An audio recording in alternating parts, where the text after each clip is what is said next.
Staring into my eyes is ill-advised. I can't promise you'll like what you see.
Here, let me help you.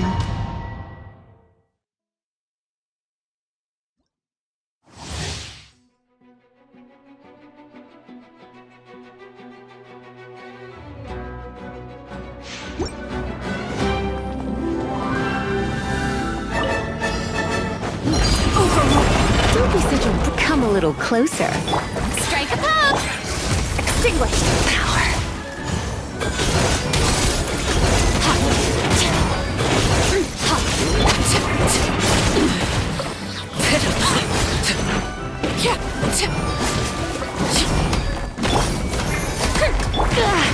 Oh no, I'm gonna ruin my gloves.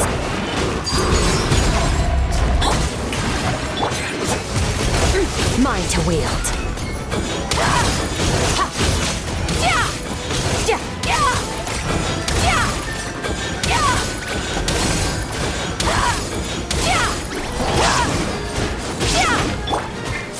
Let the world collide!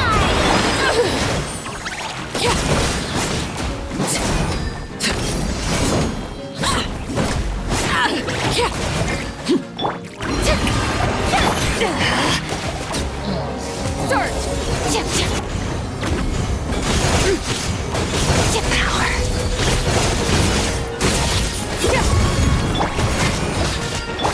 Let's spark. Go on! Witness my rise! Laid bare! Let my name echo in song!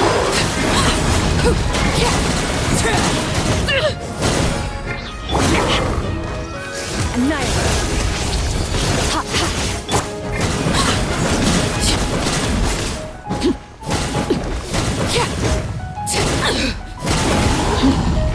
Everlasting as the moon! Overrule! Shower me with praise!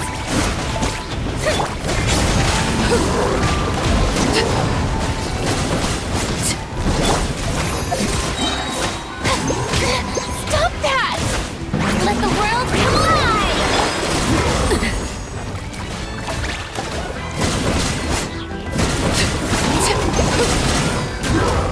Laid bare! Merciless. Strike a pose! You're in for a little shock.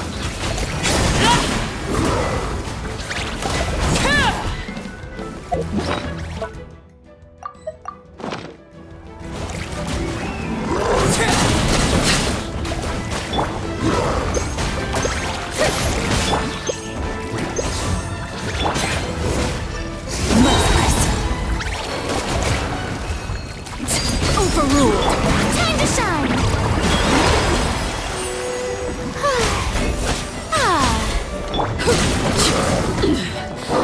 This is where you transfix! Yoo-hoo! Come a little closer. Surrendering will be...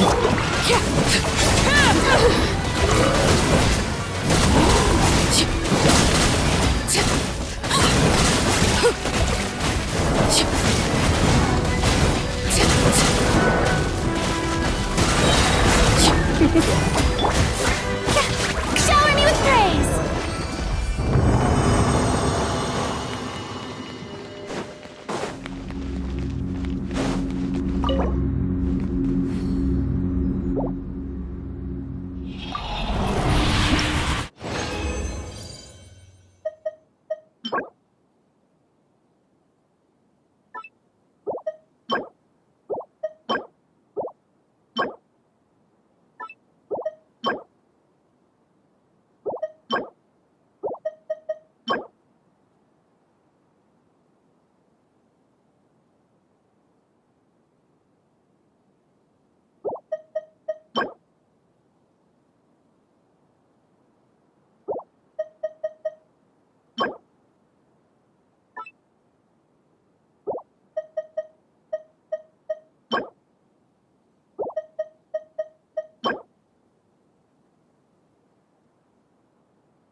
Strike a pop! You're in for a little shock. Sword! Mine to wield.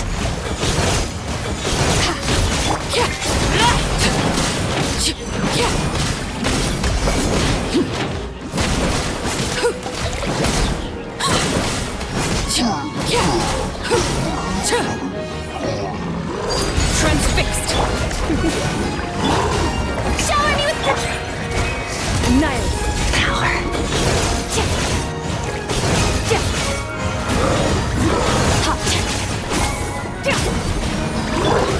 Let my name echo in song.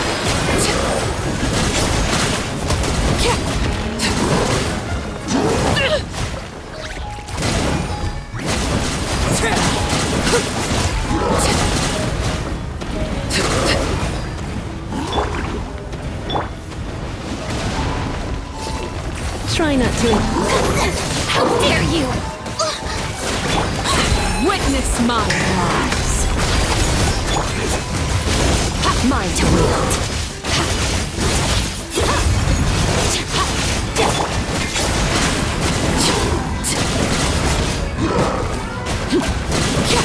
Let the world collide! The hearth is now extinguished.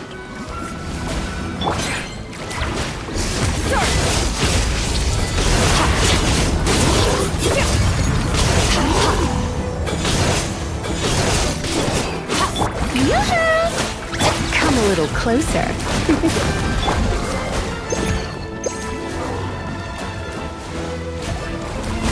Laid bare. You're in for a little shock. Extinguish! Mine to wield.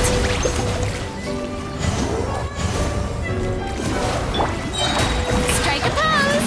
Let my name echo in song!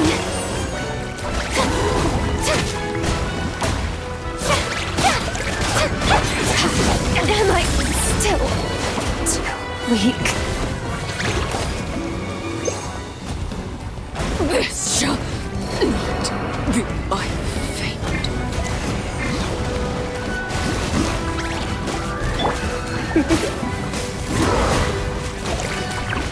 You're in for a little shock.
There's still a long road ahead.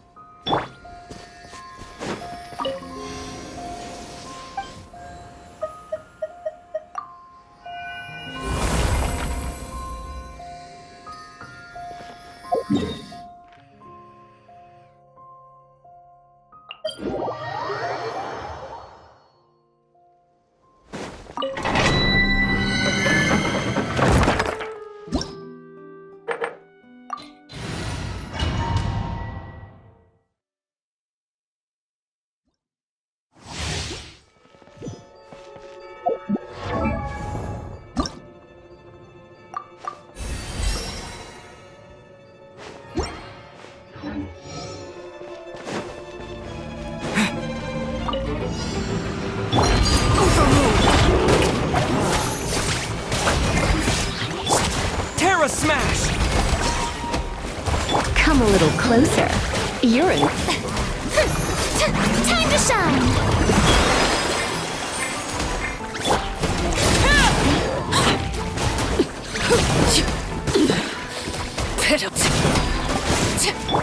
Yeah!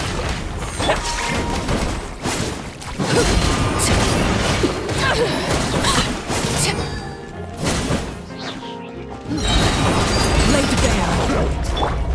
Shower me with praise!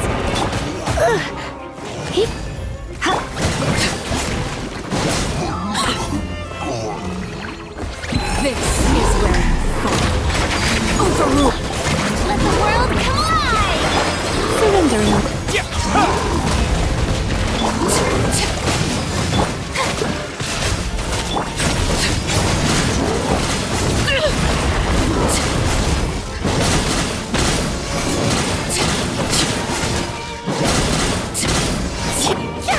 May I?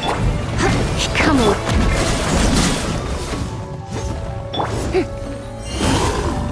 Hey!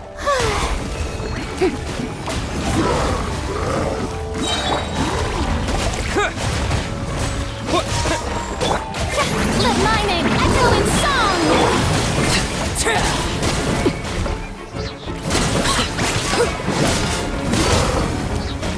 Transfixed. Everlasting as the moon. Laid bare. Yoo-hoo! Terra Smash!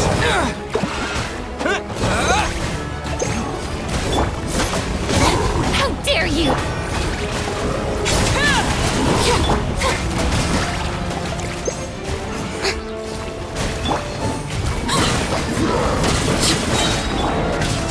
Yeah! Quake! Shower me with praise! Time to shine!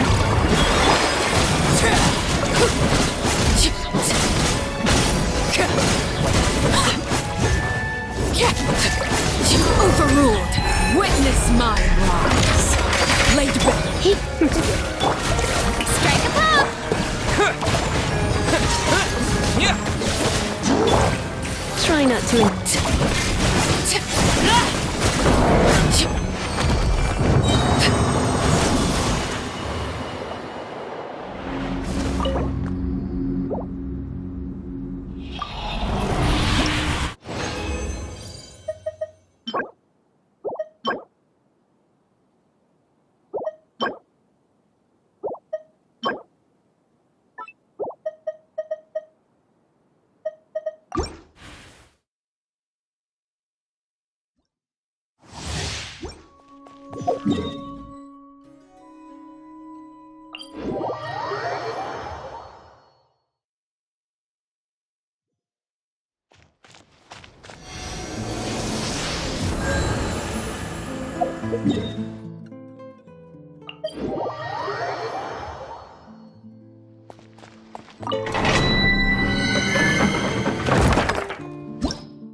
You're in for a little.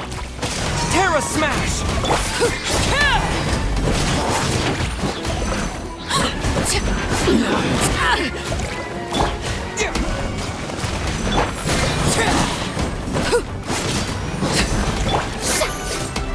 Strike a pop!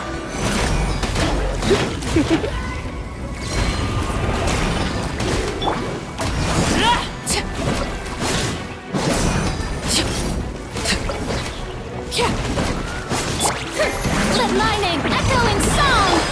Yeah! Transfixed. Everlasting as the moon.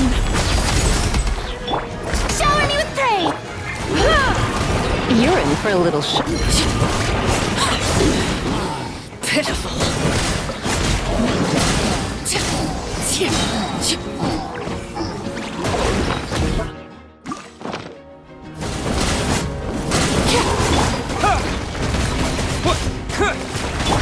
surrendering. Let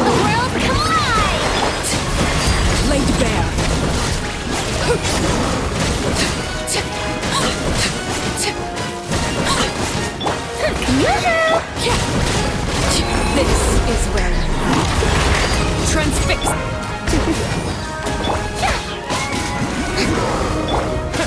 Yeah!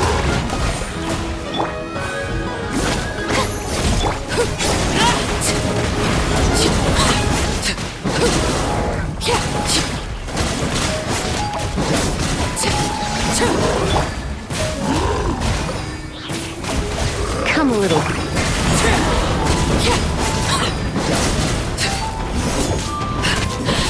My turn.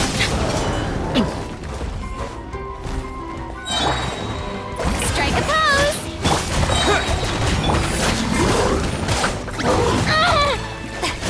Get quick! Let my name echo in song! Witness my rise. Laid bare.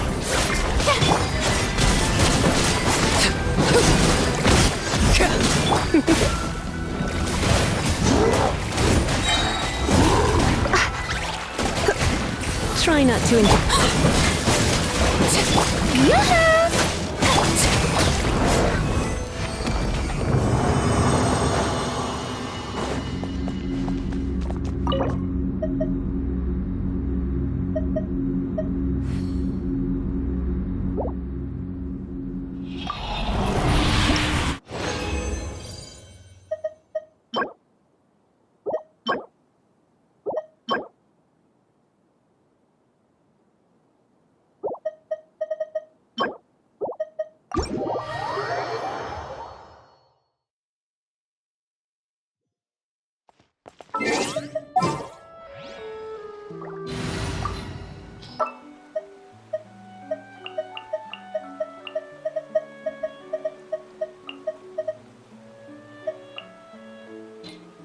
I'll only demonstrate this one.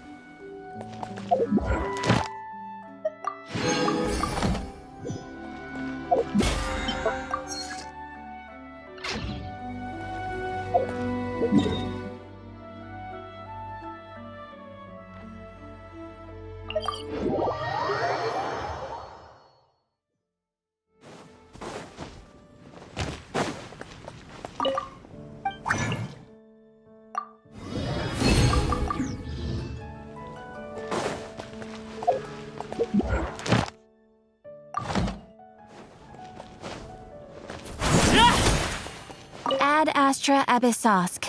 Welcome to the Thank you for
What could the children be up to? Never mind. Let them do as they please. Maybe you're...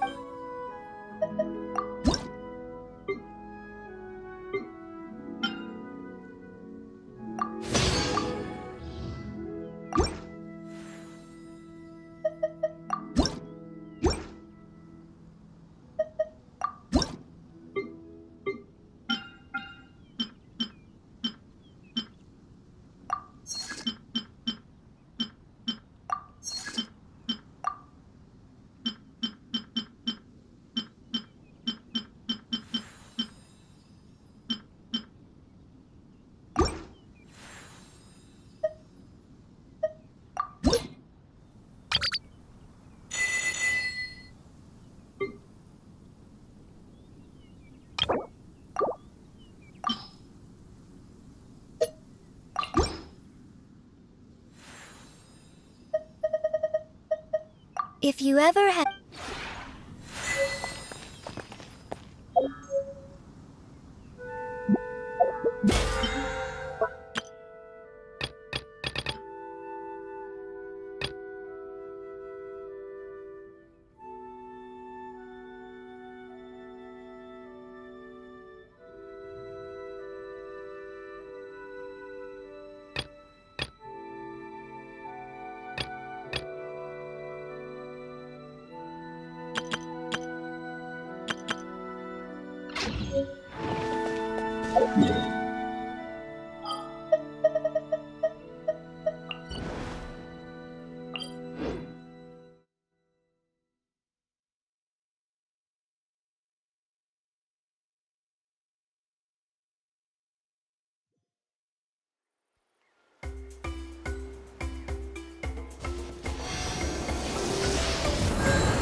It's been a few days since the battle.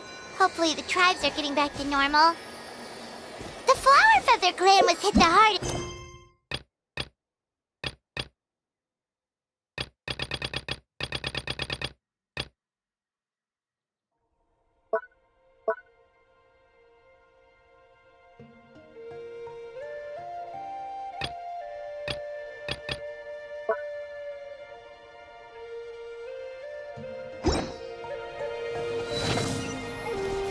We might be able to help them out.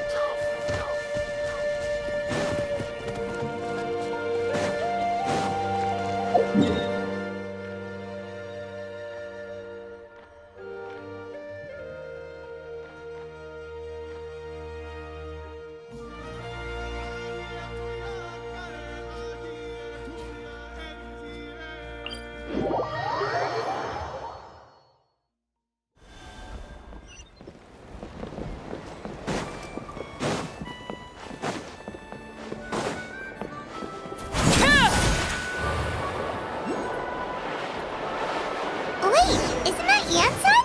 Wonder what she's doing here. I brought all the stuff over, Coach. What's next?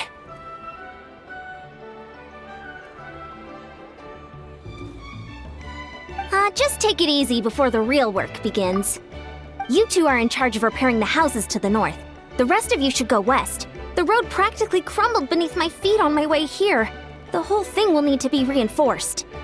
All right, I'll start by moving the boxes over. I'll help you. These things can get pretty heavy. Nah, I got this. These muscles aren't just for show, you know. You see that? Perfectly defined. I can lift this stuff up with one hand. Fine, as long as you don't wind up too sore to move tomorrow. I don't want to hear any complaints from you. Just prepare to be amazed. What?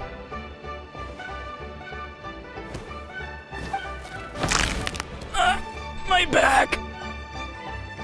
Well, what doesn't kill you makes you stronger. Take him to get some rest and apply some meds. And you, take it easy for the next few days, all right? I don't want this getting worse, and don't push yourself. You can help out once you're better. I knew I should have trained harder. Working out is different from real work. You gotta ease into it. Anyone not have an assignment? Chief Mutoda needs our help. Ian-san! Traveler! Paimon, what are you doing here? We were just about to ask you the same thing. We didn't expect to run into you in these parts. Well, my tribe's in pretty good shape, all things considered. We're already done with all the repairs. I heard the Flower Feather clan was hit a lot worse, though, so I decided to come help. On the way, I ran into a caravan of merchants from my tribe and brought them along. These are my students. Good memory. You a sports lover? I can design a training plan for you. Looks like you're in pretty good shape already. Competitive fighting, extreme sports. You could take your pick. As for you, Paimon, we might have to start you off on a balanced meal plan. What? There's nothing wrong about Paimon's current meal plan. Like today, Paimon just had some blazed meat stew, fried shrimp bean balls, sour sauce kipper, and stuffed and mashed potatoes. That's practically nothing. This case sounds even worse than I imagined. Oh, I know just the thing. Kale juice. I'll make you some soon.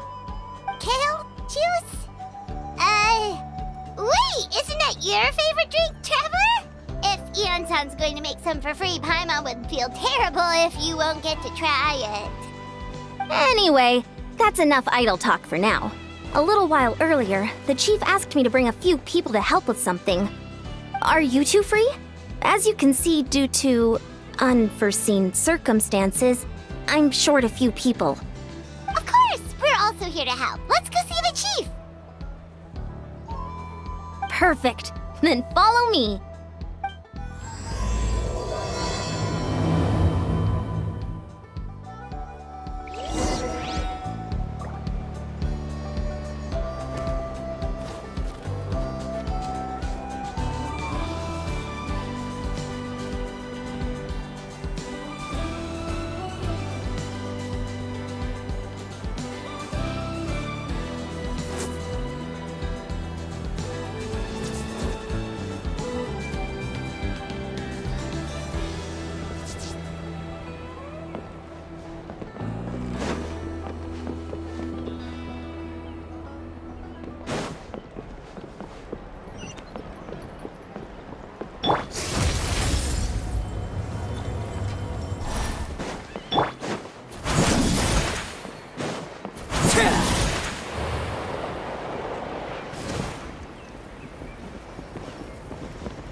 We made it, Chief.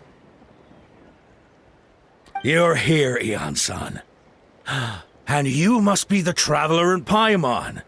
I've heard a lot about you. I'm sure we'll have a much better time now with your help. Let's just get straight to the point. Are the people behind you warriors from your tribe?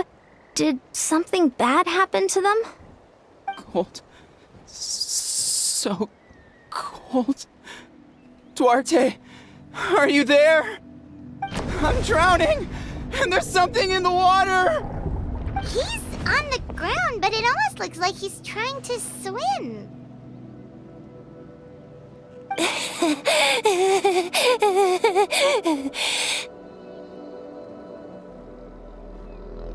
The abyss. The abyss is coming. There are eyes in my hands, and hands in my stomach. And my stomach is full of teeth. It ate all of you. It's coming for me too. But we haven't been eaten. We're right here.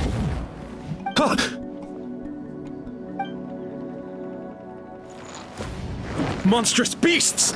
How did you get in here? As you can see, their mental state is quite poor. They went missing after the battle. We found them in the wilderness in the days that followed, but the damage had already been done. We found them unconscious in areas corrupted by abyssal tumors, lying next to their deceased comrades. My only guess is that something terrible must have happened during the battle. According to the chief of the Masters of the Nightwind, sudden exposure to a large amount of abyssal power can have mental as well as physical repercussions. We've never seen the effects this heightened before, but maybe Gasoithoth was just too powerful. Gasoithoth? What's that? It's the abyssal monster that appeared in the sky not too long ago. After consulting our ancient legends, we decided to call it Gasoithoth, Reaper of the Abyss. Oh, that giant black ball? Didn't we force it to retreat, though? True. It poses no threat to us now, but whatever wound it inflicted on these warriors still endures. We scoured all sorts of records for a solution, but nothing came of it. There was some mention of a treatment from several hundred years ago, but that knowledge is long gone. Right! You can purify abyssal power! Might as well give it a try!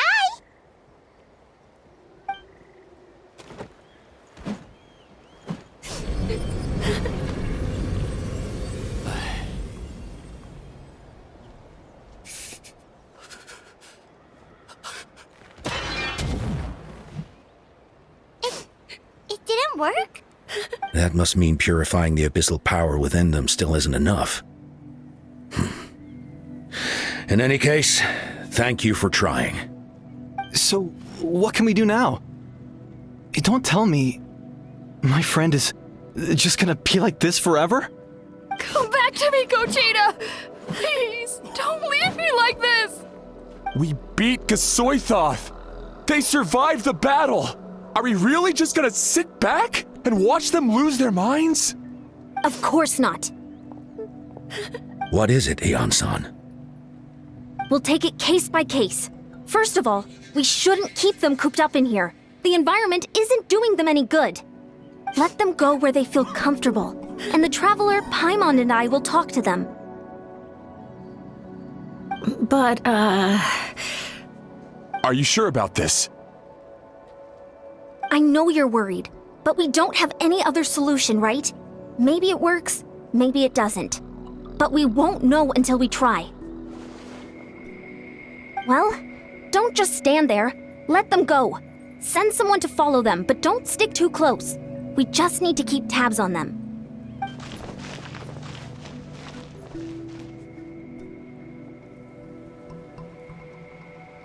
All right, it's up to us now. Let's talk to them one by one. This is a bad situation, but I know the warriors will find a way to pull through. After all, we've overcome so many challenges already.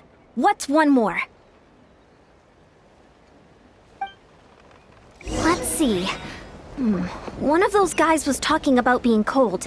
Do you still remember him? It's not often that you see someone almost drown on dry land.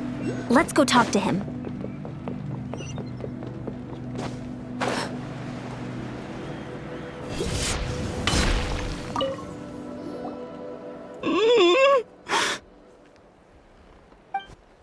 Found him. Hello? Can you hear me? so dark, so cold. I want to go home. Okay, just wait a little longer and we'll take you home. The caravan from my tribe should have brought some firewood. I think starting a bonfire might help. Huh? When it's dark, damp, and cold, what's better than a fire? Maybe the light and warmth will help change what he sees. Wait here while I grab some firewood.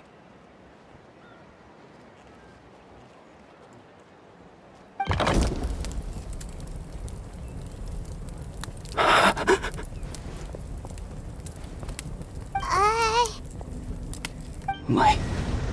Underwater. Where is it coming from? It's working!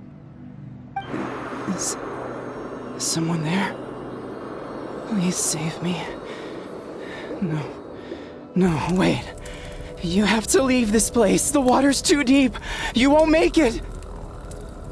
It's okay. We brought some friends from the people of the springs. They're great swimmers. We're here to save you. No. Please. Just leave me. Duarte. Oh no, it's not working anymore! Looks like the bonfire wasn't enough. That was the second time he mentioned the name Duarte. Maybe we can start there. Let's ask around and see what we can learn.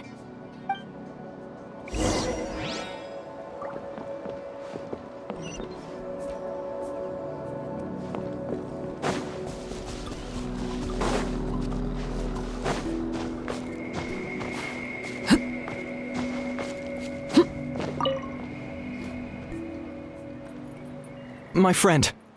Is he any better? We're working on it. But I wanted to ask, does the name Duarte ring any bells for you? Duarte? Oh yeah, I remember. Duarte was the name of Otoko's Surian companion. Otoko almost drowned as a child, and Duarte was the one who saved him. He dove deep into the water and used all his strength to carry Otoko back to the surface. It was pretty touch and go, but both of them made it in the end. That means we just need to bring Duarte here and... Well, you see, Duarte died 4 years ago during an Abyss invasion. He was helping evacuate injured warriors from the front lines, but fell to an ambush. Wait, what do you mean? You're right. Duarte didn't have many distinguishing features. I don't think he ever stood out next to the others. Based on the look on your face, I'm guessing you already have a plan. All right, let's get to work. Oh, and thank you for the information. We'll do whatever we can to help your friend. No problem. Thank you for looking out for him.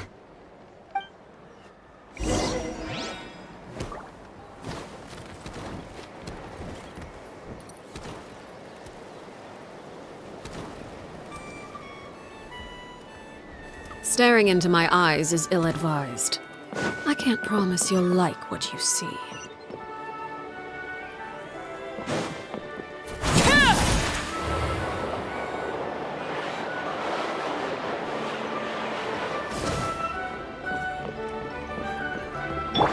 Merciless.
We're back! How are you feeling? Duarte?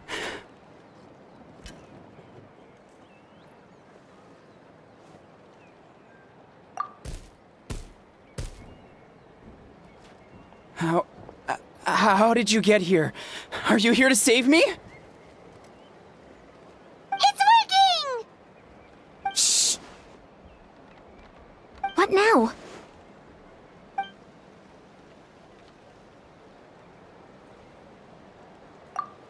Wait! Not so hard! That hurt. Duarte, you have to get out of here. There's something in the water.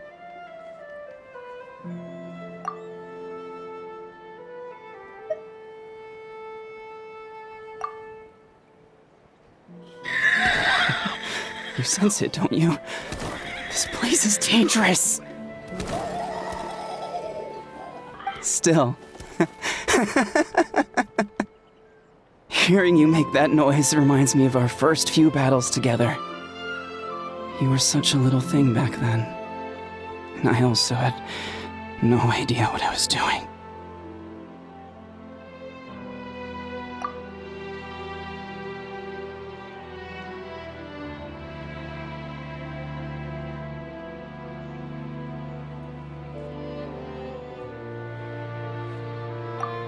Wait! Not so hard!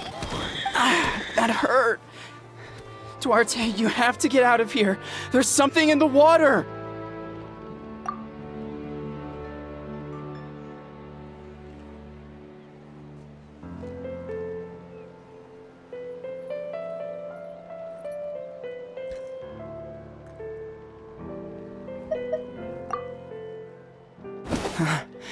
You're gonna carry me out of here just like last time. Over a decade later, and you're still trying to save me. I can't believe you made it this deep underwater, but I'm so glad you found me. Once we're out of here, let's split a huge portion of blazed meat stew, just like old times. I owe you for this. We're almost at the surface. People tried to tell me you were dead, you know. As if I'd let that happen. I promised to protect you. There's no way. No way.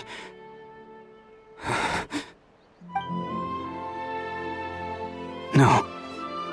Wait. I failed. Oh no! He's getting suspicious!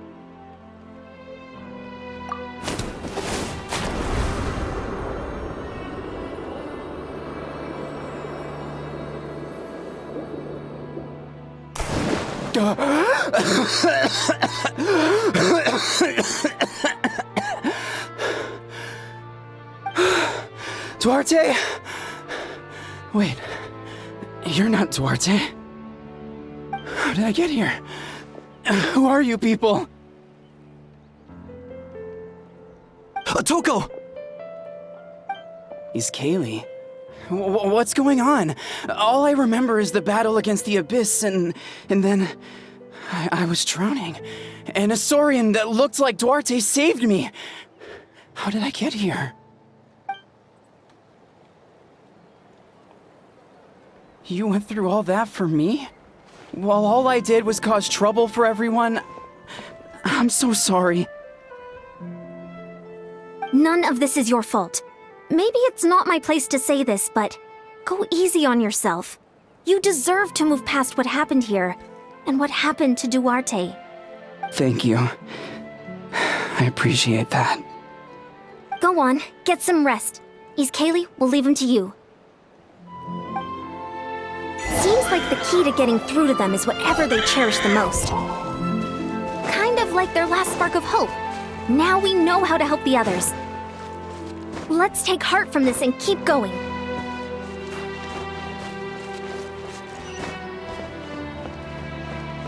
Fearless.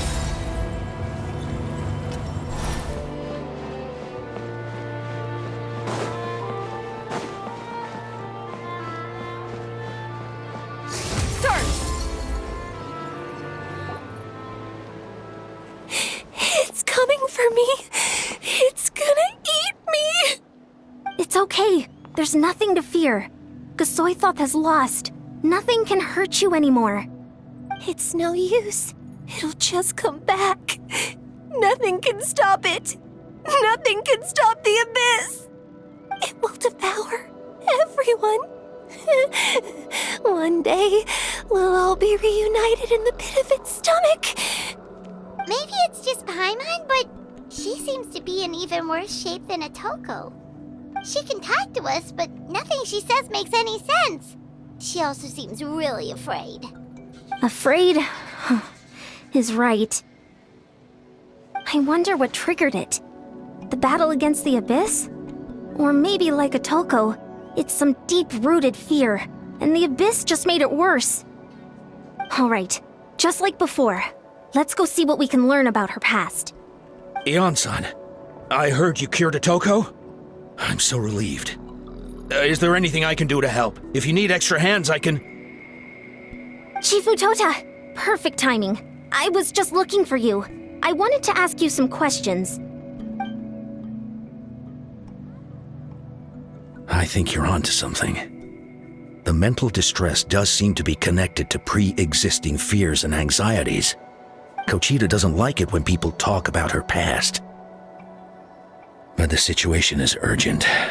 So, I guess I'll be the bad guy. Ion-san, do you believe there are people in this world destined for battle? Yes, I get that feeling sometimes when I'm instructing a particularly gifted student.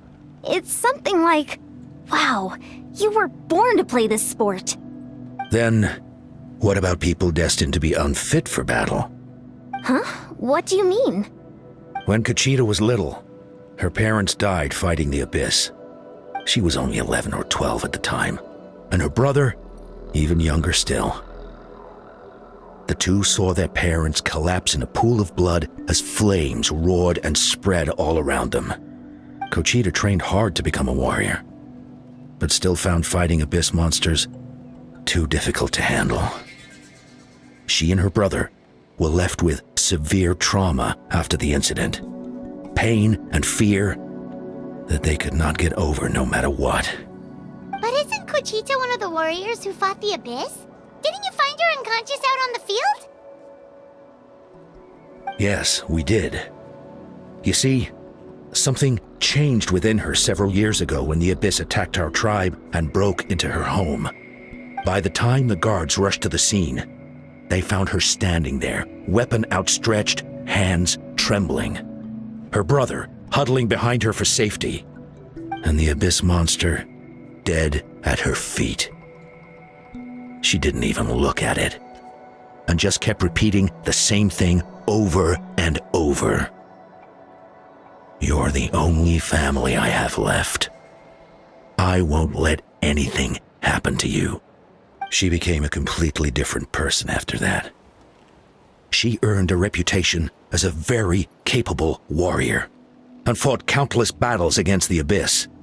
We all thought she overcame the trauma, and we were so happy for her. But now it seems like even if she buried it deep within herself, the fear still never left her. Maybe fighting the abyss was her way of making sure she wouldn't lose anyone else. Maybe the thought of experiencing that pain again scared her more than the abyss. On the outside, her choice to fight made her seem strong, but she never forgot the trauma of that night. The abyss just brought it back to the surface. How can we help her? This one is tricky. If we can find the right opportunity, then... Quali?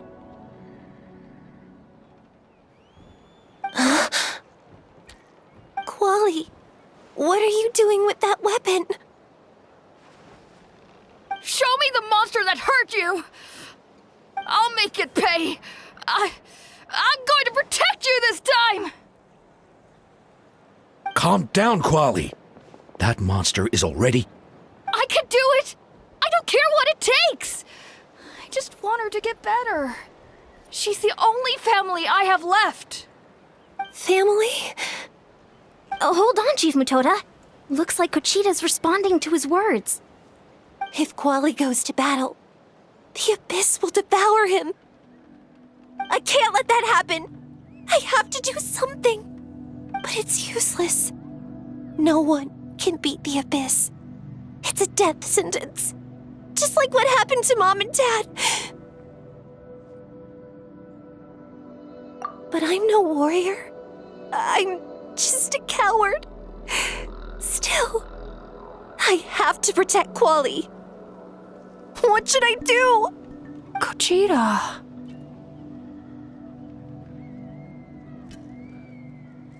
Fight it. One more time? Good idea, Traveler. Her fear of the Abyss runs deep, but she still has the will to fight.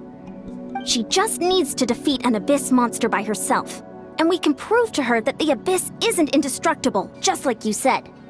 I think it's worth a try. Plus, with us around, we can make sure she won't get hurt. Although, that also means finding an Abyss monster. Try checking the mountains to the north. A few fled in that direction after the battle. I dispatched a team to clear them out, so most of them should be gone. But there might still be a few stragglers. Great. Then let's go right now. Kochita, think you can make it? There's no turning back. I have to face it, even if it will devour me whole. I'm coming too! I'm not letting my sister face this alone! Not anymore! All right, then stick close. Let's go.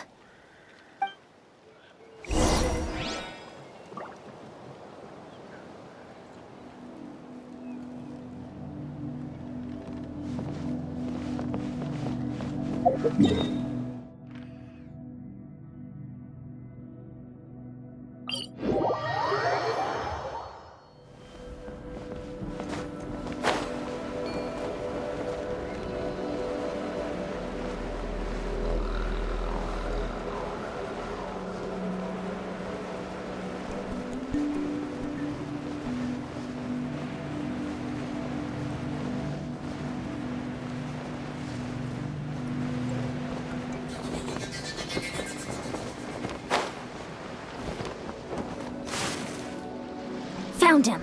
Let's get started.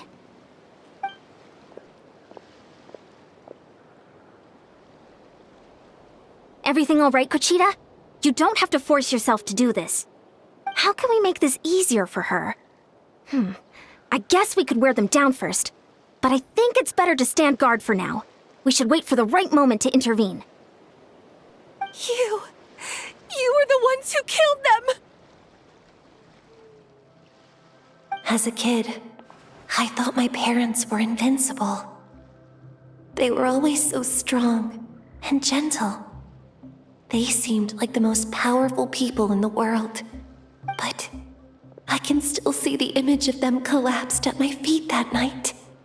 The raging fire, the smoke, the smell of blood, the sound of my brother's cries.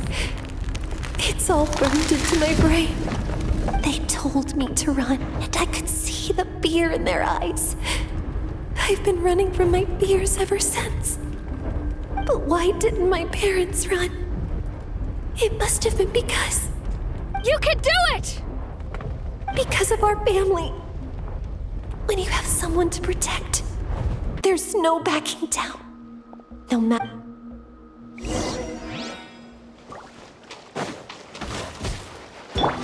Stay away! Let's help her out!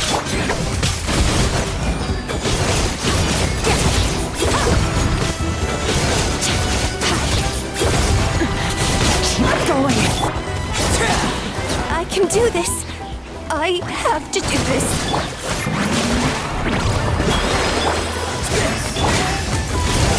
Power.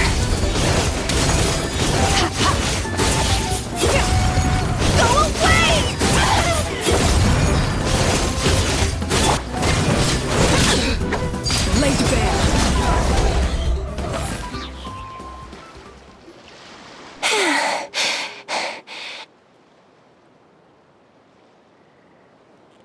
Where are the rest? Where are they hiding?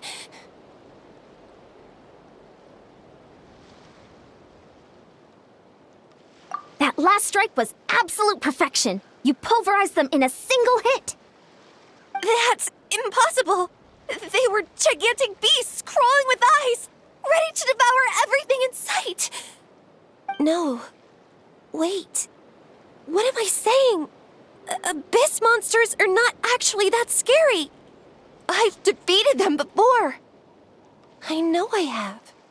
She's back to normal! Kuchina! What just happened?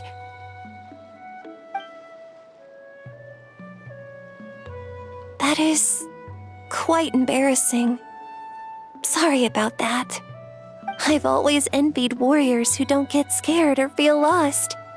It really felt like I was getting stronger over the years. But in the end, maybe I never made any progress at all. It's important to listen to your limits. Just like in training, pushing too hard will only hurt you in the long run. Everyone needs time to rest. Besides, I have a feeling you won't have to face those fears alone anymore. Even though we're both scared of monsters, you were always the one who stepped up to protect me. But not anymore. I'm going to get stronger.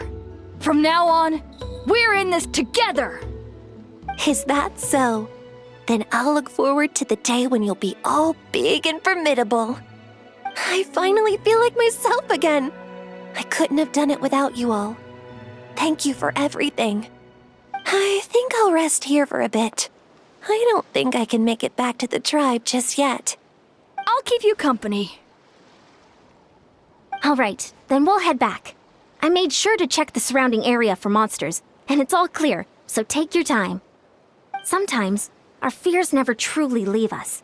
But tomorrow's a new day. As long as you keep moving forward, there will be better days to come.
Something you wish to report? Go on. You have my undivided attention.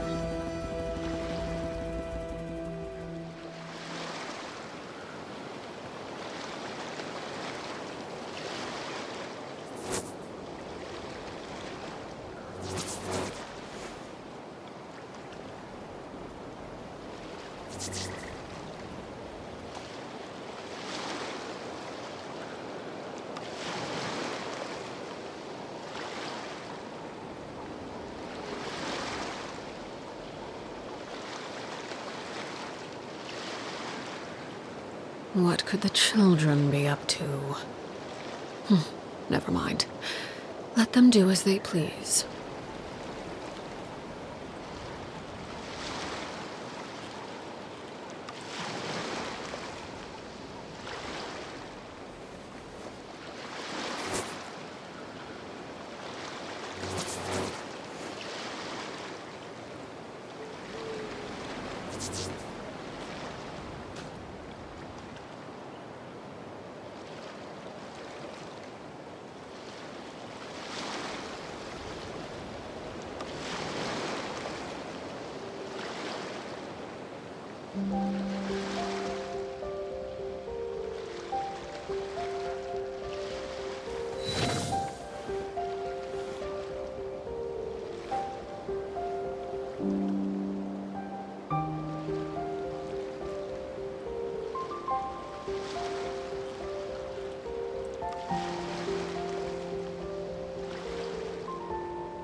Staring into my eyes is ill-advised.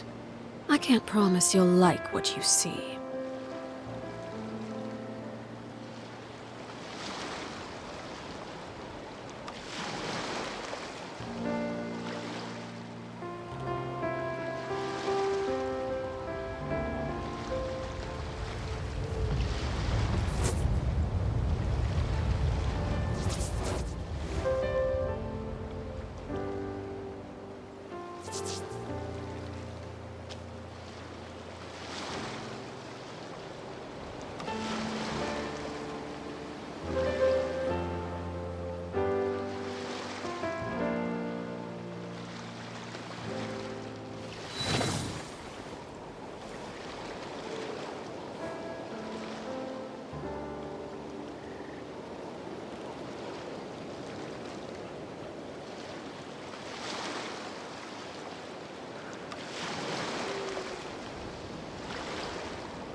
Atoko's all better. Did you hear?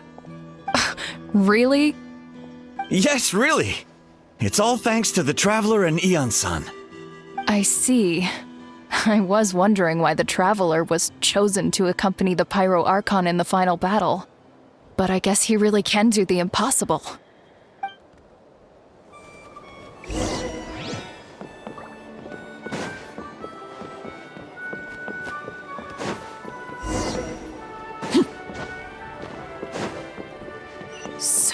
those rumors about the Traveler really are true.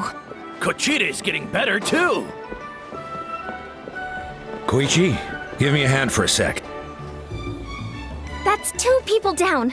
You're an amazing problem solver, Traveler. Probably a well-honed skill from all your travels, right? You really know how to give people hope. Ever since you came to Natlan, I've been feeling a lot better about our chances of winning this war.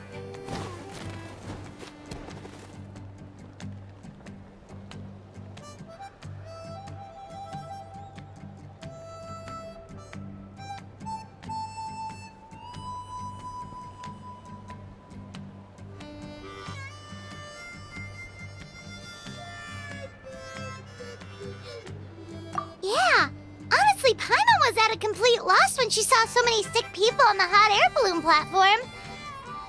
We only found a solution this time because you kept your cool and took control of the situation. You deserve most of the credit. Well, who am I to turn down such a nice compliment? Most people say the first step is the hardest, but it's not actually all that hard. Exaggerating the difficulty in your own head is where the fear comes in. I'll never get it, or might as well not try. I hear that kind of talk all the time. But if you break your goal into smaller parts, the first steps might actually turn out to be the easiest. Whoa, you're right. That makes a lot of sense. Just like when I told you to eat less meat and drink more kale juice. You probably heard that and thought, I can never eat meat again. I'll have to drink kale juice for every meal. I'll practically starve.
In reality, all it takes to start is eating 2 fewer servings of blazed meat stew and adding some kale juice for nutrition. That's it. It's not a— That sounds like something Paimon could do. Consistency is my ancient name, but that, at first, I also felt lost. It was only late, so I began to break problems down into smaller parts. When facing an impossible situation, you just need to act. And if you fail, so what? That's just life. Anyway, that's what I've learned over the years. Maybe it'll come in— Oh, well, when you put it that way, Paimon's almost encouraged to start drinking kale juice tomorrow. No, today. Paimon will start today. You're amazing, Ann-san. You really make Paimon feel like she can do the impossible. Maybe— I don't deserve that much credit. You already have that strength within you. I'm sure you've faced more obstacles than I can imagine during your travels. But you never gave up. That proves it. I bet I could learn a thing or two from you. Heian-san, bad news! Okotlan is out of control! Stay calm. I'll be right there. Looks like the time for conversation is over. Come on, let's go see him.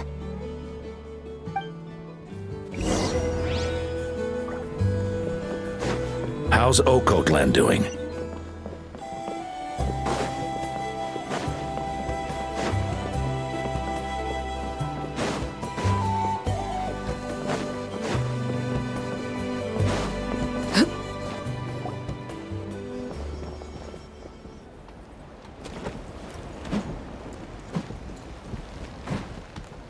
What are you doing, Okotlan? Wake up! Don't you recognize us, my boy?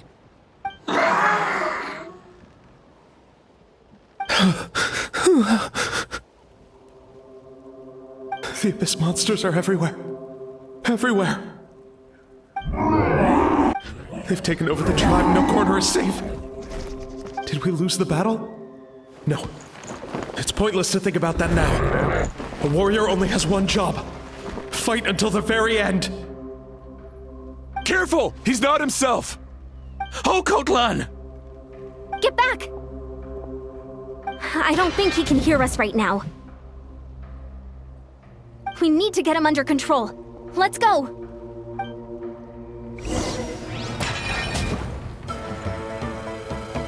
Transfix! He thinks we're Abyss monsters? Hey, it's okay! We're not the bad guys! Talking is pointless. Let's go. Come on! Give me your worst!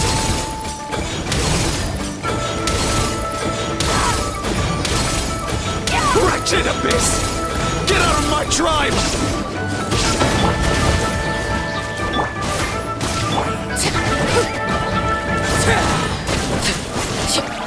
Don't get frostbite. Mom, Dad, are gone. This is my final battle! Please, son. You've got to stop. You can't keep going like this. Wretched monsters! Give me my family back! Look, Natlan! That's your father! He's standing right in front of you! Get out of my home! I'll never forgive you!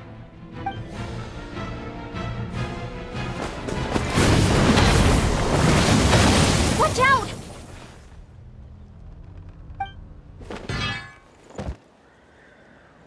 Are you alright,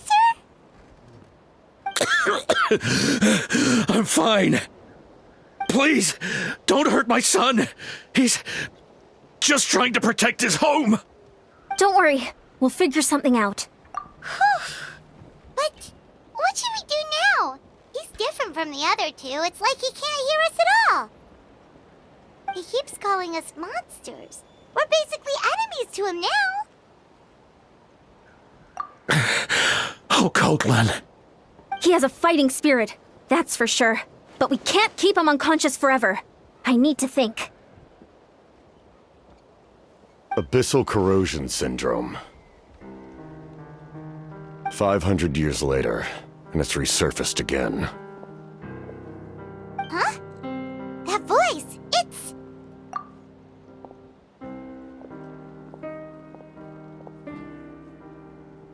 So you've seen this illness before? Direct contact with high concentrations of abyssal power causes irreversible mental trauma in most people. The exact presentation will vary according to trauma level. Some will suffer from superficial hallucinations and maintain the capacity to perceive the outside world. In such cases, verbal and physical interaction can be used to break through the hallucination.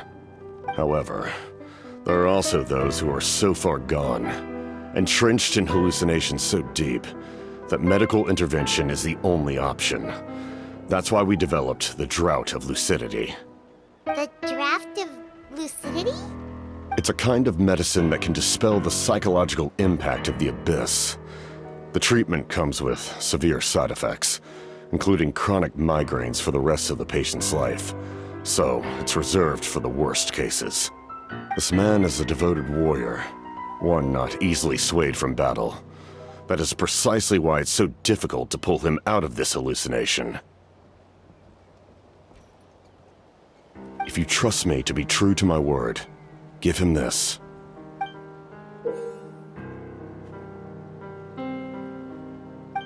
Wretched monsters! Setting up an ambush! Give me your worst. It's either your end or mine! Hurry! He's awake! Please, give him the draft. My son thinks he's alone in this world. In his mind, all his family and comrades are gone, and only enemies remain. There's nothing more painful for a warrior than losing everything you fought so hard to protect.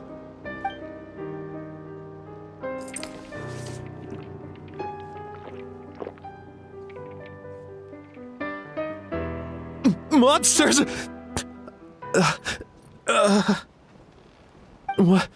What's going on? Dad? What are you doing here? My head hurts. I just had the strangest dream. I dreamt the Abyss took over the tribe.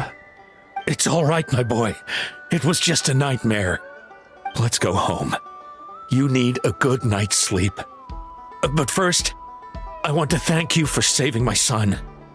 May I ask your name? Just Capitano is fine. I owe you more than words can say, Mr. Capitano. My name is Mune. You're welcome in my home anytime. Time to go, son. Can you stand?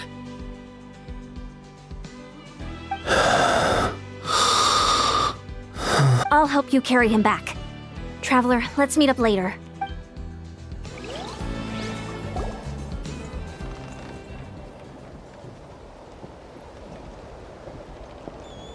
Thank goodness everything turned out all right.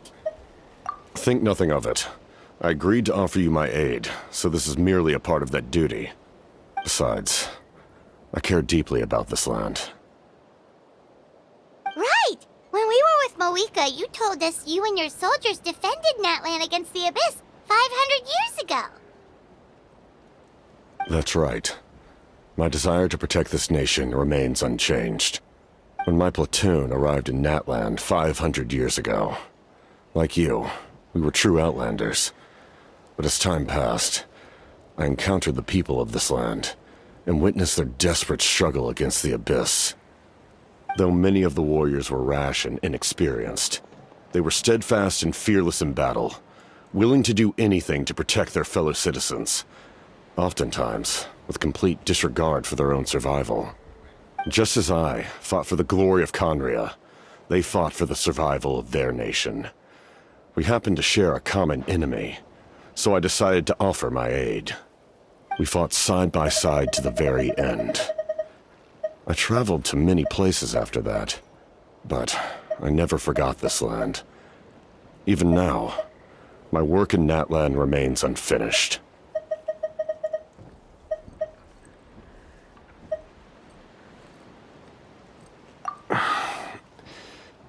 It may seem difficult to understand, but the reason is really quite simple. That name carries with it the glory of my homeland and the honor of Natlan. Yet, I failed to bring my soldiers home. And I failed to help Natlan defeat the Abyss. But that's not your fault. The Abyss is way stronger than any of us imagined. You need not comfort me. I am no longer who I once was. Let the events of the past continue to collect dust in the annals of history. I will continue to help Natlan in my own way. Like, with the draft of lucidity? Who knew you could make medicine? Were you a doctor before? The drought was Guthred's invention. He was a respected military doctor, as well as my trusted second-in-command. We faced a similar situation to what you witnessed today. The endless battles against the Abyss triggered delusions among the soldiers, to the point where some attempted to kill each other. In order to develop a treatment as fast as possible, Guthred used himself as a test subject. He passed away shortly after the drought was complete. That's who he was. Unrelenting in his pursuits. No matter the cost, no matter the sacrifice. In the end, he even gave himself up for a chance at success. I'm sure he would be pleased his creation aids people even now. The Abyss has wrought enough suffering on this land. I sincerely hope this war will end soon.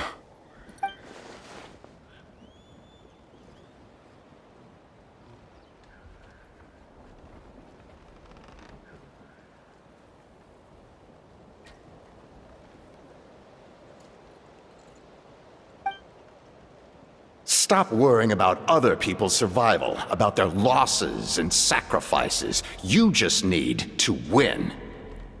That must be why I've returned. For this moment. Please finish what you set out to do, Commander.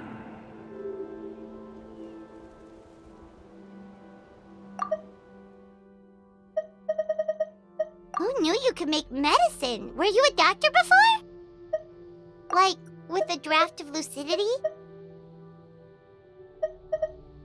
It may seem difficult to understand, but the reason is really quite simple. That name carries with it the glory of my homeland and the honor of Natlan. Yet, I failed to bring my soldiers home. And I failed to help Natlan defeat the Abyss. You need not comfort me. I am no longer who I once was. Let the events of the past continue to collect dust in the annals of history. I will continue to help Natlan in my own way. Like, with a draft of lucidity? The drought was Guthred's invention. He was a respected military doctor, as well as my trusted second-in-command. We faced a similar situation to what you witnessed today. The endless battles against the Abyss triggered delusions among the soldiers, to the point where some attempted to kill each other. In order to develop a treatment as fast as possible, Guthred used himself as a test subject. He passed away shortly after the drought was complete. That's who he was, unrelenting in his pursuits, no matter the cost, no matter the sacrifice. In the end, he even gave himself up for a chance at success. I'm sure he would be pleased his creation aids people even now. The Abyss has wrought enough suffering on this land. I sincerely hope this war will end soon. Stop worrying about other people's survival, about their losses and sacrifices. You just need to win. That must be why I've returned. For this moment. Please finish. You're more perceptive than I imagined. However, some things are better kept secret for now. We may be working together, but our goals are not entirely aligned. What's with the secrets all of a sudden? Paimon's starting to think we should be more careful around you. I do not mean to jeopardize the trust between us. I simply prefer to keep this to myself, because it's a personal matter. All I can tell you is this. Natlan may have survived the worst of the crisis, but the souls of this land are still not at peace. And that is why my work is not yet done. Well, if it's personal, then we'll just have to trust you. If you have other questions, I'm willing to answer them. Wait, like anything? Paimon wants to know how you eat with the mask. Anything you want to ask, Traveler?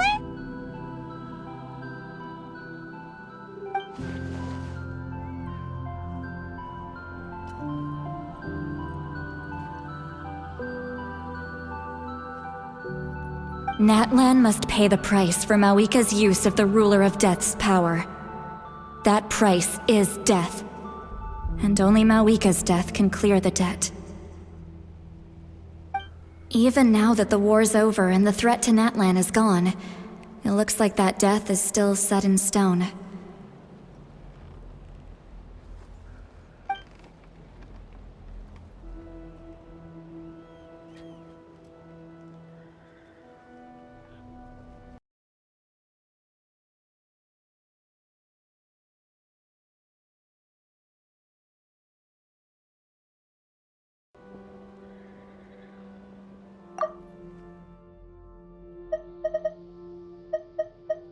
And that is why. Well, if it's personal, then we'll just have to trust you.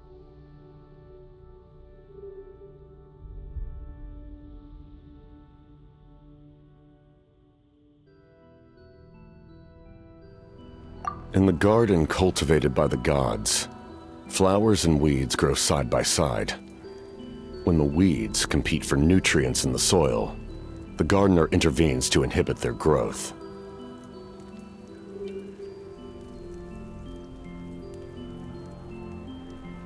I'm not one to pass judgment based on my own standard of right and wrong. But it is an undeniable fact that she is responsible for my suffering, as well as that of my people. If that explanation is too difficult to understand, allow me to show you exactly what I mean.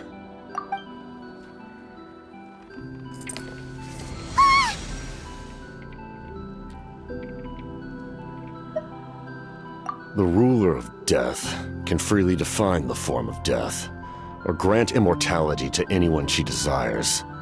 Her power is a rule in and of itself.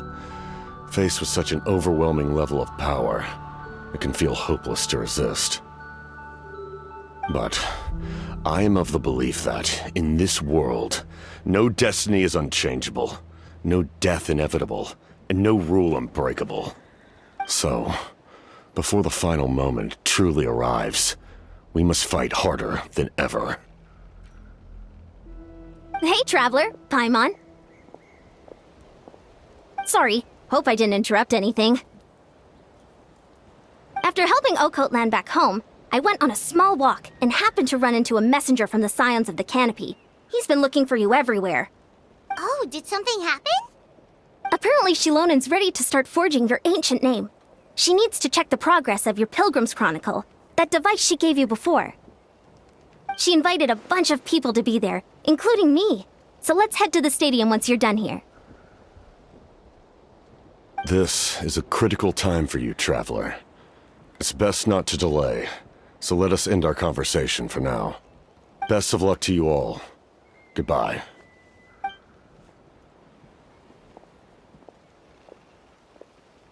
What a mysterious guy. Still, he doesn't seem quite as intimidating as before. We're basically comrades now, right? Anyway, let's head to the stadium. We shouldn't keep everyone waiting. So in the end, the captain still hasn't told us his real goal. He kind of reminds Paimon of someone we met recently. Oh, right, the Lord of the Night! They just seem so tired, you know? Since they've both been alive for many centuries, do you think that's just what happens when you've been alive for too long?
Sure took your sweet time!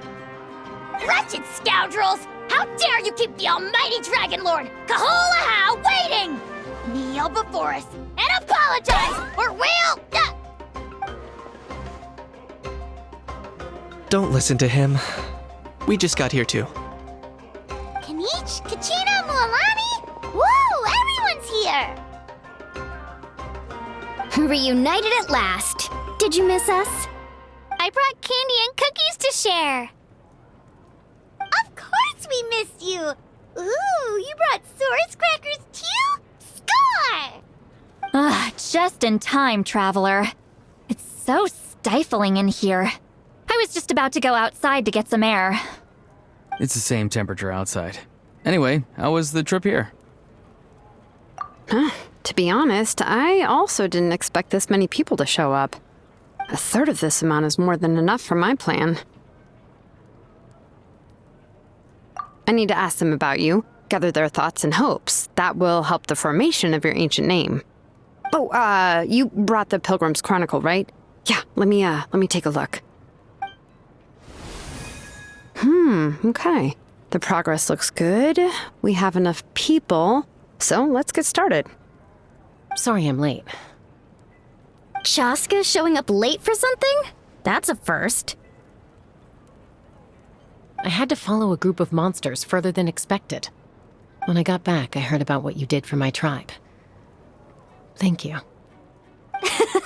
The Traveler deserves most of the credit. Plus, if it weren't for your help during the battle, the Collective of Plenty would have suffered a lot more. We had the manpower to spare, so it's only right we return the favor. Okay, let's save the pleasantries for later. Everyone's here, so let's get started. All right, let me remind everyone what's going to happen. I need each of you to stand before the Pilgrim's Chronicle and share your stories about the Traveler. Your words will be recorded and become a part of the Traveler's ancient name. Any, questions? Nope. All right, then, to start things off... Hold on. Remember what we discussed? Oh, right, I almost forgot. Traveler, Paimon, you, can't be here for this part. Huh?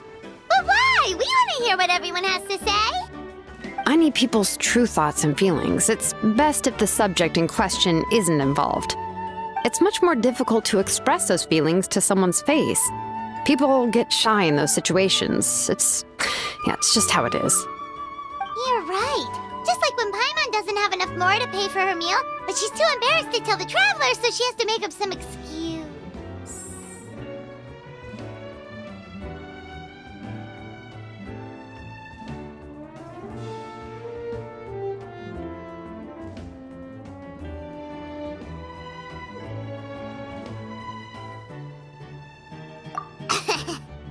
So basically, you want us to leave the Pilgrim's Chronicle here and wait nearby? Oh, don't worry. This shouldn't take long. Everything Shilonen said made sense, but did you see Sweet Lolly's reaction back there? She was definitely the one who decided we should leave. But staying out here is just making Paimon even more curious about what everyone's gonna say. Anyway, you're gonna have an ancient name soon. Ooh, that's so exciting! Feels like we've been in Natlan for quite a while already, doesn't it? You're right! If only Paimon could say a few things about you in there. Well, looks like you're about to have that chance. Shilonen, is everything all set? Almost. We're just missing one last thing. You've been by the Traveler's side the longest, Paimon. We need to hear what you have to say. But Paimon's not from Natlan. Oh, it doesn't matter. As a Traveler's companion, your contributions are extremely important. You're the perfect person to finish the story. Sorry, Traveler. I just need to borrow Paimon for a second. It should be quick.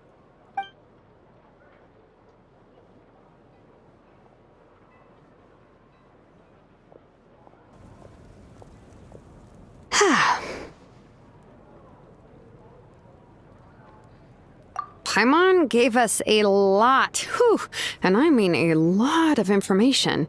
I'm not even sure the Lord of the Night managed to get all of it. Well, we've been to 6 nations already. Here, you can have the Pilgrim's Chronicle back. I'll need it when I forge the name, but you can continue your adventures in the meantime.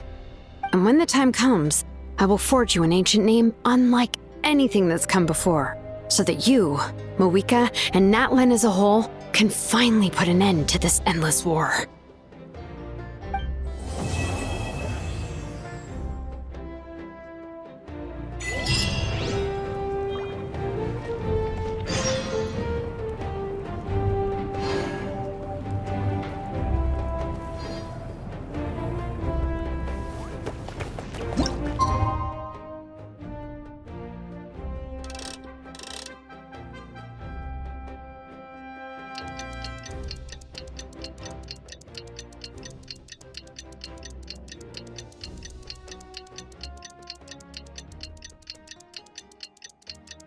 We just got a message from Moika. She says to meet her at the Speaker's Chamber tomorrow. Does that mean your ancient name is ready to be forged? Let's get some good rest today. We need to be at our best for this special moment.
Though our homeland has become a distant memory, the flames of war continue to rage.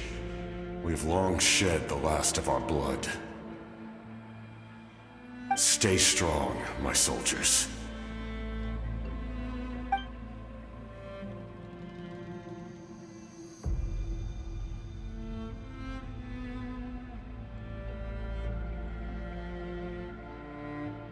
One day, I will deliver you to the place I promised.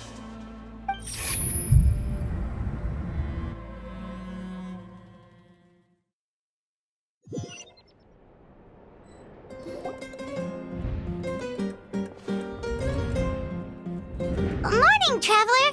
Did you have a nightmare last night? Paimon could hear you tossing and turning in your sleep. Maybe you're just nervous for the final battle?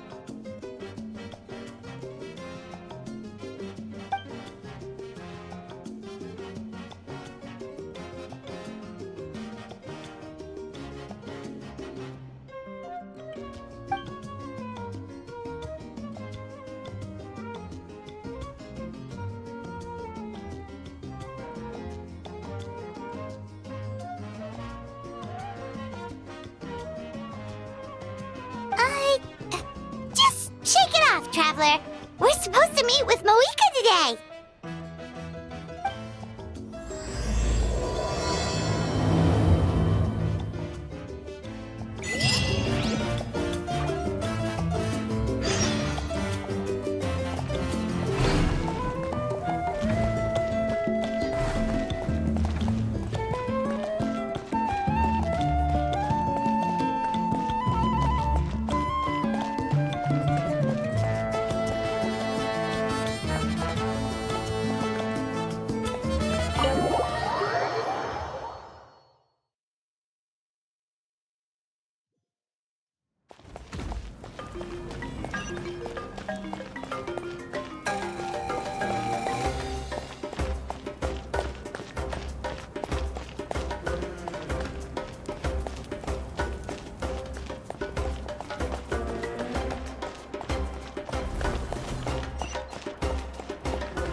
I see. If all goes well, 3 days should be more than enough to forge the name. You won't need to push back the plan.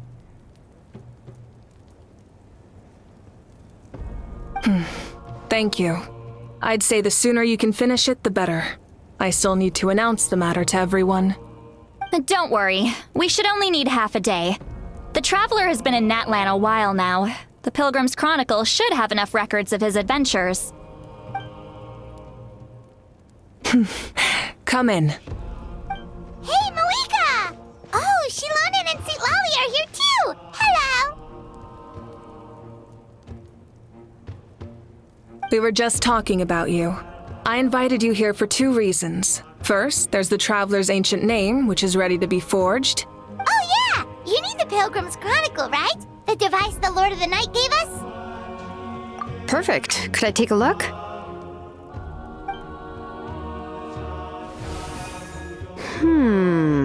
Yep.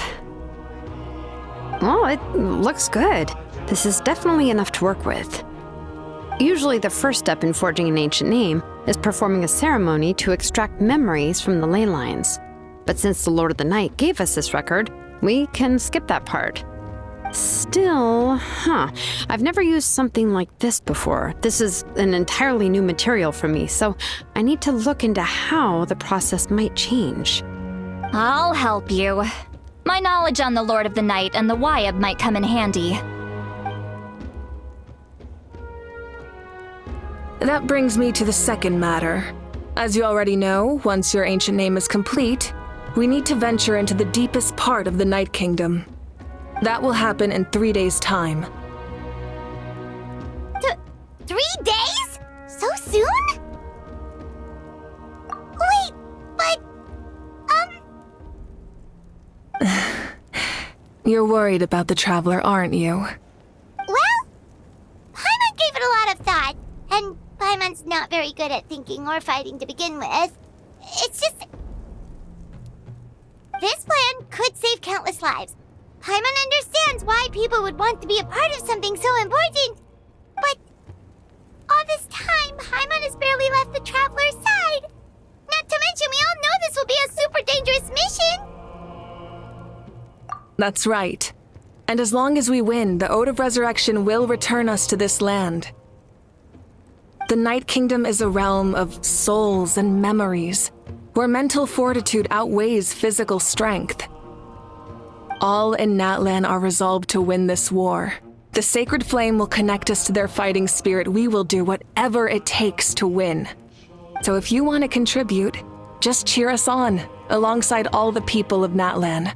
For the Traveler, I'm sure your words of encouragement are among the most important. The most important? Really?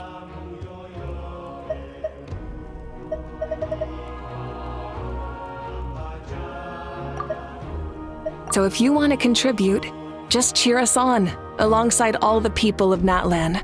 For the Traveler, I'm sure your... Okay, then please don't do anything reckless. That's what Paimon's trying to avoid. Alright, it's decided. Paimon will cheer the loudest out of everyone in Natlan. It's less about volume and more about mental focus, but I get it. You're just trying to show how much you care. Of course, this all depends on the successful completion of the ancient name. Otherwise, the Traveler will not join me. That is the condition. Don't worry. Otherwise, of course, this all depends on the successful completion of the ancient name. Don't worry. I swear on the honor of my There's no time to lose. Let's go. All right, everyone. When we meet again, it will be to deliver the ancient name. Good luck, you two.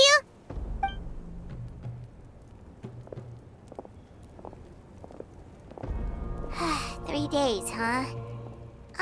What should we do in the meantime? We know you're still rebuilding, so is there anything we can do to help? From what I've heard, the two of you have helped more than enough. You should take a well-deserved rest. Even if there are stray abyss monsters out there, our warriors can handle them. Don't worry. Exactly! We can't take a break! We're adventurers! We gotta live up to the name! We still have a long journey ahead of us and so many places to go! The battle in 3 days is just another part of our adventure! I see. In that case, just do what you think is best. This final battle is extremely important to me. The culmination of my life's work. Still, I think you've got the right idea. I'm also going to follow my heart. I plan on using these 3 days to calm my mind and work on a painting. Oh, you know how to paint? I just learned, actually. I hear it takes a lot of practice to get any good. It could be anything, though. What I really enjoy is the process of getting better at something through practice. It's how I relax. Of course, that's only when I have the time. I'm usually too busy. So that's how you relax. Well, it definitely seems like your style. All right, let's go our separate ways for now.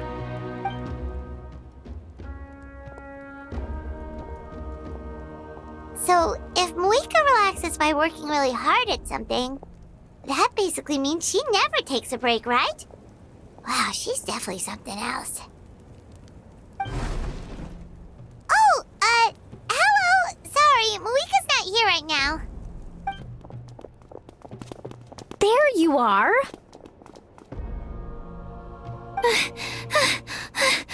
We made it! Other than our plan almost falling through, nothing at all. The preparations took longer than expected. We were so worried we wouldn't make it before you left on your next big adventure. Well, if you hadn't overslept... Details! Anyway, come on. Let's go to the people of the springs. Hold on. Tell us what's going on first. Oh, yeah. Jumped the gun a bit there, didn't I? Basically, we know about your super important mission coming up, and we want to give you a proper send-off. Before the pilgrimage, we usually hold a huge feast. All you can eat, with meat by the tableful. Ooh, all you can eat?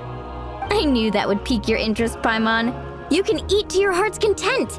You won't want to miss out, I promise. Of course, there's not just meat, but also all kinds of fruit, vegetables, desserts, drinks, you name it. You won't be disappointed. That sounds amazing! We're in! Well, the best adventurers know how to go with the flow, right? Plus, it sounds like this feast is in your honor. If you don't show up, everyone's hard work will be for nothing.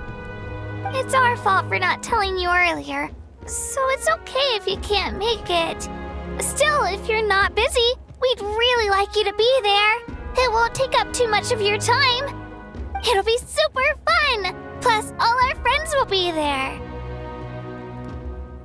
Yes, let's go eat! Huh? What's the holdup, Traveler? Did you think of something? Huh? Isn't she painting? Is that okay? It's not like we prepared anything fancy. Well, I definitely wasn't expecting that suggestion. She's the Archon, after all. Maybe it's not our place. But we might as well extend the invitation. The Archon is about to fight for us with everything she has. This feast is in her honor, too. Then who's gonna be the one to invite her? All of us, of course.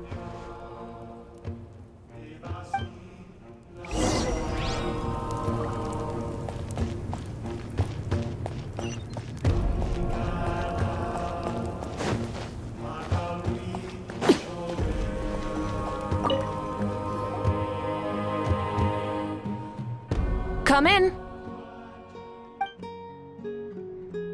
Oh, it's you four. Is there something you need? We're here to invite you to the people of the Springs for a feast. Ah, I see. This is a special kind of feast, isn't it? Exactly. It's a tradition to hold a feast before battle. We couldn't miss out on this opportunity. It's our way of cheering you on. Plus, I always wanted to do something to thank you for saving me from the Night Kingdom. That was my duty. Besides, it's all in the past now. You don't owe me anything. Although, this feast does sound rather interesting. So you'll come?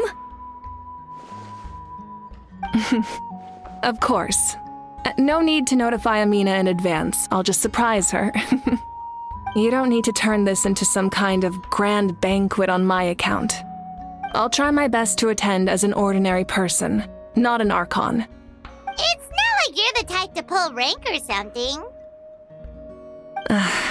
True, but my presence changes the way people act. I just don't want to spoil the fun. A lot of things can change once an Archon is involved. A barbecue is best fresh off the grill.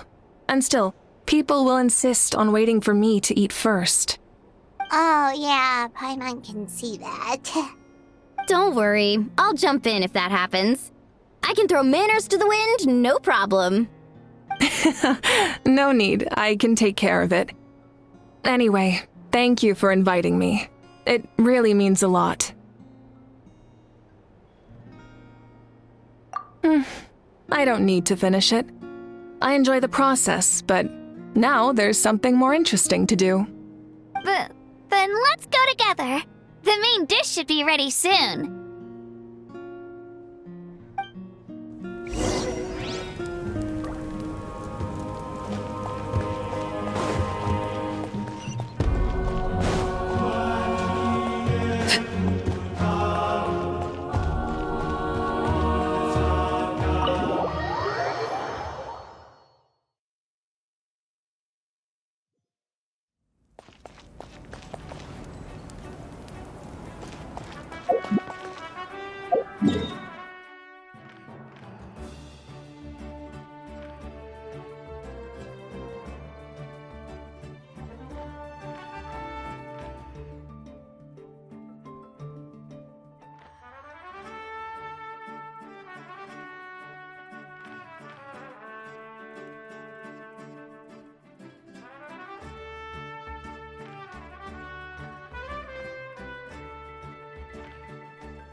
Amina, there's been another delivery.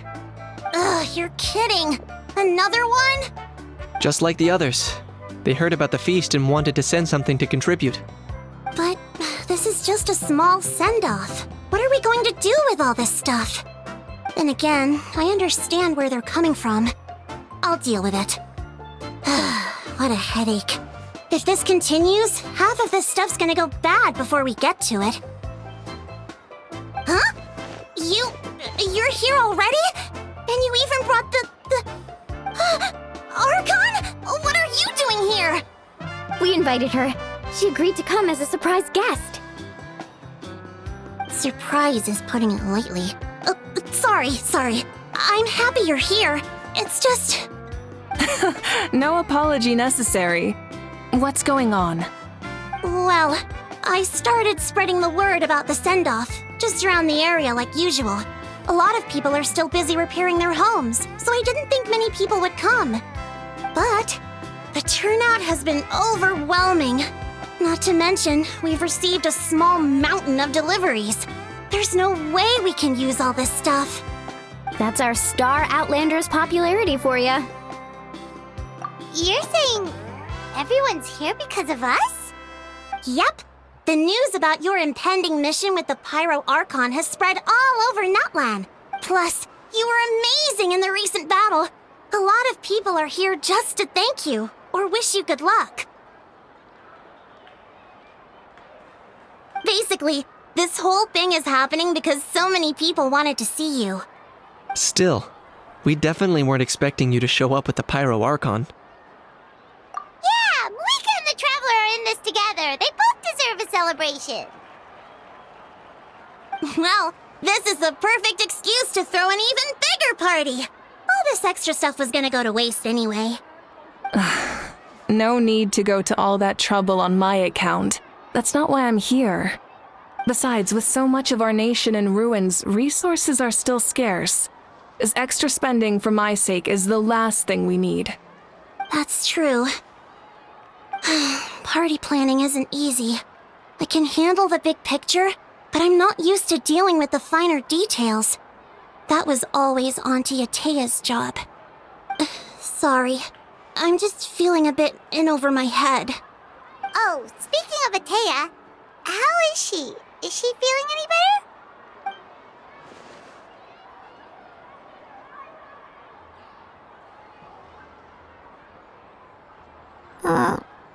Oh. Actually, there's something we haven't told you.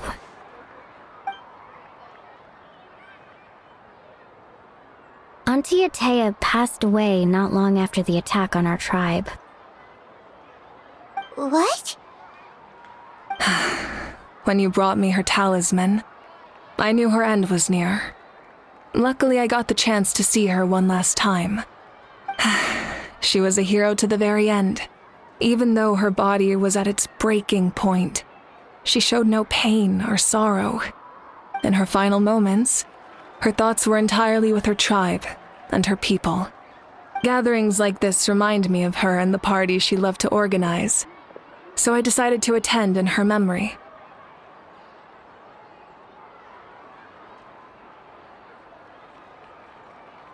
We didn't mean to hide anything from you. It's just, there was never a good time to bring it up. Cheer up, everyone. Auntie Atea wouldn't want us to remember her with tears. Parties like this were her specialty. But now, it's up to us to carry on her legacy. So we can't let her down. Believe me, she has high standards. Yeah, that sounds about right. So, come on, let's get to work, everyone. Oh, Chief Amina and our guests of honor excluded. Kachina can each time to go.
Wait, you don't have to drag me.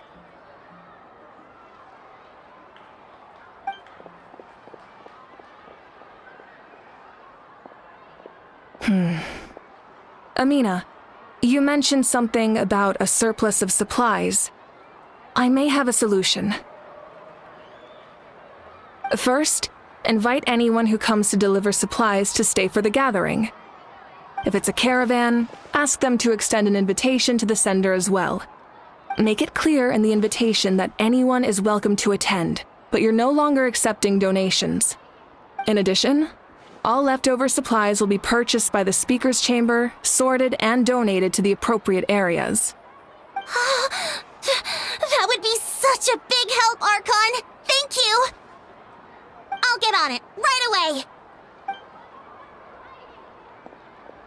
Amazing plan, Malika! It was clear, concise, and organized.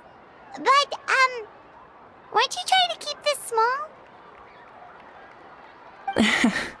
I don't mind increasing the size of the gathering, I just didn't want it to be because of me.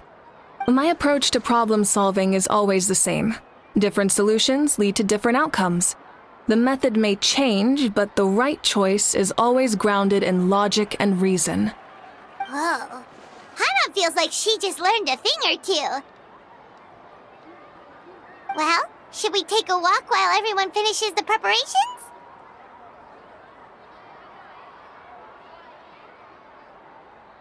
Sounds good.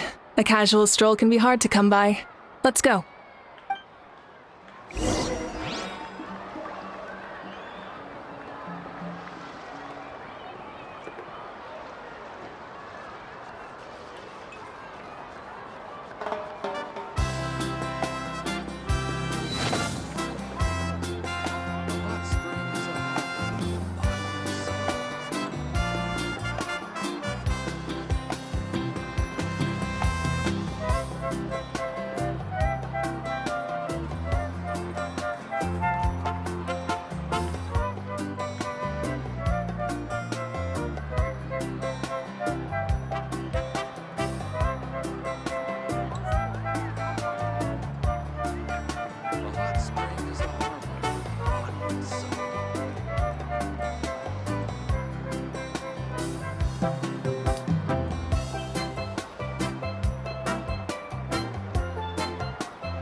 If we don't solve the crisis in the Night Kingdom, war will continue to ravage our nation.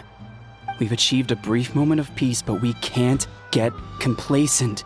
Even if it's not in the front lines, there are still things we can do. Like fortifying our defenses, eliminating remaining monsters, rebuilding our homes, and coming together like this to sing for you and offer our warmest blessings.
you guys. Sorry for the wait. We're still setting up the venue. Hey, did I say you could take a break? Keep pushing. This is the home stretch, and then we get to feast. Yes, Coach. Are you still helping rebuild the tribes? That work is pretty much done, but I've discovered a lot more people with abyssal corrosion syndrome in the process. So I've been compiling patient records while helping them overcome the hallucinations. Thanks to the captain, we have the draft of lucidity for the worst cases. I heard about your efforts. The Speaker's Chamber can take it from here. It's more effective to have a focused task force, and the Speaker's Chamber can contact the Fatui directly for more doses. The doctors at the stadium aren't too busy? The worst is over, so it should be fine. I'll confirm it myself later. I'll be in touch with next steps. I just need you to compile all existing patient records to ease the transition. Understood, Archon. Although I'd like to continue helping out with the treatment, I can't let everything I've learned go to waste. Wow, that's so responsible of you. Well, knowledge is power after all.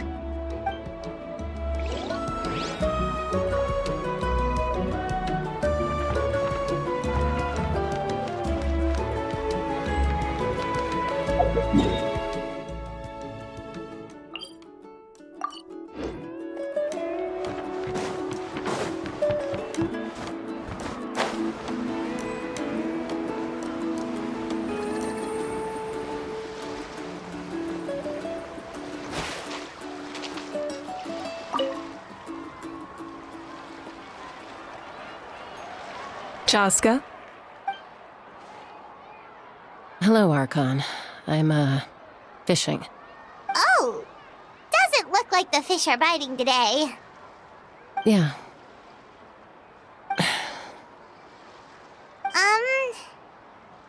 It's okay. You don't have to walk on eggshells around me. I know you can tell I'm not really trying to fish, but gazing at the water puts me at ease. I went to visit your parents, Chaska. Of course, I could only offer a few simple condolences. You helped a lot, actually. My mom has been doing better since your visit. I've always been grateful to my parents for taking me in, but now I have an even deeper sense of responsibility. I'll never be able to replace Koichi, but I will do everything in my power to pull them out of their loneliness and despair. That's exactly what your mother is worried about. She doesn't want you to push yourself to make up for their loss. After all, it's your loss too. Grief is not something that can be measured against others. You don't need to make amends, Chaska. Your loss is a tragedy, not a debt.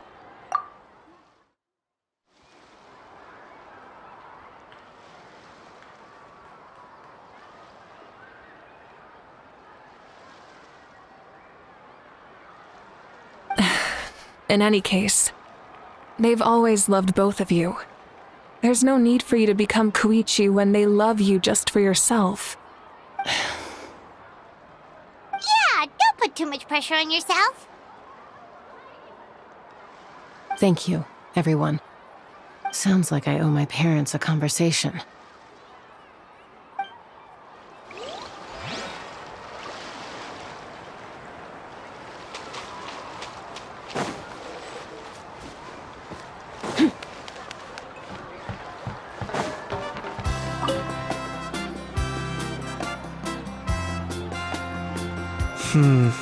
This box is missing a label. Oh, it's you. What's up? Nothing. We're just taking a look around. Well, everyone's busy rebuilding the tribes, so there's not a lot of Saurian hunting work out there. But the Pyro Archon assigned me a special mission. Oh, really? That's a bit of an exaggeration. I just asked Kenichi to help identify some of the unknown casualties from the battle. The fighting consumed all of Natlan. Countless humans and Saurians were dragged into the conflict. So a lot of investigative work is required to confirm their identities. Just like... Oh! But the Pyro Archon assigned me a special mission. Just like a detective, I only have tiny details to work with. The goal is to deduce their habits and find evidence to corroborate their identity.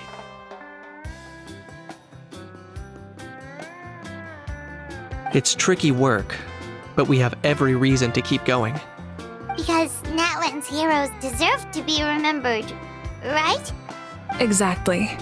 That is how we, as the living, respect our heroes and the values of their lives. So let me know if you need extra help, Kaniche.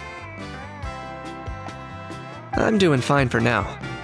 The teams searching for the fallen need the help more than me. The longer we take to find the dead, the harder it will be to piece things together. Understood. Thank you for your hard work. Just doing my part. Hey, looks like the food is almost ready. Let's head over. Paimon can't wait to feast. Oh, but if there are still people you want to see, that's okay. We can head over later, too. Oh, Gramps, Archon. I swear I've been on my best behavior recently. Paimon knows it's just how you talk, but you've got to realize how suspicious that sounds, right? I am curious, though. Are you still working with the captain? No, I don't have a reason to follow him anymore, so my life is back to normal. Growing vegetables, raising aphids. Well, maybe not completely normal. I'm still keeping tabs on the situation in the Night Kingdom. The ley lines are in a bad state. We plan on bringing that to an end. I know. You and Gramps, right? You're going to become great heroes, and the most I can do is weave a scroll of your deeds. Oh, you know how to do that? Most people from my tribe know the art, but I'm not very good. I can never seem to empty my mind. We commemorate the deeds of others as a form of inspiration. But rather than waiting for someone else to be inspired, isn't it faster to just take things into your own hands? Well, there are always things we can't do on our own. I wouldn't phrase it quite like that, but Paimon's not wrong. Time will give you an answer. I know how you feel, Auroron. It took me a long time to find my place in the world. I'm more mature now, but that passion, that drive to prove myself, I miss it sometimes. Maybe you'll change in the future, but you can still be proud of who you are now. You're saying I need to live in the present? Thank you, Archon. That's what I've always tried to do.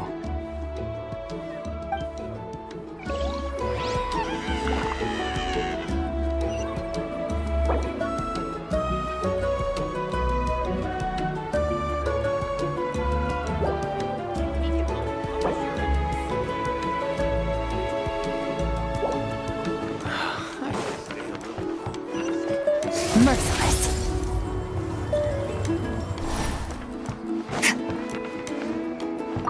Huh. Still no label. If I want to know who sent this, guess the box will be my only clue.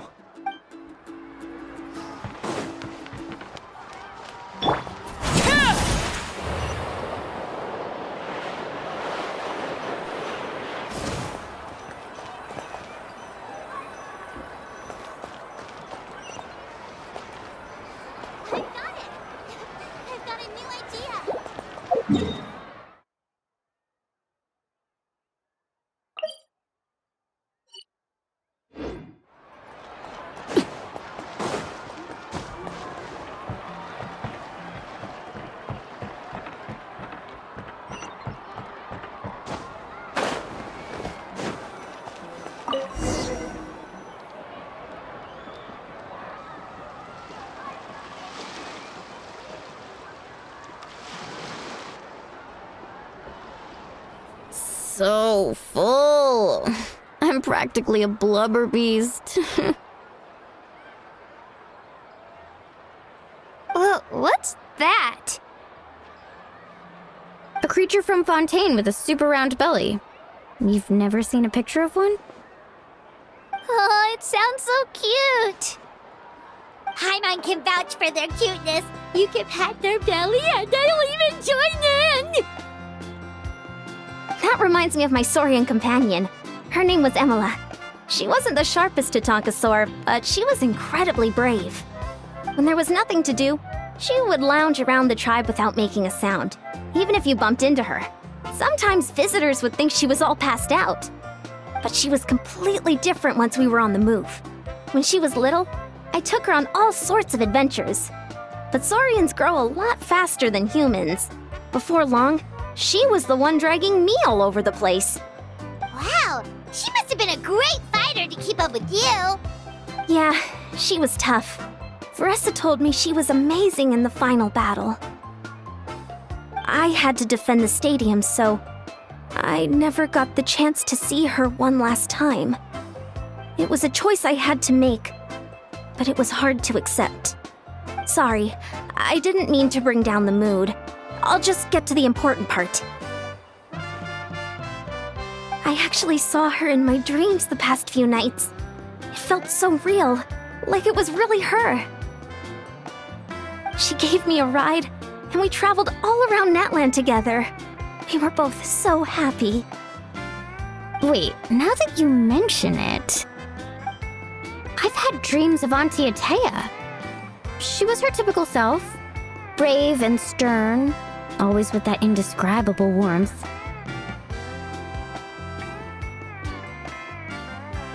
I've never had a dream that felt so real. Just like you said, it felt like I actually got to see her again. So it wasn't just me. Wait, you've had dreams too? Oh, don't tell Paimon you dreamt of your aphids or something. It wasn't just them. Some of the Gramps and Grannies who looked after me were there too. Growing up, I could always hear a degree of guilt in the way they spoke to me. It's why they never asked anything of me. Why they gave me so much freedom.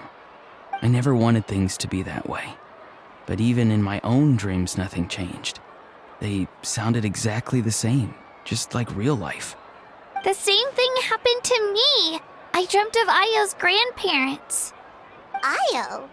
Oh, right, your Saurian companion. Io's grandparents fell to the abyss during the battle, so it's been really hard for him. He's barely been eating.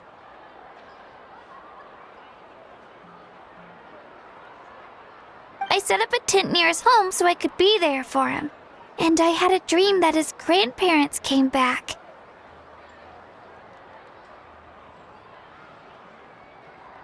I was so happy. In the dream, Io seemed like his normal self again. But it was only for a moment, and then I woke up. In real life, Io is still struggling. He barely sleeps or eats. But it's all right. I'll be there for him.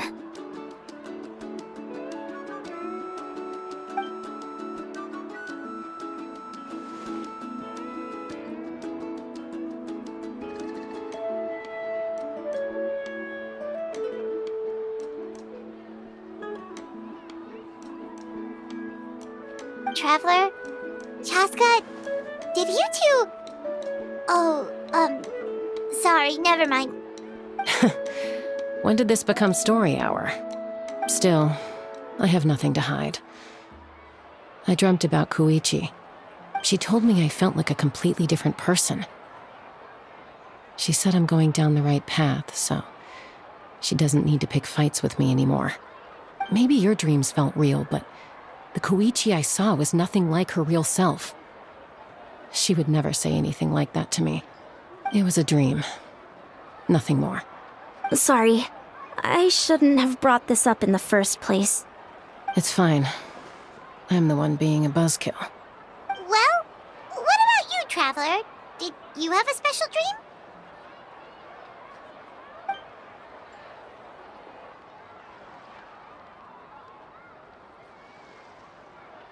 You're kidding.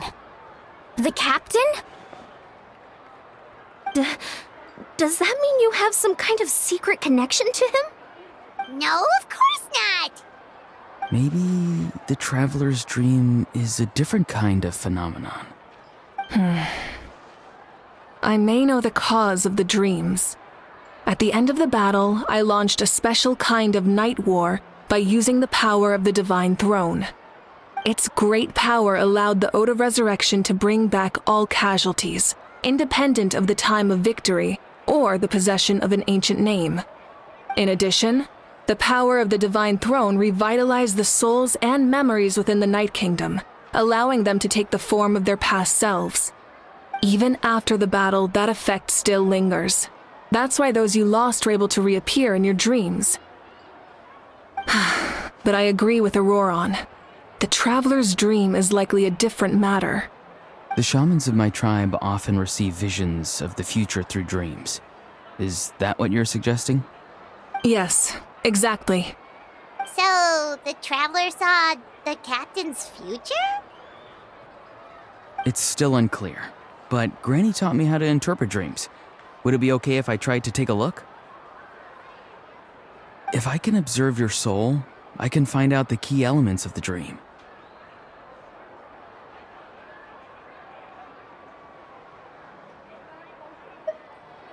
You're thinking of the Dendro Archon, right?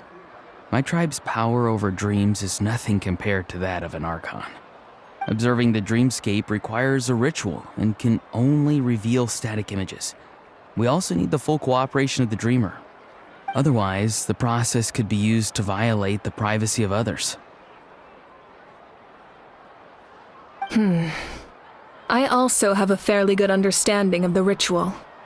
What do you say, Traveler? Should we start the preparations? Then I'll start getting ready.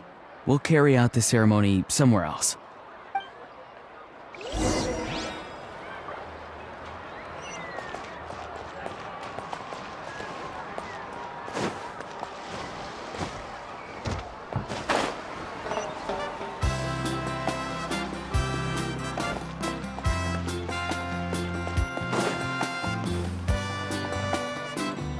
I never knew you could make it this way. This formula is new to me. Your granny never taught you about incense making? No. She usually just lists off the ingredients and tells me to follow the formula. Then you still have a lot to learn from her.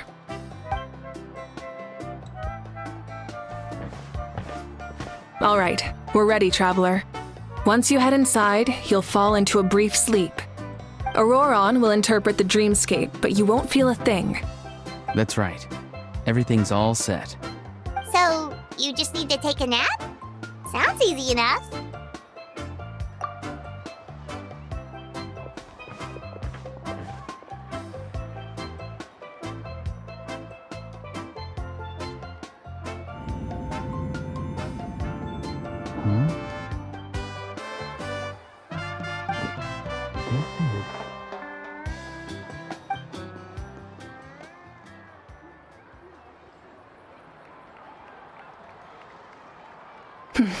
Here, have some water. It'll help to clear your head. You're awake already, Traveler? That was fast. It was enough.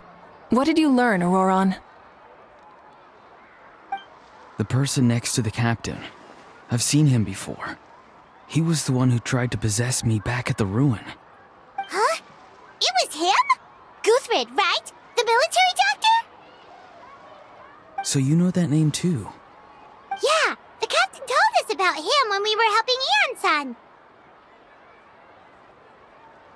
He was the one who developed the Draft of Lucidity, a drug that could help people with hallucinations. I see.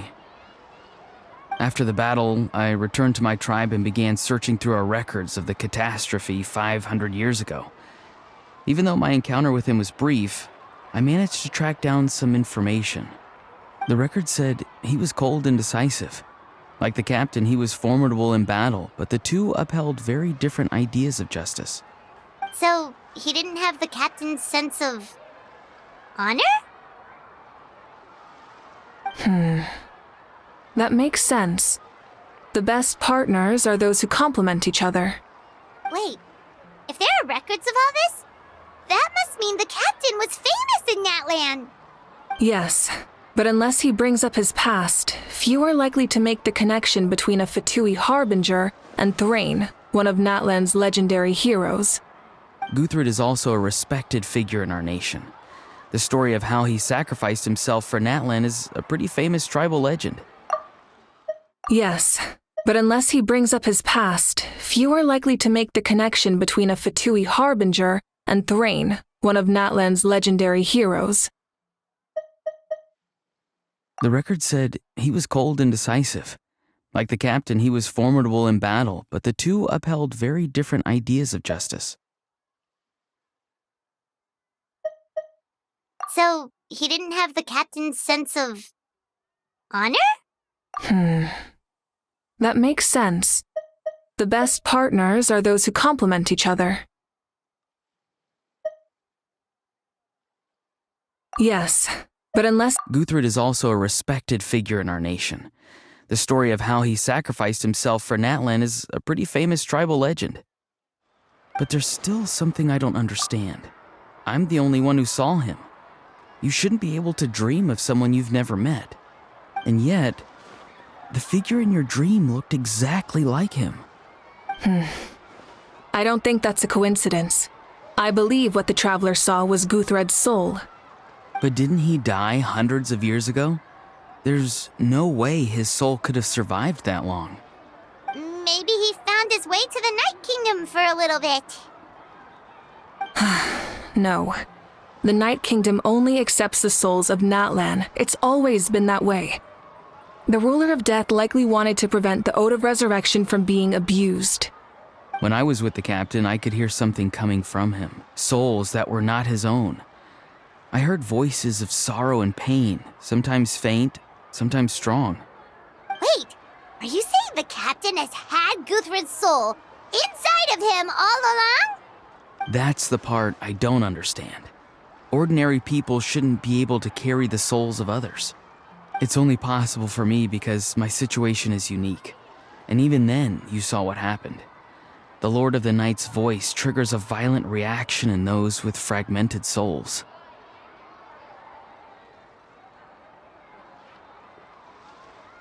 I even checked his soul myself. It's resilient, radiant, and entirely in one piece. Maybe it had something to do with Guthred then. It's very possible. It's still too early to tell, but the continued existence of Guthred's soul is likely the key to figuring out the captain's true intentions. I agree. The captain never revealed anything to you? The two of you worked together for quite some time. No, he rarely talked about himself. We were united in our efforts to save Natlan, but it never went beyond that.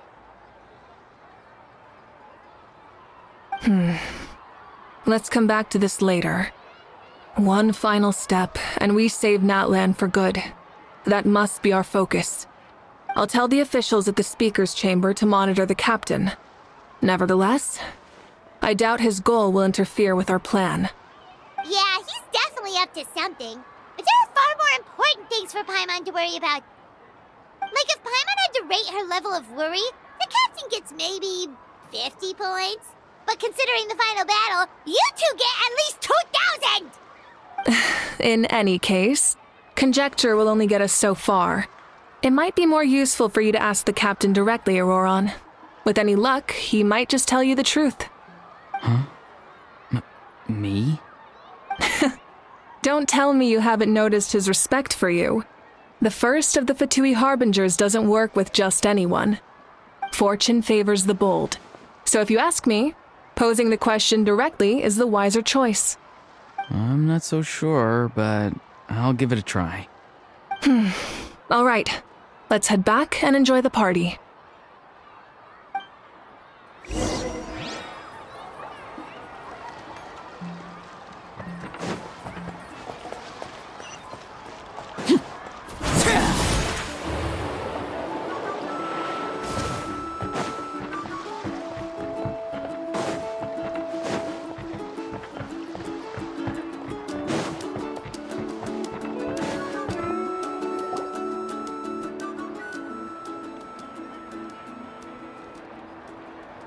Thank you so much for coming, everyone! As this gathering comes to a close, let's hear it for the Pyro Archon and the Traveler one last time! Good luck. You've got this! For Natlan! Thank you, everyone. Today has meant so much to me. It's been a long time since I had the chance to truly relax. Yeah, today was great! Well, that concludes the send-off. Everyone is free to go. Any volunteers willing to stick around for cleanup, follow me! Oh, I'm in.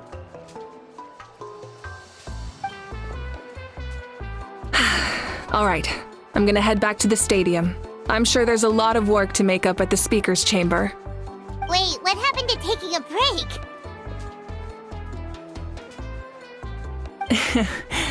There is no break from the responsibilities of an Archon. Anyone else heading to the stadium? We can go together. Yeah, I'll come. There's a few things I want to pick up before I head home. No one really needs a peacemaker right now, so I think I'll spend some time with my parents. Okay, see you soon!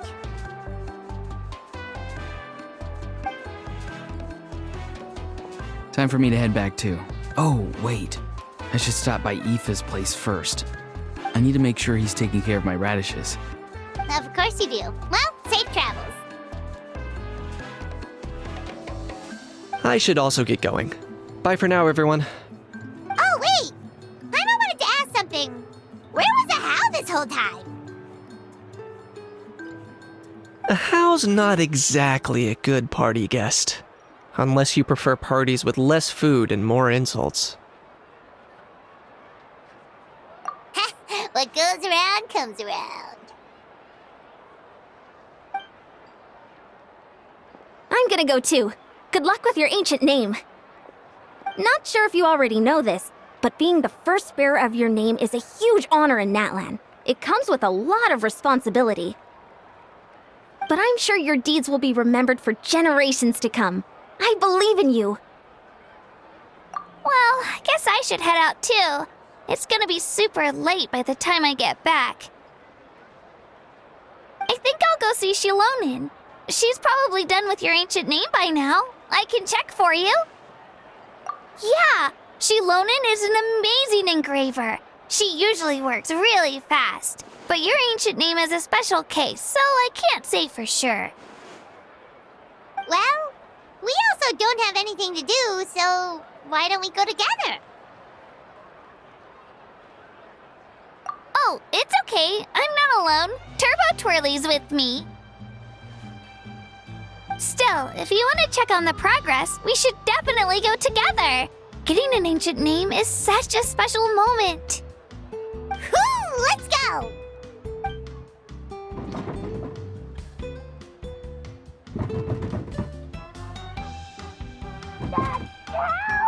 Someone save me!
Something you wish to report?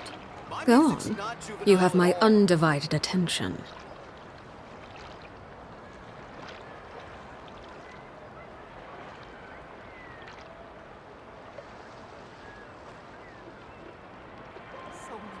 pictures.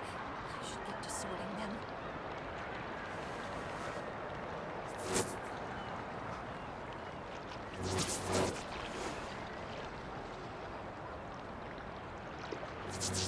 My music's not juvenile at all.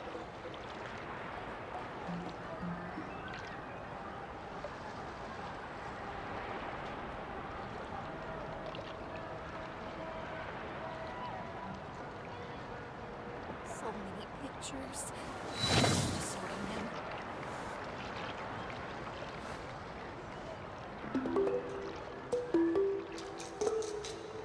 My music's not juvenile at all.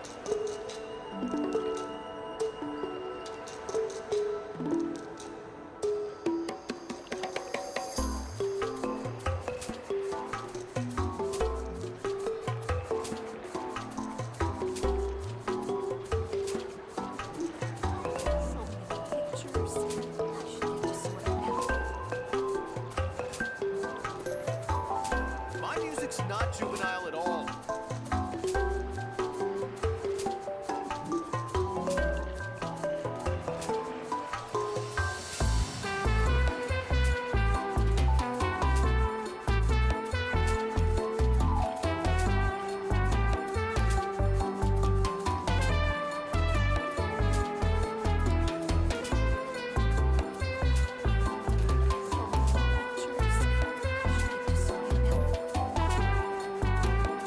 My music's not juvenile at all.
Merciless.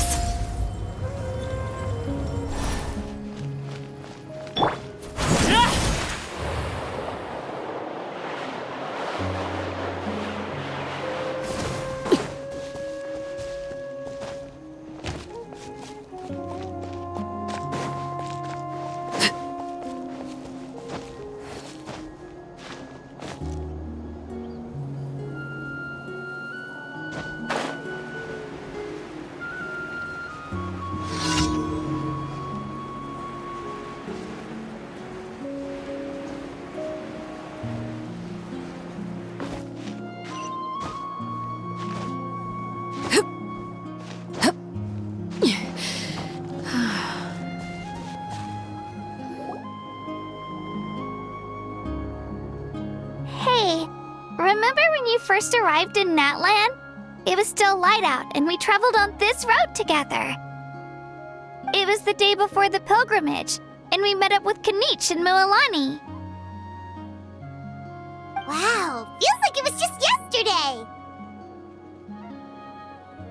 Yeah, you saved me from the Night Kingdom, you helped us win that battle against the Abyss, and the final battle is just around the corner.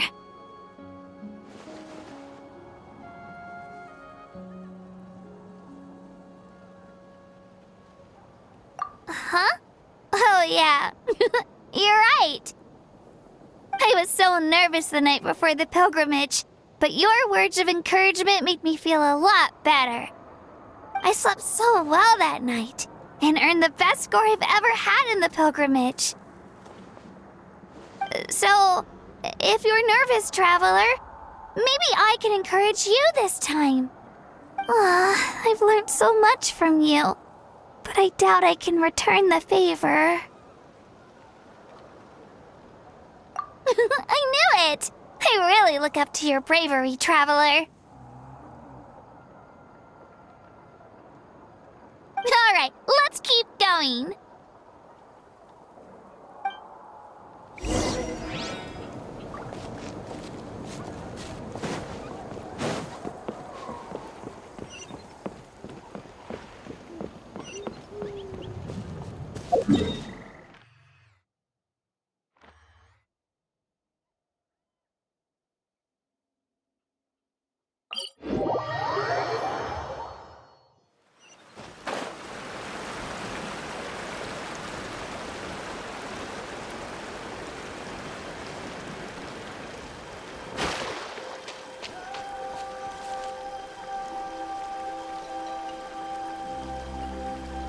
Hey, this is where we met Toto, isn't it?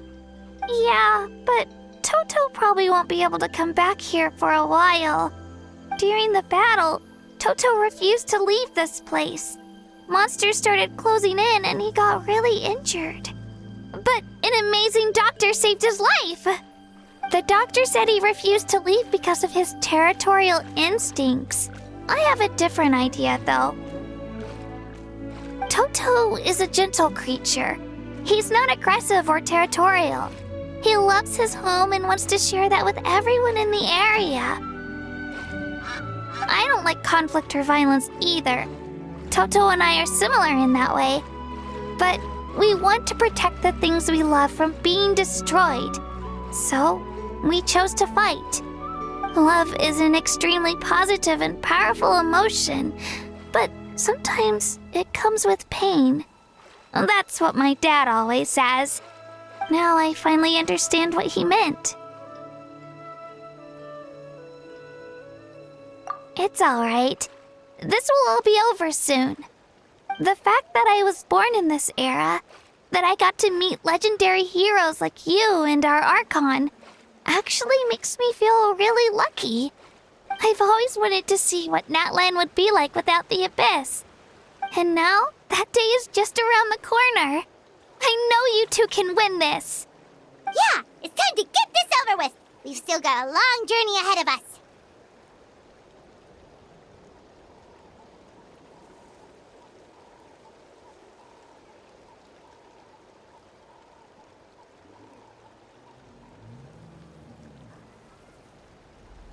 Come on, we're almost there.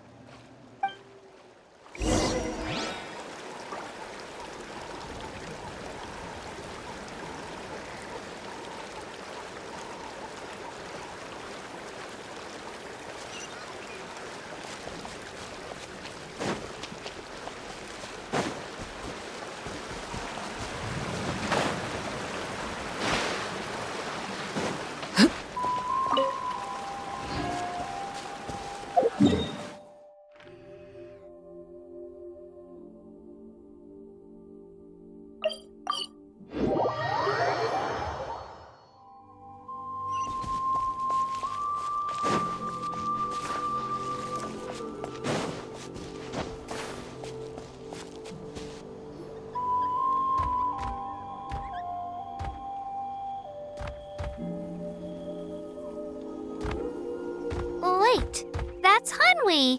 Hey, Hanwi, what are you doing here? Oh, let me introduce you. This is Aya's mom. Hello! Oh no, you seem worried. Is something wrong? She left. Come on, let's follow her.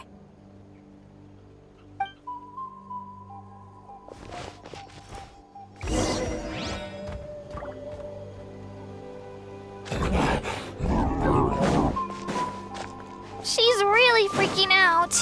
What's going on?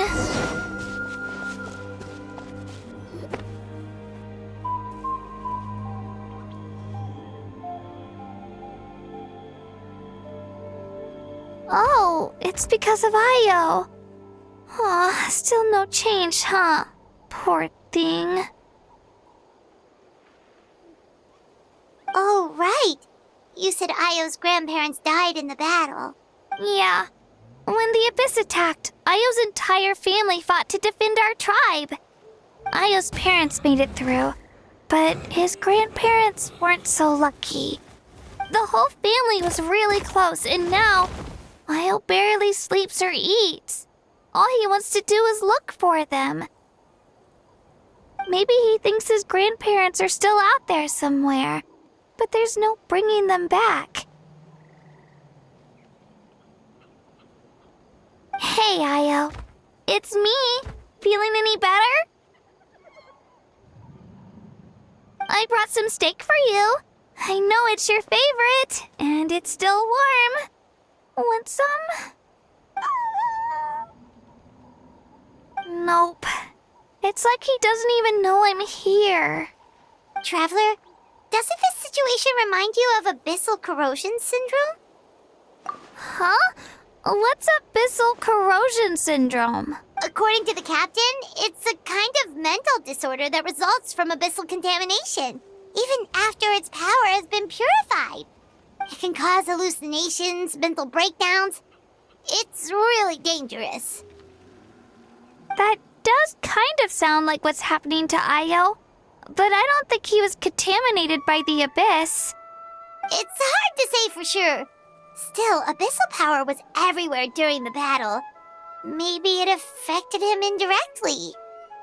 It's possible. Yeah, that medicine was really effective against the worst cases. Since we don't have any other options, should we give it a try? Okay, but just a small amount. Since it was developed for humans, it might have a different effect on a Saurian. Yeah, better safe than sorry.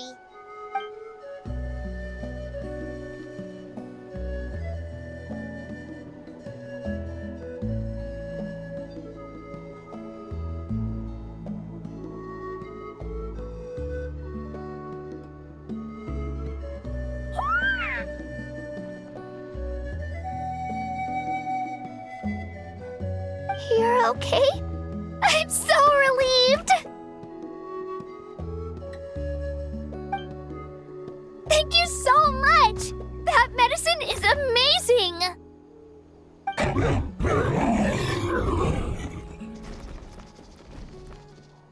Done eating, Io? Then you should get some rest. You've barely slept these past few days. Okay. You're full of energy, aren't you? Fine, I won't nag you. Just don't overdo it. Thank you so much, you two. You helped save Io.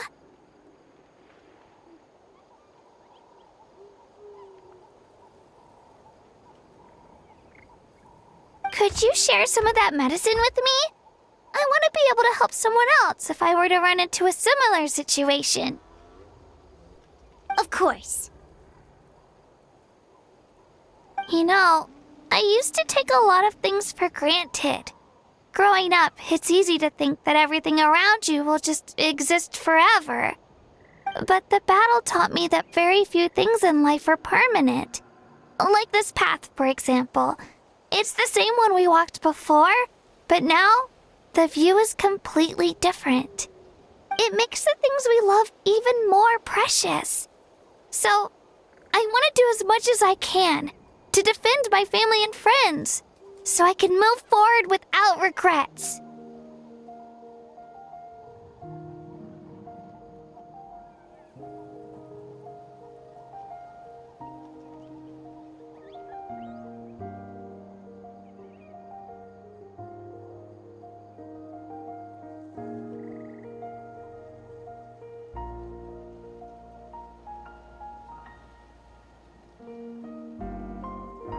Actually, that's something I learned from you.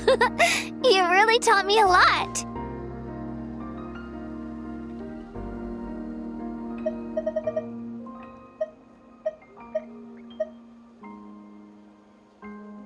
Yeah, you're so talented and strong. Practically a star pupil. Really? So you think I'm doing a good job? I've been a good disciple? Or a student? Or Thank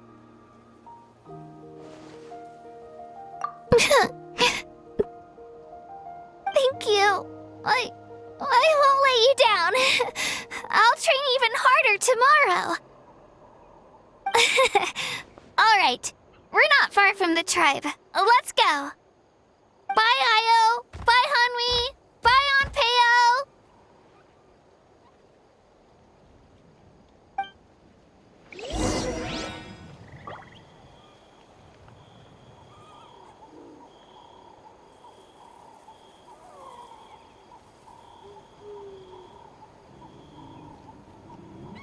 Staring into my eyes is ill-advised. I can't promise you'll like what you see.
We're here.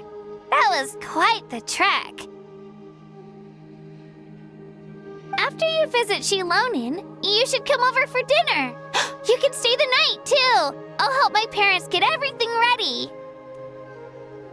We wouldn't want to impose.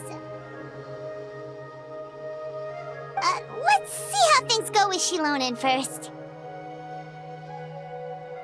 Totally up to you. You're always welcome. Bye!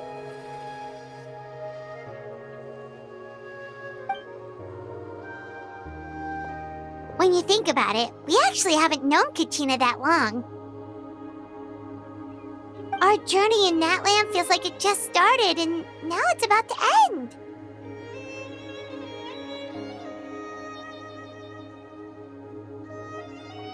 That's true. We'll just have to add them to the itinerary. Alright, time to go check on your ancient name.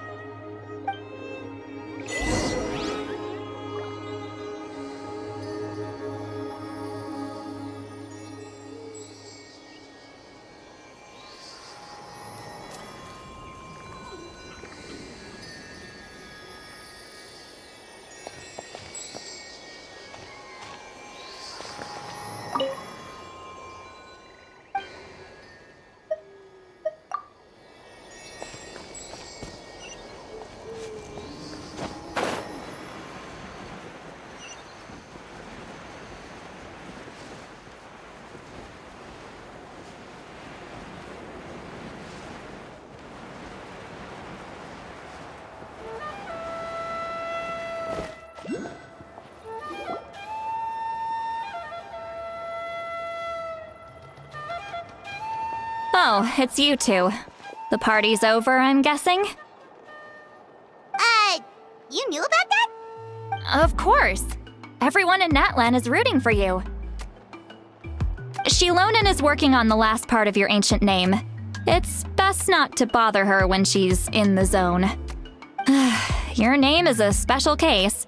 There were quite a few headaches along the way, which slowed the progress.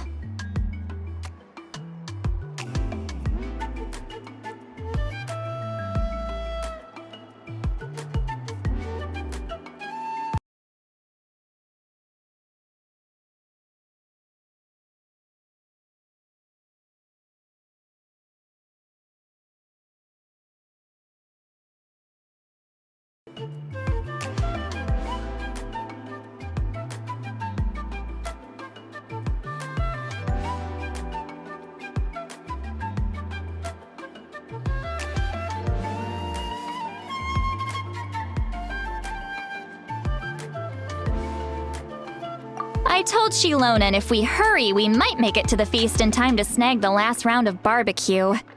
I was just teasing, but she gave it some serious thought, nodded, and really hit the ground running after that. It's like my joke lit a fire under her or something. Sounds like she really wanted that barbecue. Yeah, it's a favorite in her tribe. I bet she still hasn't realized the feast is already over. Wait, should we go make some for her then? I appreciate the thought, but there's no need. I can tell what time it is. The light outside is a dead giveaway.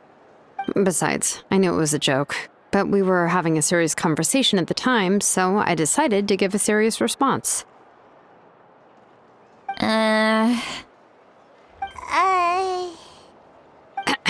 Well, anyway, I have something more important to show you. Here, take a look. Wow, it's your ancient name! Tumaini, a name surfaced from the very bottom of the River of Souls. It means hope. A light to guide us through the darkness, like the stars or the moon. It's a perfect fit. Amazing! Does this name come with a cool chant like the others? Of course, but that'll come later. The Traveler is the first bearer of this name. Those words will emerge naturally during his journey. Once you return triumphant from the battle, I'm sure you will have fully understood why the Lord of the Night chose this name for you.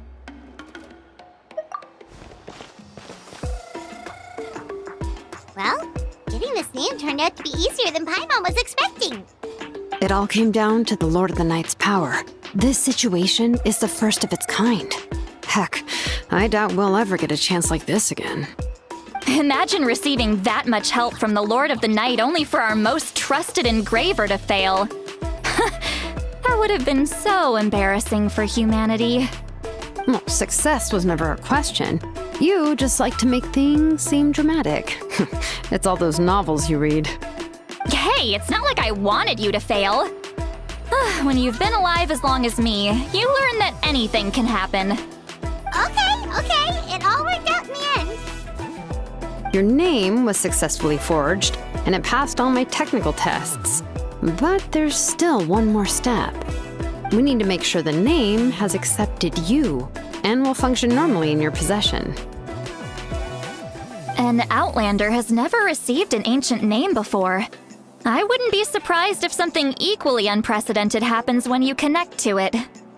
So you're saying it's still too early to celebrate? Well, when it comes to something this important, we can't leave anything to chance. Let's run this final test. Oh, don't worry, the process is simple. We can find a quiet place to test it out after dinner.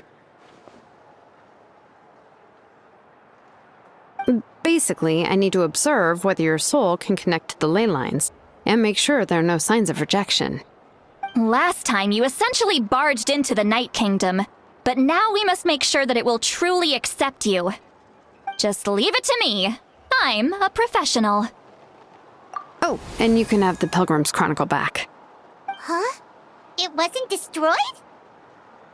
If forging an ancient name consumed the memories used to create it, the first person to bear the name would never be remembered. The Pilgrim's Chronicle is still the most significant proof of your adventures in Natlan. No need to make a fuss. Let's go eat. I'm starving. Come on, I'll take you to my favorite barbecue place. Barbecue. See? I knew you couldn't resist. Oh, well, I forgot to mention, the place has top-tier alcohol as well. Well, what are we waiting for? Hop to it, people!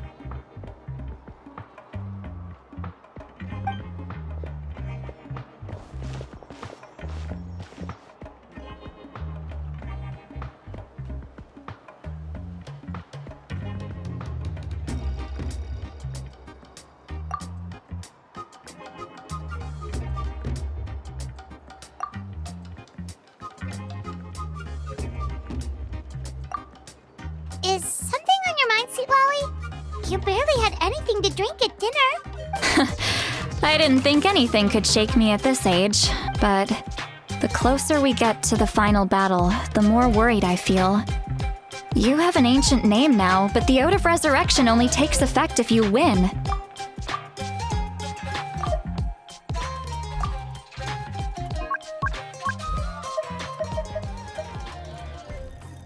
And the Pyro Archon's fate is pointing toward death.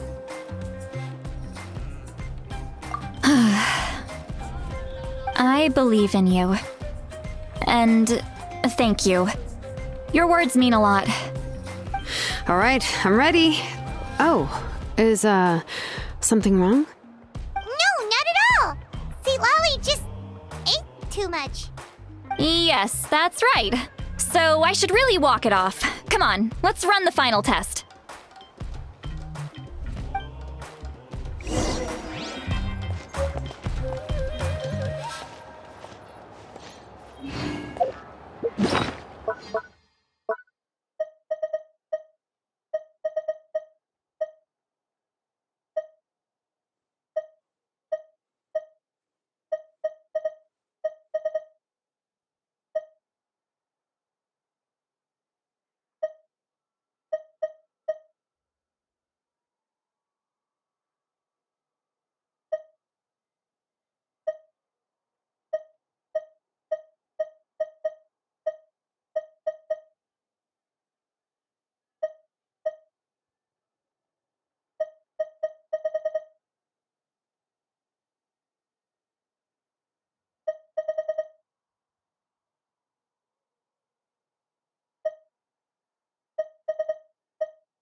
Laid bare.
Transfixed!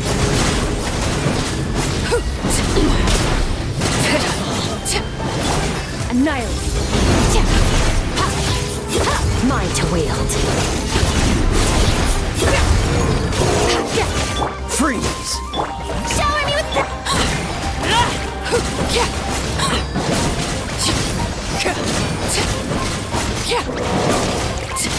Cool it!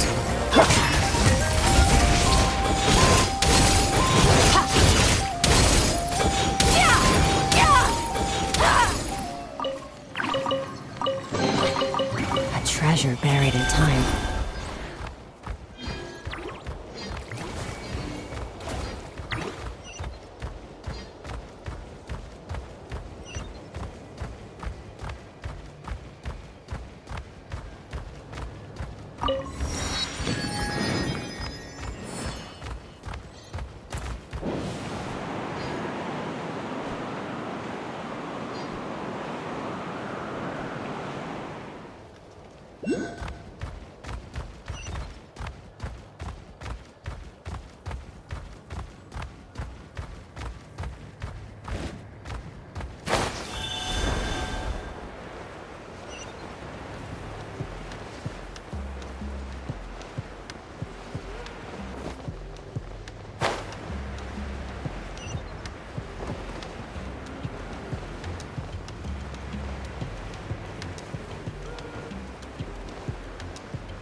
All set, Shilonen?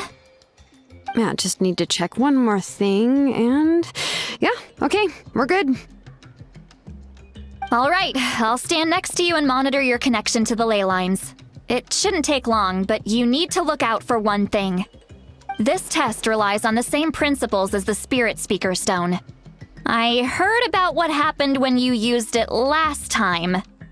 Oh yeah! Abyssal power kept surging out. If Chaska hadn't destroyed the stone, Vichama would have been consumed by the abyss! That's exactly what I'm worried about. All this time, our final foe has continued to corrode the ley lines from the depths of the Night Kingdom. Your resistance to its power is remarkable, but you need to tell me if anything feels wrong. If either of us notices something off, the test ends. Got it? Don't worry, I'll use elemental power to take care of that. This isn't exactly a picnic in the park, but everyone knows you never leave trash behind. Shilonen, I'm ready to start. Paimon, give us a little more space. Oh, okay. Let's do this.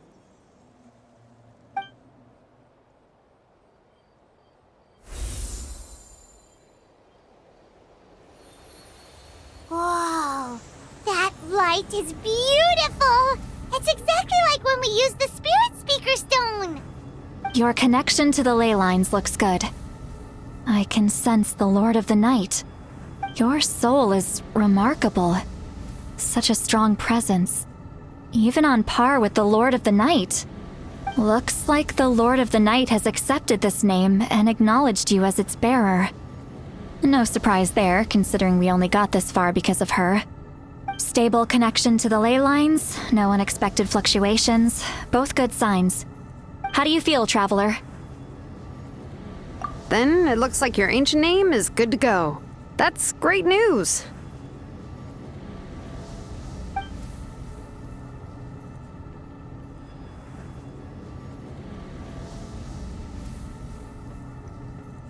Wait, look, something's coming! No need to panic, Paimon. The damage to the ley lines has allowed these soul-like beings to leak out onto the surface. It's just because of the ritual. It makes it so that everyone can see them. I know they look like ghosts, but it shouldn't last long. Although, there shouldn't be this many. Home. This way. Shilonen, stop the test! We've already confirmed what we came here for. Got it. What's going on? I see. It wasn't just escaped souls. The ritual attracted all the souls in the surrounding area. surrounding area. The Night Kingdom is getting weaker by the day, especially in its capacity to accept souls. After death, many souls fail to return to the ley lines. Once a soul becomes lost, it can never return to the Night Kingdom. Lost souls can only wander listlessly, gradually fading from existence before disappearing entirely. Please, take me back. I cannot disappear. So the connection we established to the Night Kingdom, that's what drew them here? Yes. The Traveler's soul is powerful, so the echoes coming back from the Night Kingdom were loud and strong. Some of these souls never made it to the ley lines. Others escaped from the Night Kingdom, and even more don't come from Natlan. Complicated doesn't even begin to describe it. So, they've always been around? We just couldn't see them most of the time?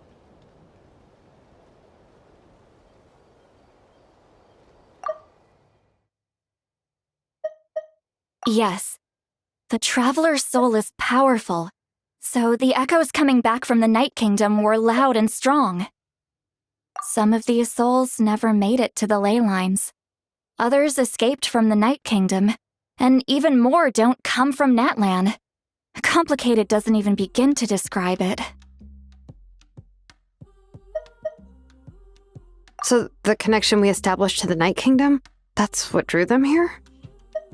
I cannot disappear.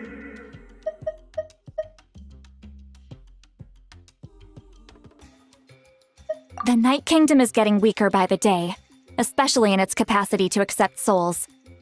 Once a soul becomes lost, it can never return to the Night Kingdom.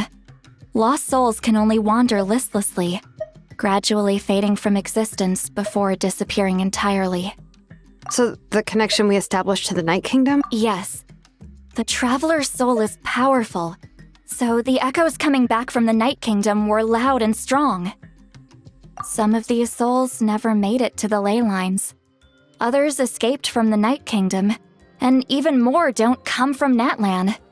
Complicated doesn't even begin to describe it. We can try. Returning souls to the ley lines usually requires a complex ritual, but we don't have time for that, and neither do they. That's exactly why my people turned to vessels like Auroron. He has a remarkable ability to perceive souls. Even after the failed ceremony, he made it his mission to travel around Natlan and return as many souls as possible. But most of the time, having the ability to perceive souls means watching them wither in agony. Completely powerless to stop it. So you're saying there will always be those that we can't save? That's right. But saving some is still better than saving none at all. After all, souls that disappear can never be reborn. That has to be true loneliness. The knowledge that you've been abandoned by the world, even in death. Yeah, we should try to save whoever we can!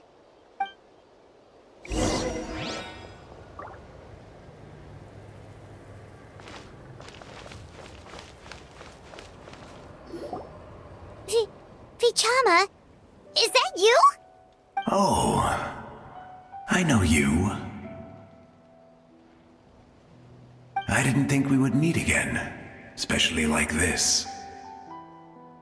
Using the Spirit Speaker Stone meant so much to me. Thank you, Zitlali. I finally had the chance to say that in person. Enough of that. What happened to you? Wait, you're from the Scions of the Canopy? During the battle, your tribe was... It's okay. The battle finally gave me the chance to fulfill my dream.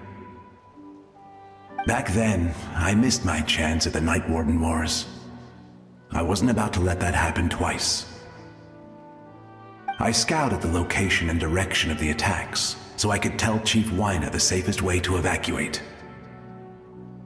Those with grappling hooks escaped through the air. Everyone else banded together on the ground to break through the front. But people needed information, so I stayed behind until the very end. Oh, You're a true hero. Thank you, but that's not why I did it. I did it for the future of my tribe and the future of Natlan. The battle gave me back my sense of purpose. That's all I wanted.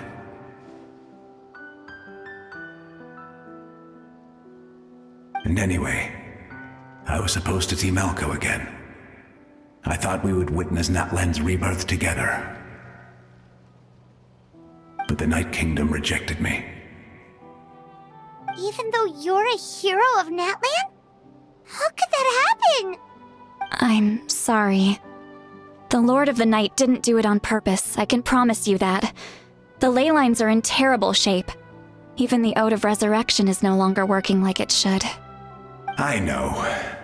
She can't help it, right? I get it. It just feels like fate is mocking me. Even in death, I won't ever get to be with Malco again. No, it hasn't been long since the battle. The door to the Night Kingdom should still be open to you. Give me some time. I'll think of something. Is that even possible? It doesn't matter. I have to try. A hero of Natlan deserves a better fate than this.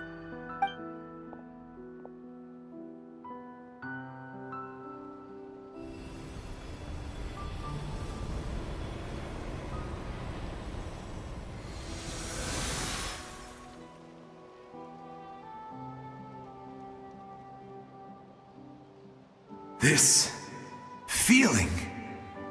Is this the Night Kingdom? Looks like this method worked on you. Thank you. Thank you so much. People don't always have the nicest things to say about you, but shows what they know. That's a given. I hope you come back to us soon, Vichama. If I may, what about the others? Can you save them too? We're sorry.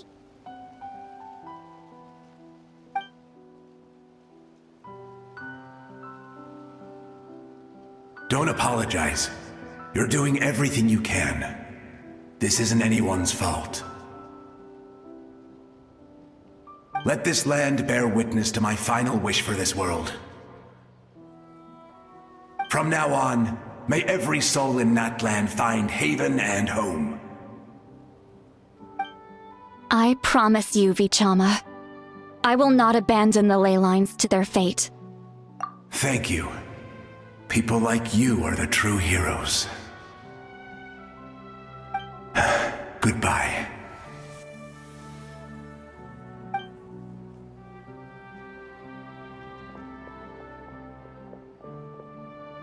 Let me go back. Please, my child is waiting for me. I'm sorry. Too much time has passed. There's nothing I can do. Nothing you can do? Oh, is this the home? Here. Home. She's one of the souls that overflowed from the Night Kingdom. She can no longer go back there. Home. Home. We're sorry. If there was anything we could do. Home.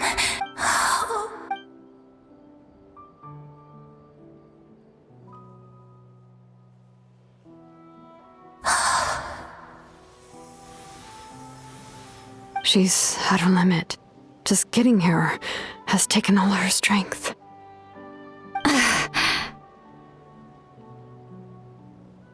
Let me go back. Let me go. The Night Kingdom isn't responding. That means its doors are closed. Why? I fought my entire life. I believed the Lord of the Night would.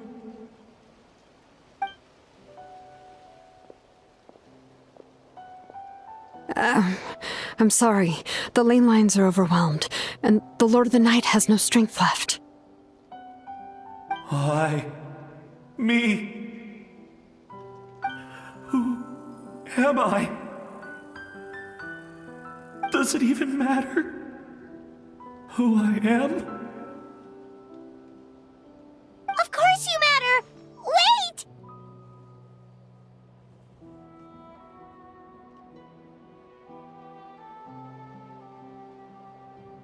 Absolute helplessness. That's what he felt in his final moments. I could sense it. I'm sorry.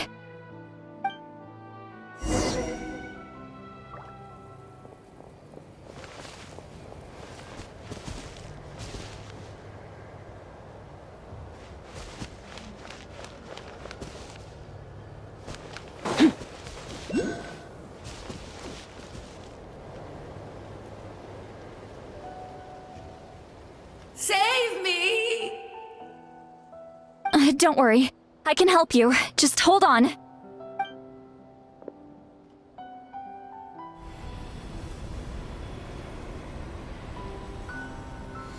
The Night Kingdom. Thank you.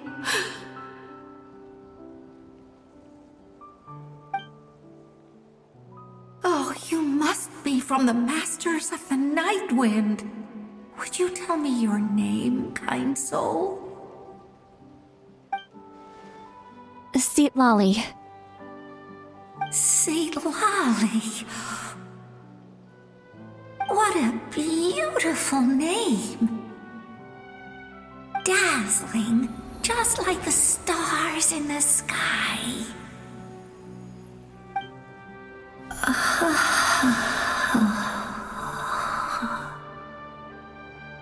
I can't disappear! It hasn't been long since he died. I can still try to save him. I can't. I can't. Watch out, Sea Lolly! The Abyss is corrupting him! Disappearing. You are.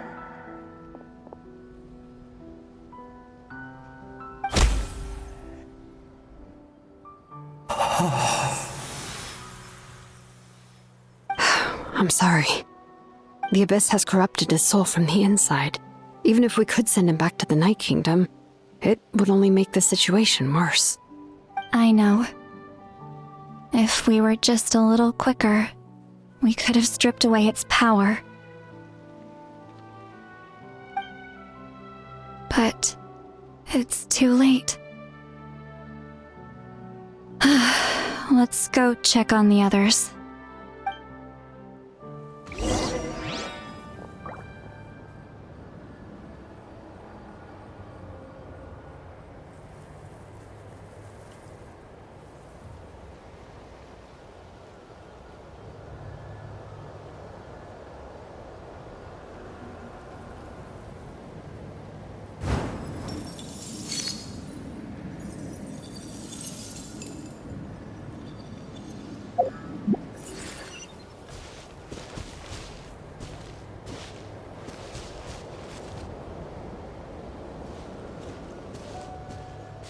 Oh no!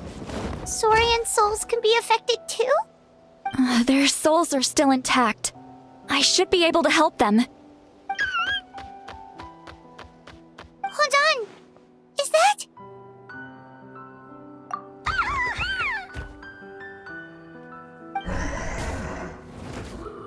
That's right. I recognize him, and the two souls next to him should be his grandparents. Kachina told me about what happened. Well, it all makes sense now. Io could barely sleep or eat because he sensed the presence of his grandparents. That must be why he looks so happy right now. They're finally reunited.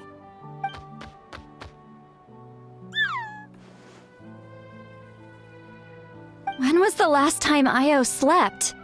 From what Kachina said, it's been a while. He hasn't been doing so hot lately. But now that he's seen his grandparents again, he looks completely at ease. Kachina's taken me to meet Io before. He's always been such an energetic little Saurian. If he didn't want to sleep, even his parents couldn't make him. But whenever his grandparents started to sing to him, he would fall asleep in no time. I think it's a song from when Io's father was a baby, or even before then. That's amazing! Io was so restless earlier, and now he's completely calm.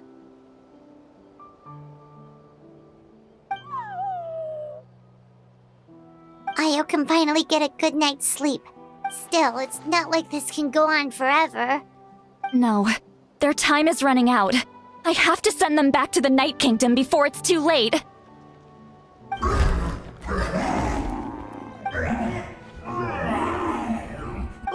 What's wrong with them? They got super angry all of a sudden. They don't want to go. I know you don't want to leave Io, but you can't stay here. You're running out of time. If you don't go back to the Night Kingdom now, you'll disappear in a few days.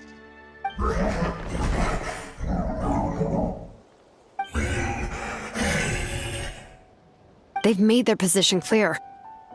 We want...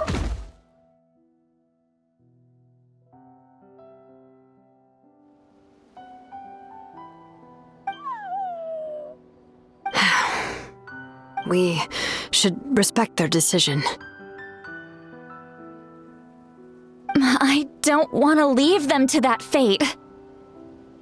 But if this is what they want, then I can't separate them. What fate? You mean like the other lost souls? Yes. They will gradually fade away, painfully and slowly, until nothing is left. But that is their choice. For the next few days, at least Io will get a good night's sleep. That's the only way to prevent more souls from suffering the same fate. Once all traces of abyssal power are removed from the Night Kingdom, the Pyro Archon will restore the ley lines. That's the final step of our plan. So we're not just fighting for the living, but for the dead too. What dream? Oh yeah! You said the captain had a bunch of these kinds of souls with him. Maybe they're looking for a home too. But it's impossible for Conrians to enter the Night Kingdom, right? Although it wouldn't be the first time the captain tried to do the impossible. Even in its fully functional state, the Night Kingdom can't accept foreign souls. It's completely isolated from the ley lines of other nations. In theory, that means Conrian souls shouldn't be drawn to the presence of the Night Kingdom. Something strange is going on. One thing's for sure. It seems like the captain wants to help these souls. Well, he usually keeps his cards close to his chest. If we want to know what he's up to, we just have to wait for him to act. Anyway, let's focus on the final battle. That's the most important thing right now.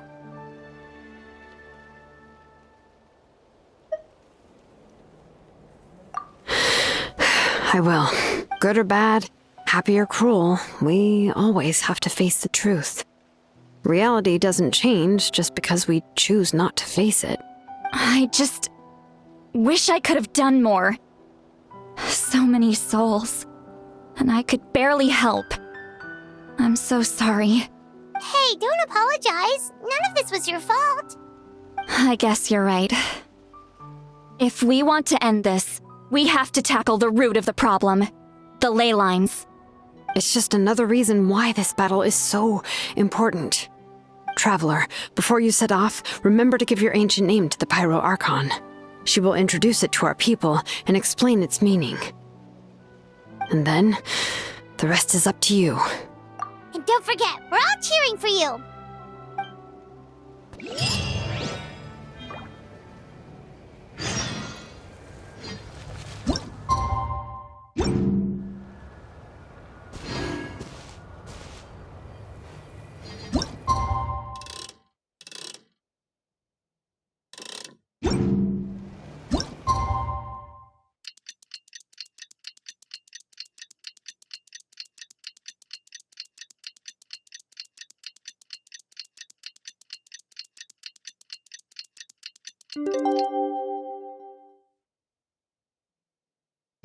Where did we come from? The day of the final battle is here.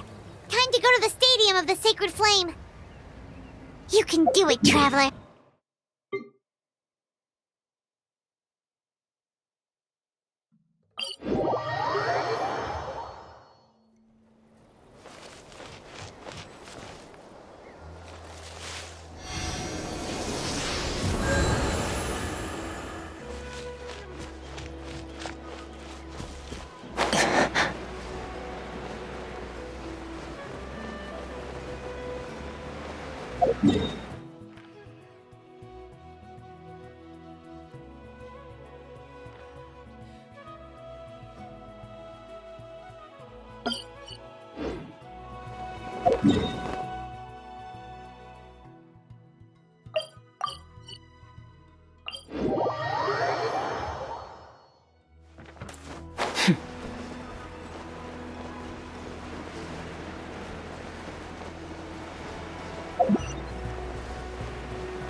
The Pyro Archon is waiting for you inside.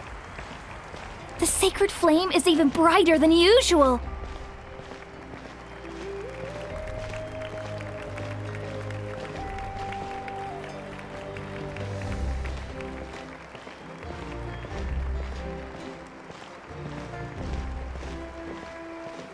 I don't think I'll ever forget this day.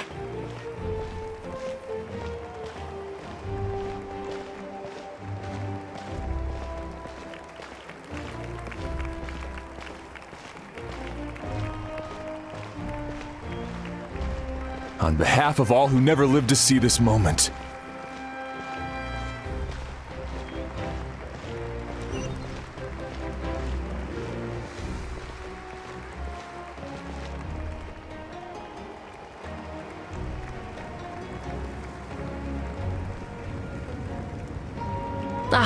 Traveler, Paimon, you're here.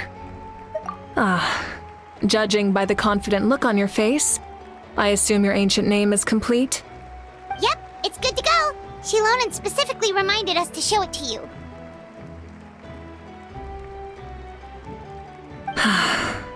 Tumaini. Yes, that fits you perfectly. Is that an ancient name? I heard this is the first time we forged an ancient name for an Outlander. Seems like it was a success. What's engraved on it? Looks like my people are just as curious about this name. Traveler, Paimon, join me over here.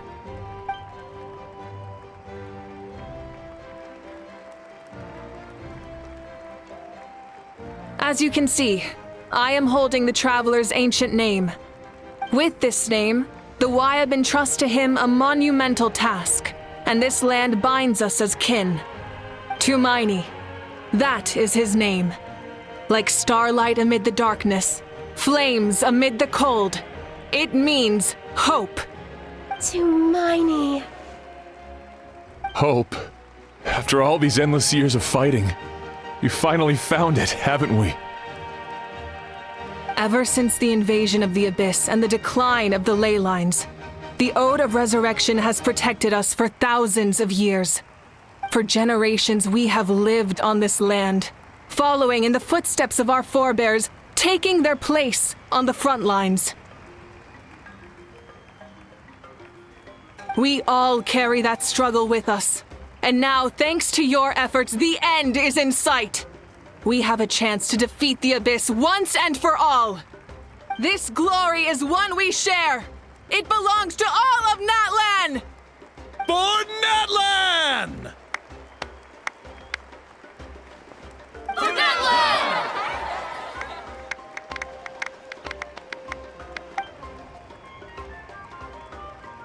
Our suffering will not soon be forgotten.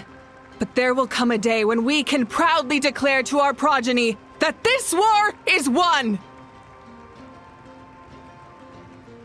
For our fallen heroes, our lifelong comrades, and all who forge the path ahead through trial and tribulation. For our homeland, we will claim victory! In Natlan, no one fights alone! No one fights alone! To battle!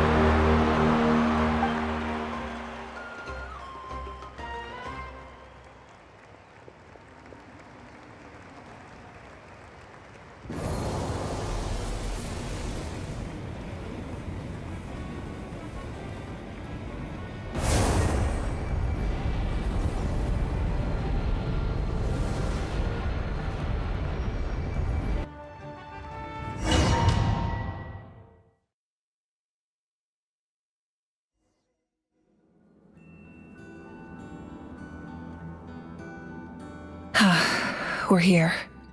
I'm sure you're familiar with the site of the Night Kingdom by now. The corrosion here is relatively mild, so this is our last pit stop. Once we set off, we must destroy our final enemy as soon as possible.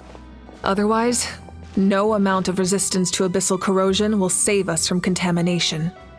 So there's no turning back after this, huh? After you left, Paimon started to be able to see this place. It's a mystery to Paimon, too.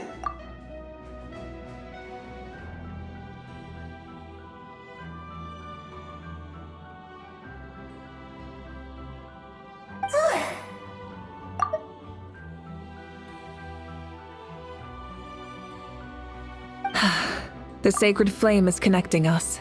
The moment it sent us here, it made sure your consciousness could reach us. But still, you can go no further. The Abyss also has the power to corrupt the mind, so once we venture deeper, it must be alone. But, while we're still here, I believe some of your friends may wish to say a few words. True, but there's time enough to say goodbye. Come find me when you're ready to set off. I'll explain the next step of the plan.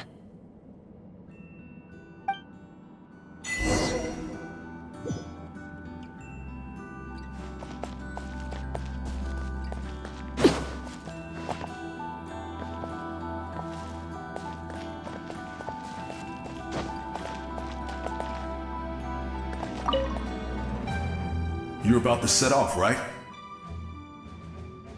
Your bravery is like an echo through the valley, calling on us to respond in kind. The children of Echoes offer you our blessing.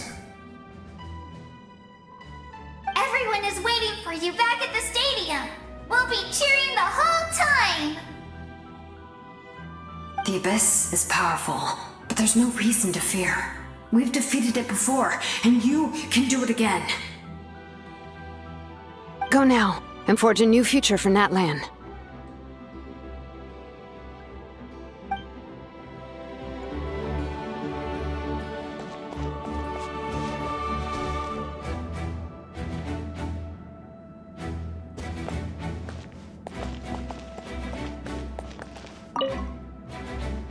On behalf of the Scions of the Canopy, I offer you our blessing. The name of Termfire teaches us that everything comes at a price. We've offered generations of blood and tears to this war. And now, it's time to collect. The Abyss must pay for what it has done. Oh, and Ahau has something to say. Although you are but lowly servants, you have brought us much amusement. We desire that entertainment to continue. If this is where you meet your end, it would be a great disappointment. We would get over it, of course, but if you do go die, just go without regrets. That's the nicest send-off you're going to get out of Ahau.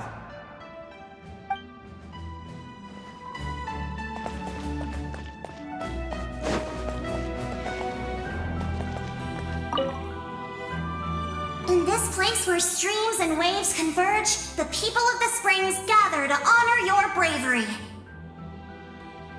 I love the hot springs. I can't get enough of them. I want to go today and tomorrow and the day after that. Just thinking about spending time there with you and all our friends makes me so happy. So, after the battle, let's go there together. Paimon included. Sound good? Yes! I'm so excited.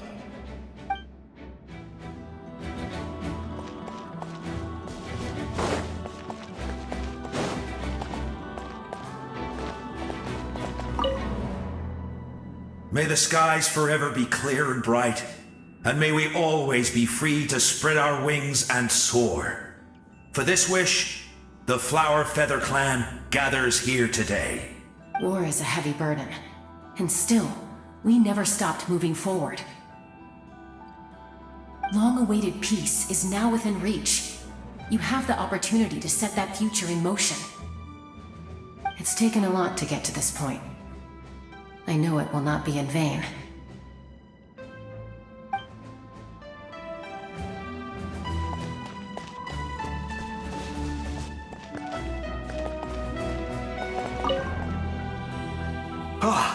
A revelation came to me in a dream, and I shared it with my tribe. You are the star that will shine through the mist. The spirits bless your journey. From this day forward, plants will sprout because of you, insects will take flight after you, and all will turn to your will. I disagree. The land of Natlan nurtures life, but the Abyss knows only destruction. Natlan is also a land of memories and legends. I live longer than humans, and in all that time, I've learned what life and death mean to people. The dead draw solace from the living, and the living push forward in honor of the dead. In life and death, we all leave marks on this world. We cannot let them be reduced to nothing. Yes, thank you for joining this fight. I'll wait for your safe return.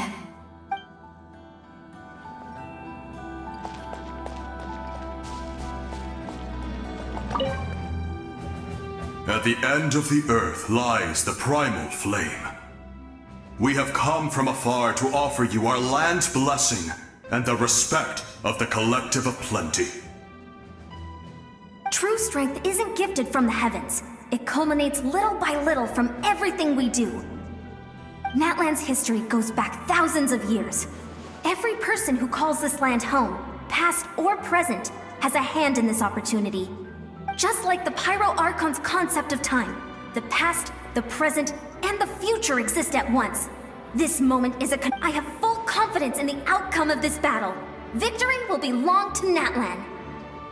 Actually, I also have a more, personal request. Once the war is over, come visit us in the Collective of Plenty, okay? That's right. Our tribe can't wait to meet you. Veressa and I will show you all our customs and fun activities. I'll leave you in suspense for now, but I promise you won't be disappointed.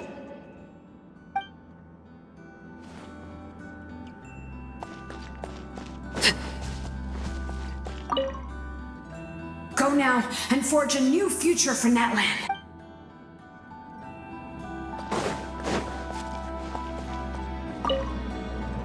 Veressa and I will show you our tribe's customs and fun activities. Don't miss out.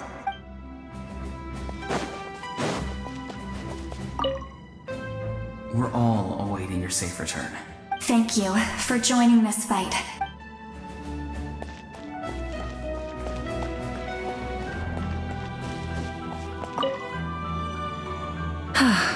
Are you ready, Traveler? That's fine. It's best to move forward without regrets.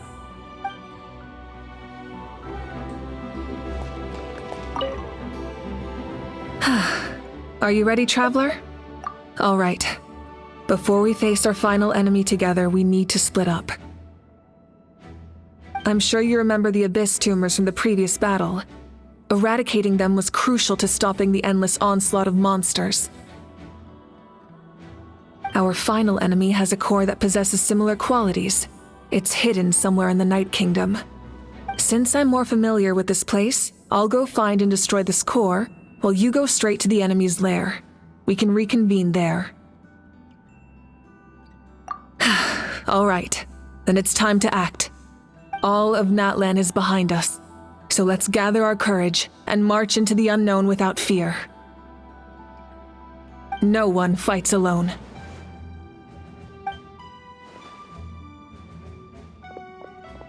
Malika already left, so you should get moving. Oh, and Paimon should stop distracting you. Paimon still remembers her promise. She's gonna cheer you on with all her might! Paimon's not some kid who's afraid of the dark. She's gonna be brave this time, so don't you worry. Always. Good. You're not in this alone. We'll be with you in spirit the whole time.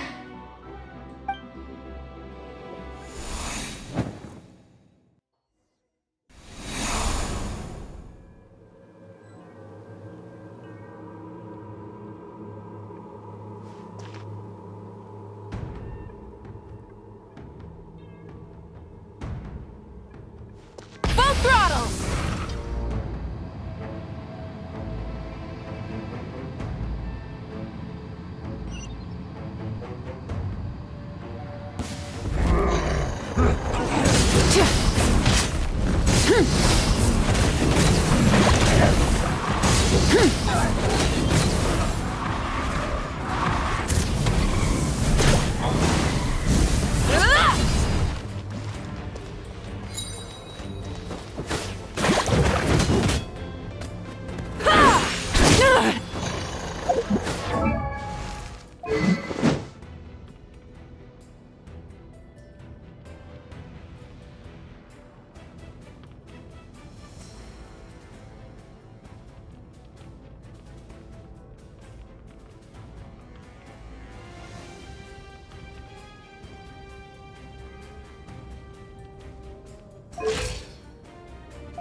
Rise with the sun!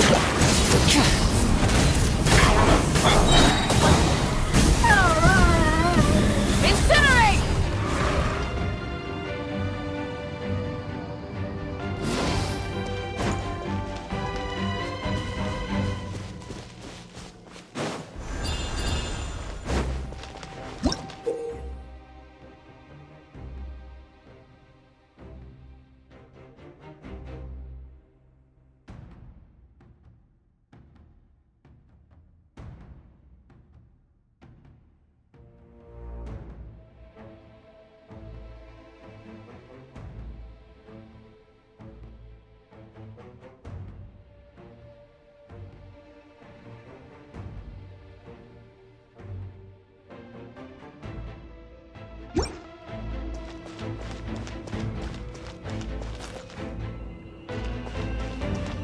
Try and stop me!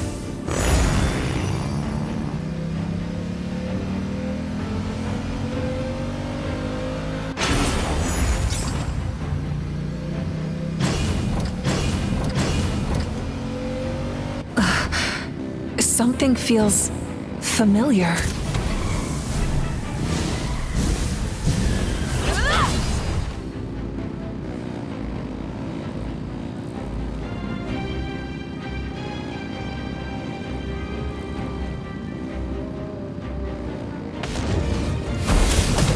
Desolation! Pyroclastic surge! I see dominion!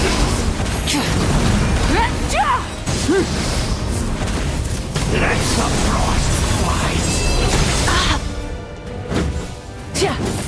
Burn it down! Foolish mortals! Cold conquers all! Incinerate! Wrath from the sky!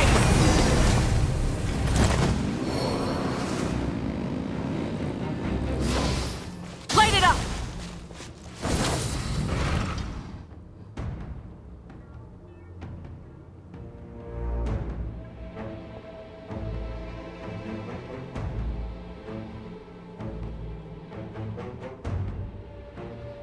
Hey, sis. It's been a long time. This form is probably what I look like in your memories, right? Actually, we already met in one of your dreams, didn't we? But you never told anyone. Out of all the awakened souls, I was surprised you were one of them. After all, it's been 500 years. Yeah. I'm sure my soul has been reborn many times by now. But that doesn't mean Hine is gone. If the past, present, and future exist at once, then it's only fair we get to meet again. You're right. It's too bad we don't have more time to talk. Your plan is almost at the final stage, isn't it? I knew it. When you set your mind to something, there's nothing you can't do, no matter how difficult. Oh, I really wanted to help you in this era, but an ordinary person can't transcend time. Back then, I said I'd come find you one day, but I failed time and time again. You didn't fail. Wait, then the paper frog I made? You got it? Yes. And your architecture manual as well. The family you left it with got it to me in one piece. I'm so glad. 500 years is a long time. I was worried someone might toss it during a move or something. No, they never forgot their debt to you. I learned a lot about you from them. Sounds like I placed my trust in the right people. Everything I wrote, though, it's probably outdated now, isn't it? Yeah, I'd say so. Oh well, it's been a long time, and it's not like I was some innovative architect who left my mark on history. But I lived a really happy life. I dedicated my career to helping those without a home. I didn't have time for love, or for myself, but I didn't care.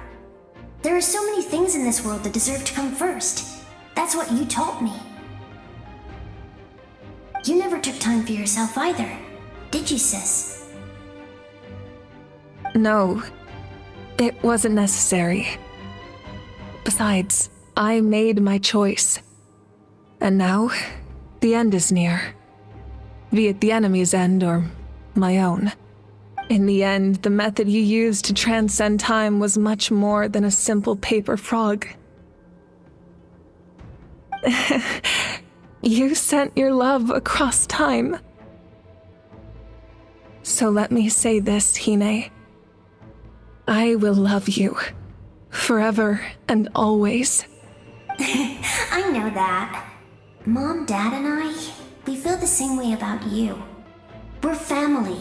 That will never change.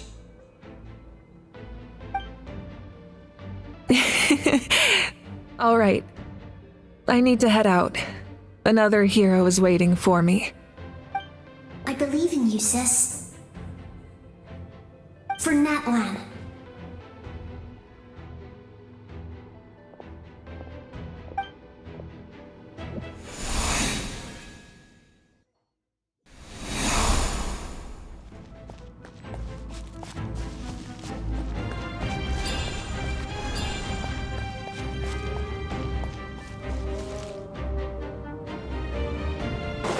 Don't worry, we're here to help.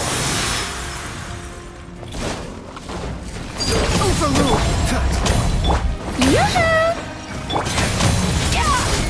The abyssal pylons are being protected by some kind of power. They can't be destroyed right now. Taking care of these monsters first might give us an opening.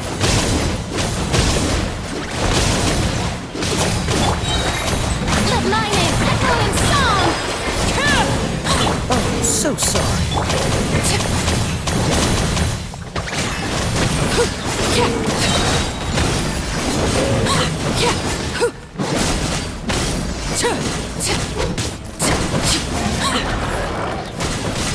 Shower me with praise!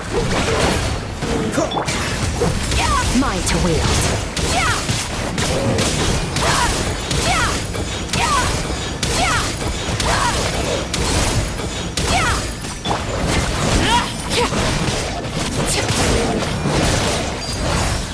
Everlasting as the moon! Transfix! Dodge this! Time to shine!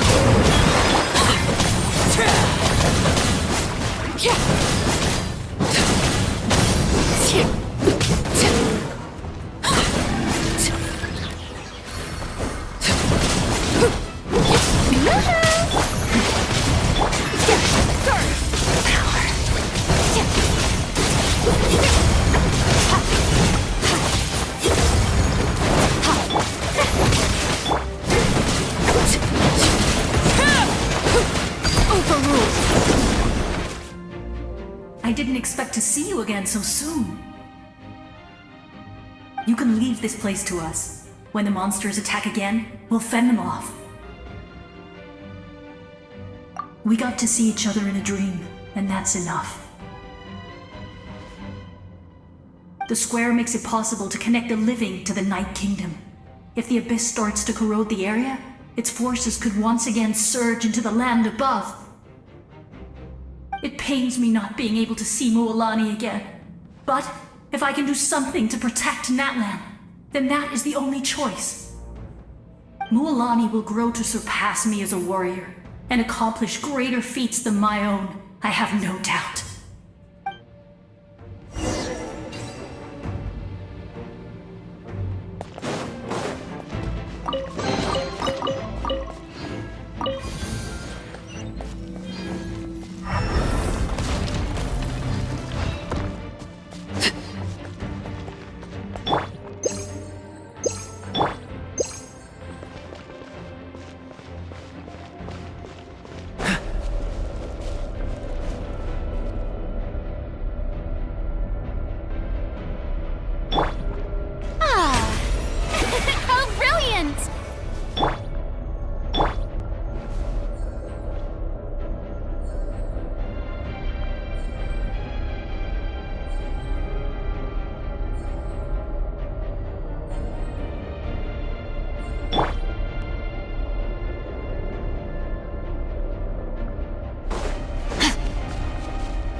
The show begins!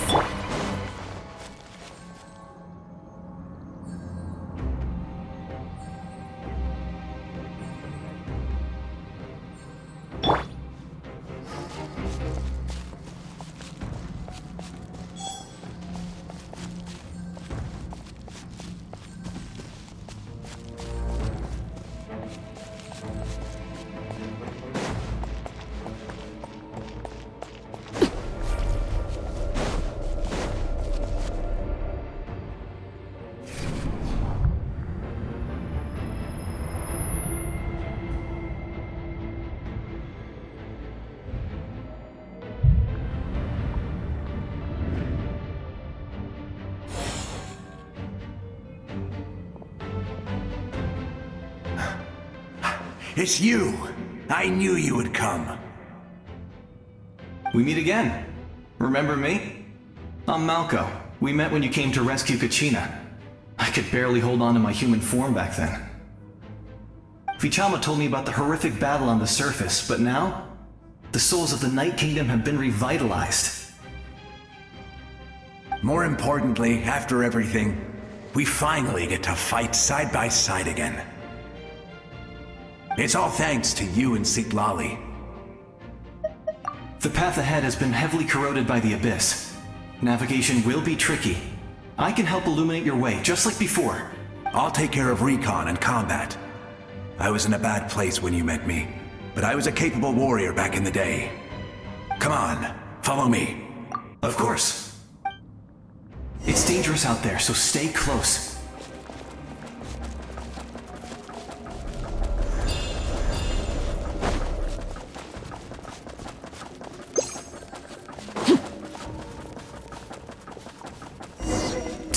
More monsters!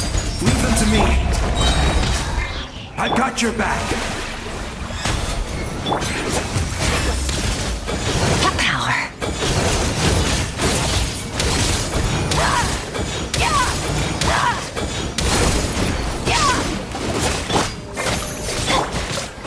Freeze!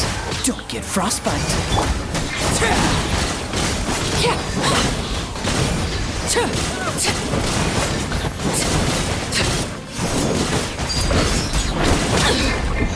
Witness my rise. Let the world collide!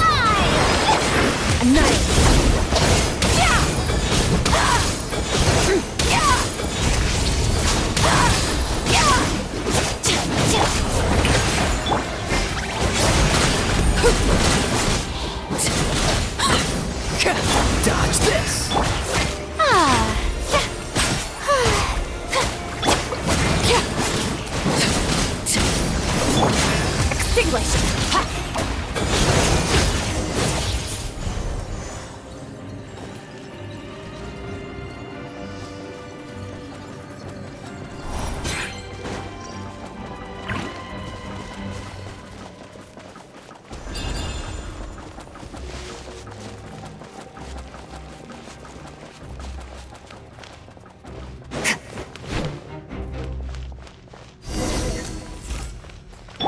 Strike a pose! So strong. The power of the Abyss is protecting it. Leave it to me. Time for the Abyss to face its reckoning.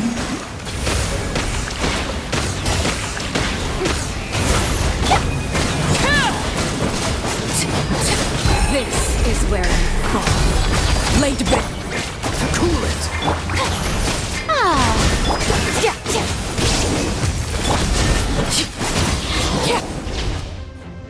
That was amazing. Judging by your clothes, you're not from Natlan, are you? I've never seen a soul like you in the Night Kingdom. Yes. Although, rather than a soul, it would be more accurate to say that I'm a story created by the people of Natlan. I was his most trusted second-in-command. 500 years ago, we fought against the Abyss together, and I sacrificed myself during battle. The shamans of the Masters of the Night Wind recorded my story on a woven scroll. Even now, many in Natlan know my name. So you're him, but also not him? That's right. What you see is the me from the story. I was remembered as a glorious hero, even though the truth is quite the opposite. It was in fragmented memories of my life that I finally began to understand the real me. Unlike my righteous and noble commander, I was obsessive and cruel. An approach I believe to be more efficient. Our differences caused many an arguments between us. You tried to sacrifice someone. I will stop at nothing to protect my commander's interests. The most idealistic and righteous among us are the most fragile, so I must protect his edge. A strong hand is required to stand against a strong foe. That is what the glory of Conria means to me. I do. I have my reasons, as do all who believe in something. You will understand that soon enough.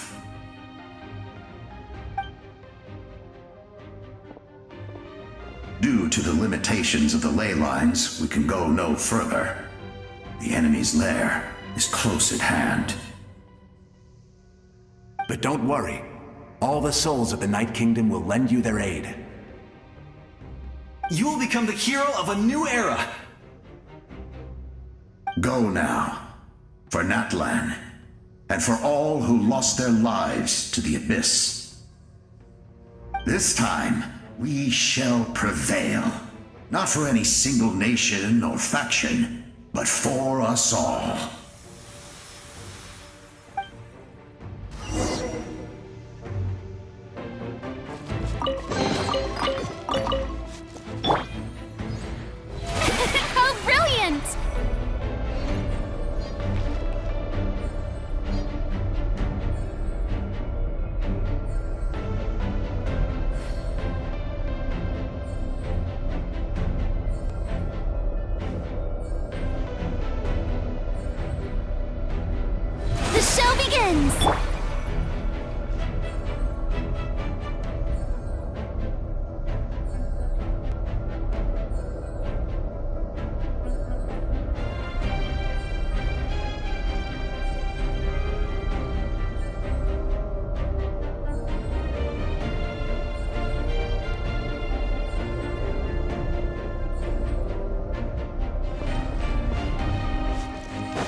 traveler. It's me, Koichi. Need some help? Doctors can be really handy in an emergency.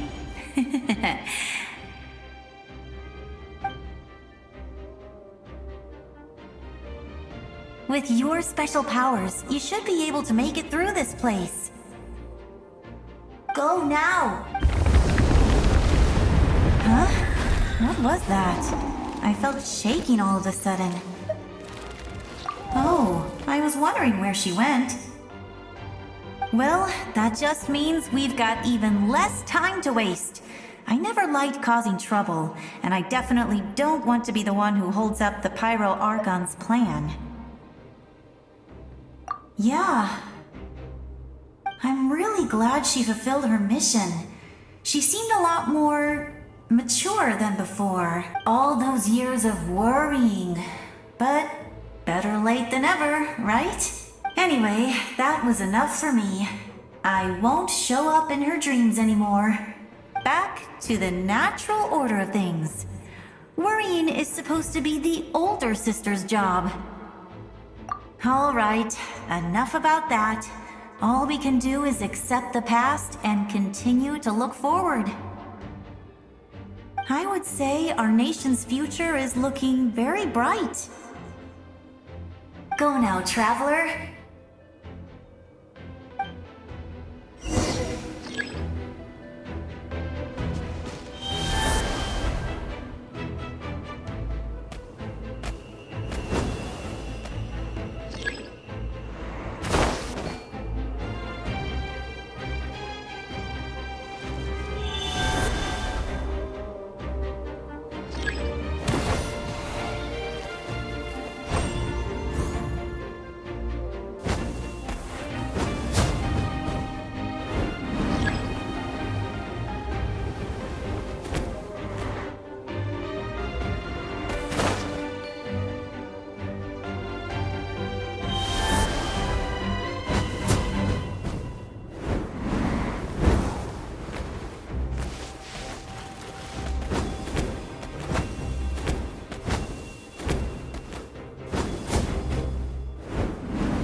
I embrace.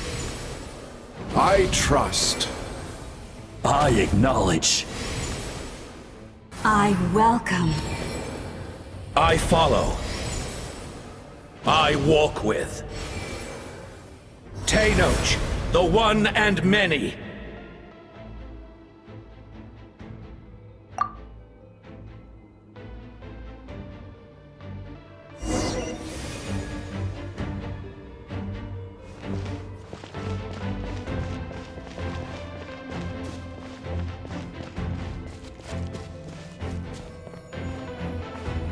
Let my people light up your path.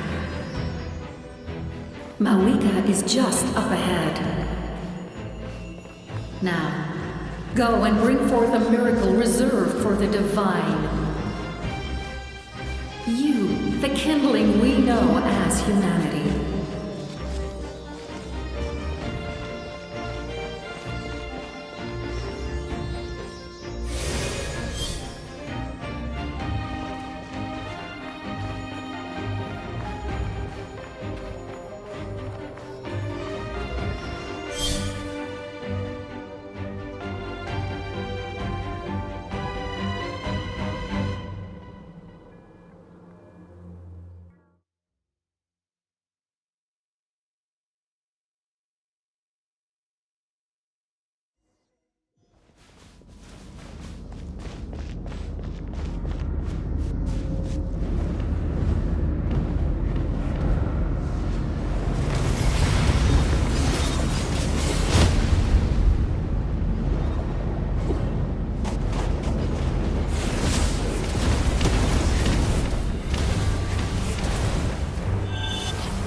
Resistance is futile.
This nation's tomb!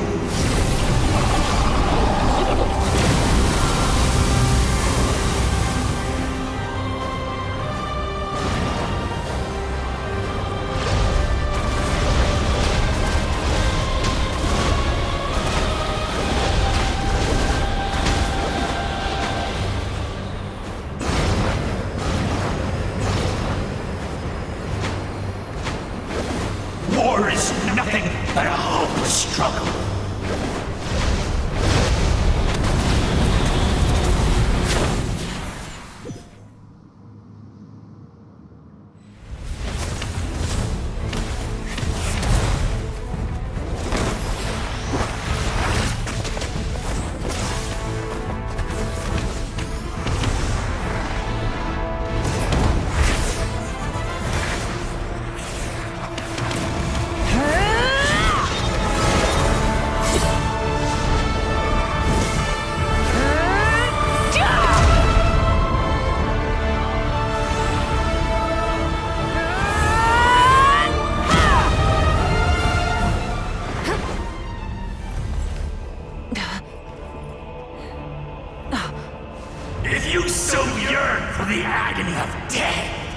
and bow down to its true appearance!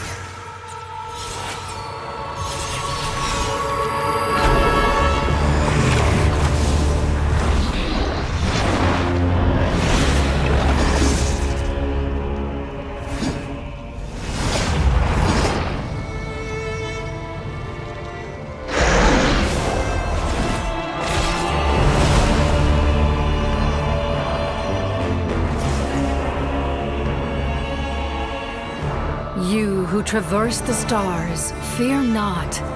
Natlan has placed its trust in you. Descender, ignite your fire, the hope that burns within.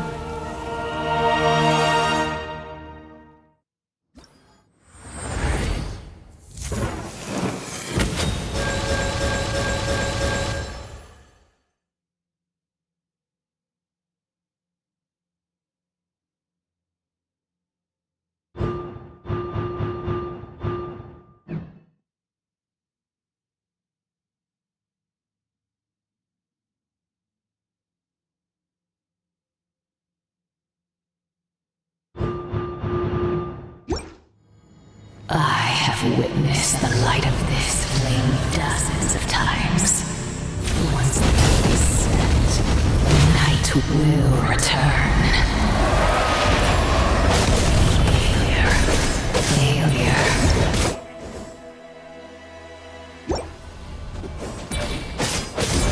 Too late! It is too late!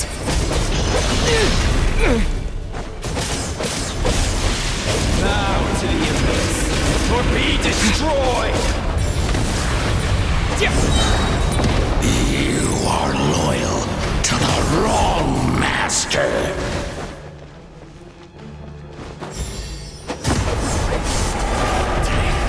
I fight hard!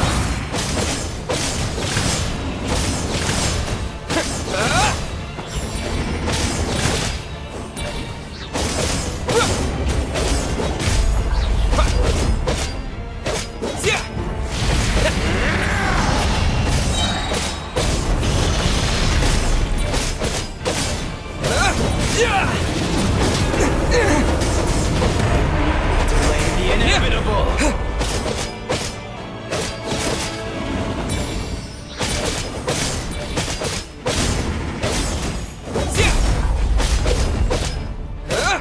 All will be mine. Seize, devour, destroy. Watch out, Traveler!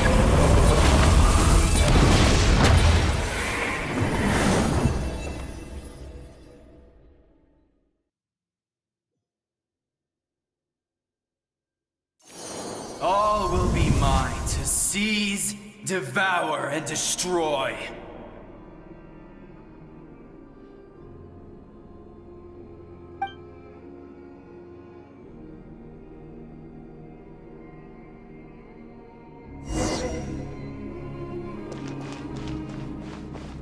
Face your fate! Your long journey shall end in vain. Even with borrowed celestial power, your destruction. You march to an end you cannot change. Millennia of struggle, all in vain.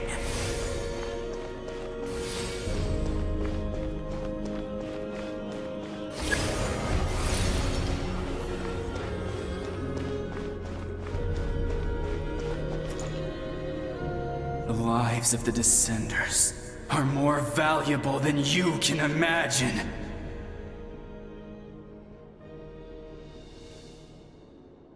You'll destroy this world's hope with your own hands! If I was fated to fail, then why do you fear?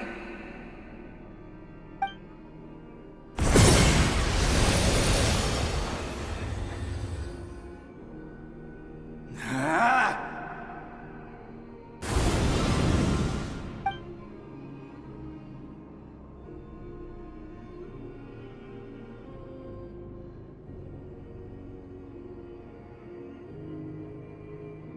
We embark on a pilgrimage for the wishes of the people. We choose to battle, to earn a glorious name.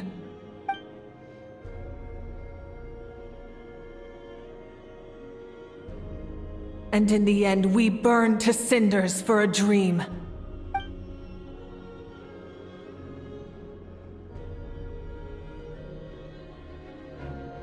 And so this cycle continued, time after time.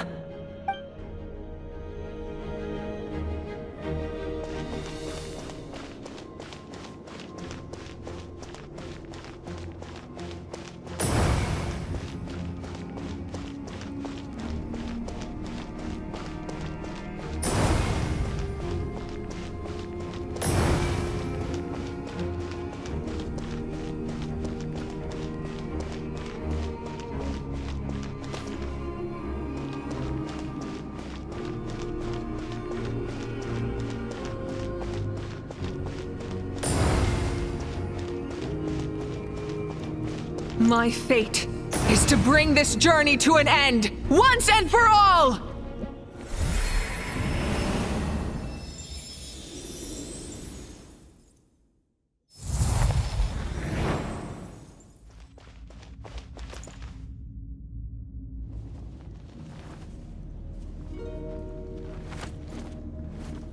Listen.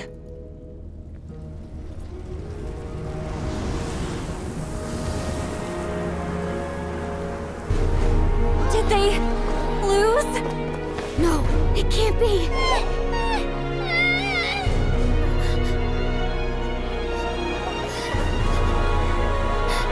We are the inheritors of memory and legend! Those who grew alongside sun and wind! Those who forged our own destiny and future! That is Natlan's fire, the lifeblood of our nation!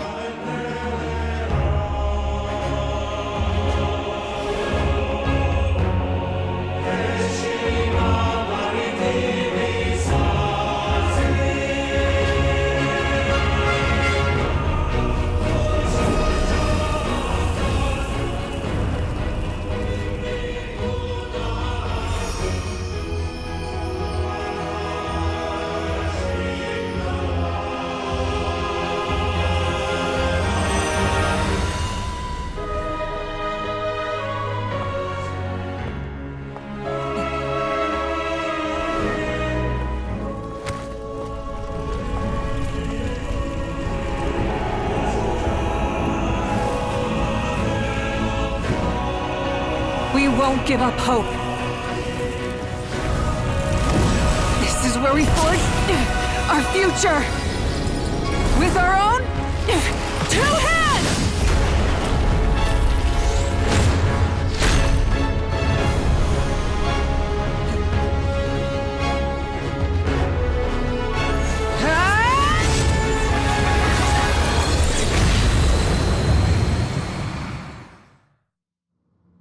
Even after one of my attacks, the flames of hope still burn within you.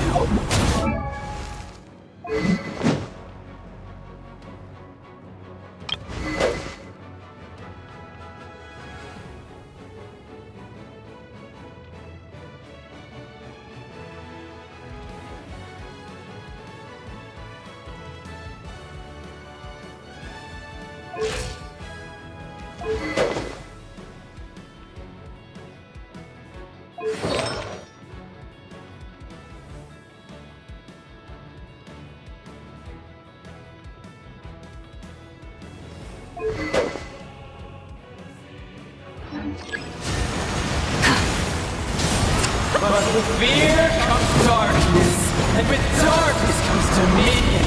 In darkness the world was born, and so it shall return.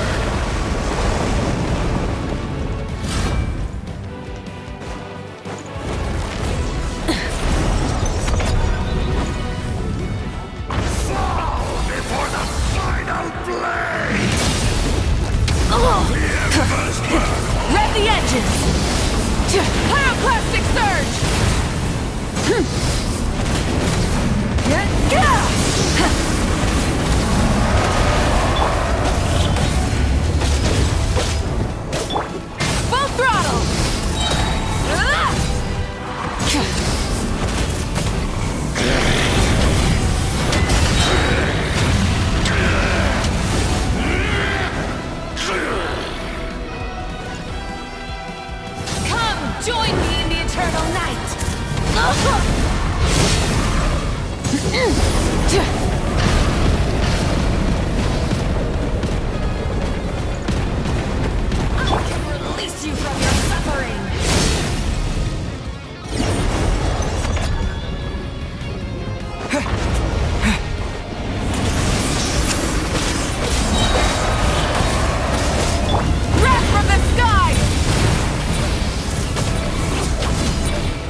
I bring forth the faith of the 6 tribes and bestow absolute freedom upon Accursed our heroes. angels!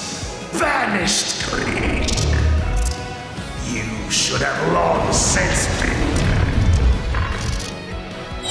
We need to purify the totem poles.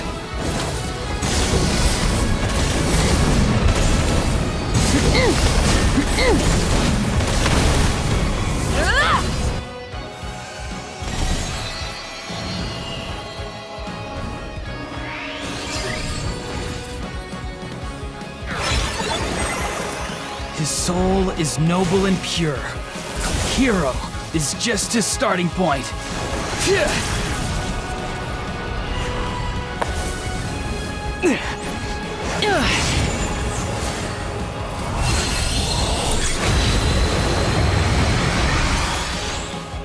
Why do you struggle when you are so weary? Why must you seek pain?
Time to buckle down.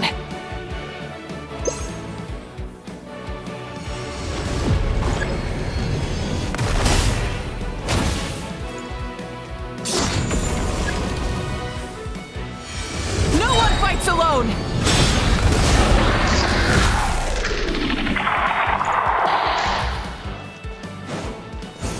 You toil in vain, and your blood is a worthless sacrifice.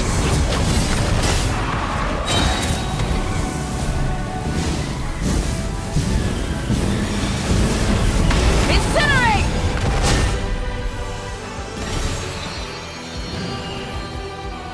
I wish to soar with him and see the world beyond the sky. Wherever he calls home, surely that land is a place of freedom and warmth!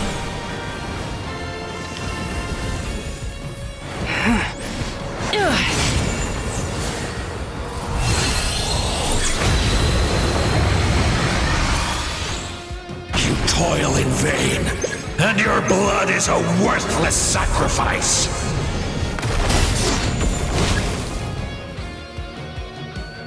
Burn through the endless night! Curse you!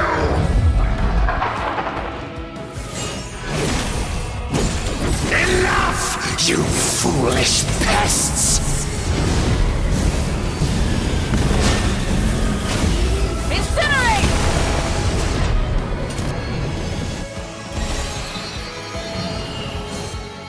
I admire his wisdom. How he always lives in the moment. Being his friend makes me so happy!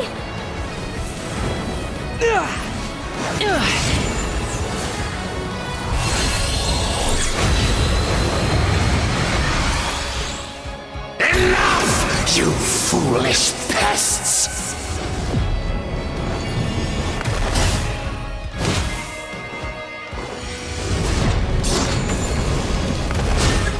We will take back Natlan's future!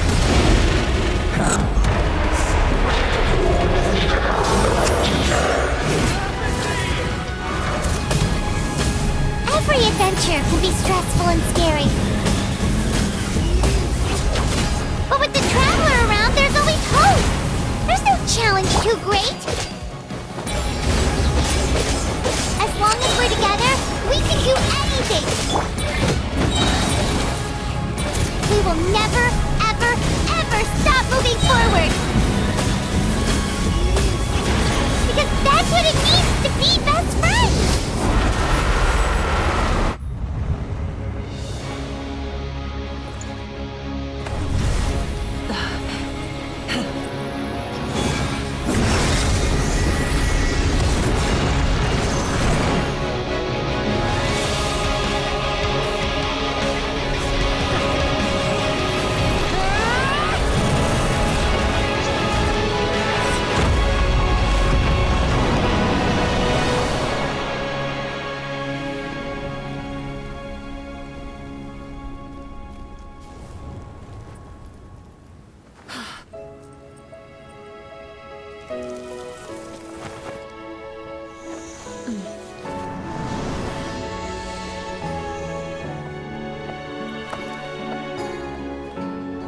There's a faster way.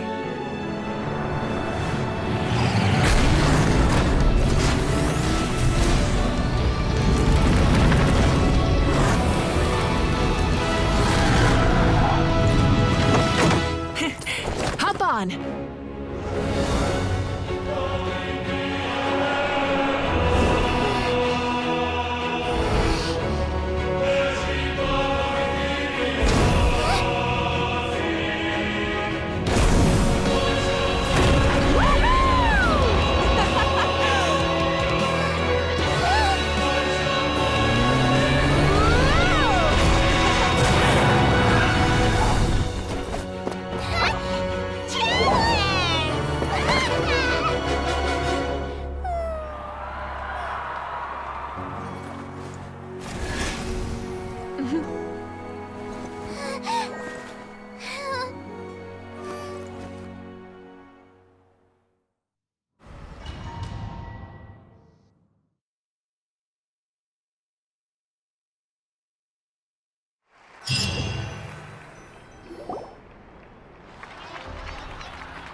Unbelievable. No signs of abyssal corruption whatsoever. The same goes for the Pyro Archon. Well, in that case, just get some rest and enjoy your victory. That means there's officially nothing to worry about. You won! You actually won! Is that all Paimon is to you? You know what? Never mind. You get a free pass on all Paimon teasing today. You did it again, Traveler. Your strength is remarkable. And now, Natlan is finally free from the threat of the abyss. Welcome back, great hero. I can't wait to tell your story to everyone. We should record it on a woven scroll, too. That way your story will be preserved in my tribe for generations to come. I'm sure the grannies and grams back home are already on it. Amazing job, Traveler. Becoming the first Outlander with an ancient name definitely makes you a legend. The Lord of the Night was right to place her trust in you. She chose the perfect name. The most important thing is that you made it back safe. Now I don't have to worry about the rescue plan. You came up with a rescue plan? Well, the Traveler already saved me once. So yeah, if things got risky down there, I was gonna charge in and rescue him. I don't think it would be quite so simple, Kachina. But still, if something like that really did happen, I'd come for you too, no matter what it took. Couldn't have said it better myself. Bravery aside, I try not to act on impulse. But I suppose there's an exception to every rule.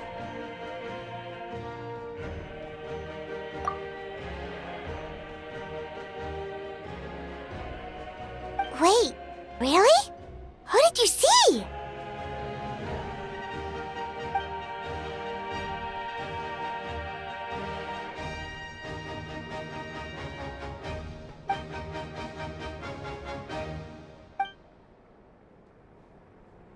So, you heard everything we said?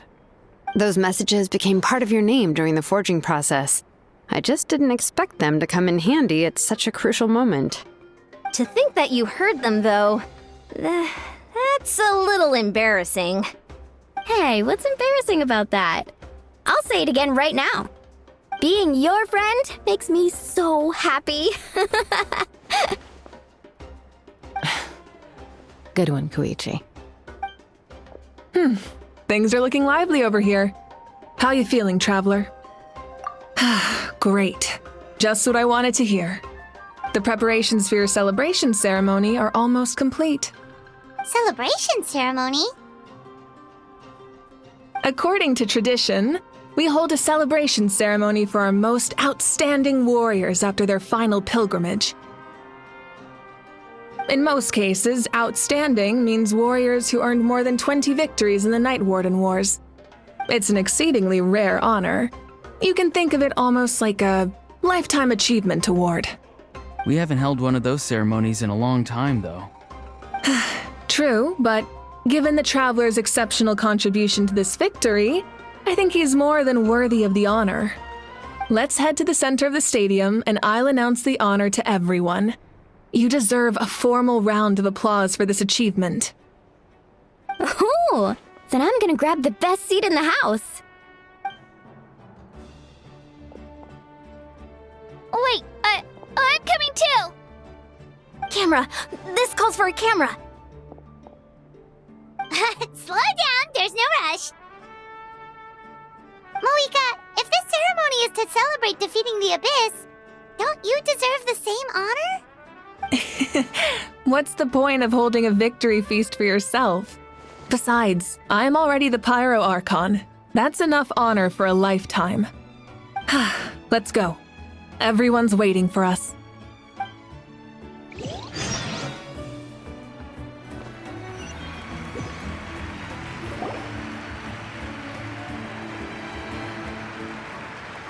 Today, Natlan's long struggle against the Abyss has met its end. Many fought for this day and gave their lives for this cause. We must not forget them or the heroic Outlander who lent us their aid. His ancient name, Tumaini, will be immortalized in the history of Natlan. From this point on, there will be no more Night Warden Wars, and I pray the Ode of Resurrection will never again need to bring back the Fallen. We fought for a singular purpose, peace. And now, it has been achieved. The funeral to commemorate the Fallen will be held on a later day. But in the meantime, our hero will embark on a parade of blessings. Let us send him off with a round of applause and show him the warmth and gratitude of our people. Yeah! Woohoo! All right! Go on. This is your moment. You should savor it. Now that the threat of the Abyss has been eliminated, we finally have a chance to restore the Night Kingdom. I'll take care of that first. Okay, we'll look forward to good news.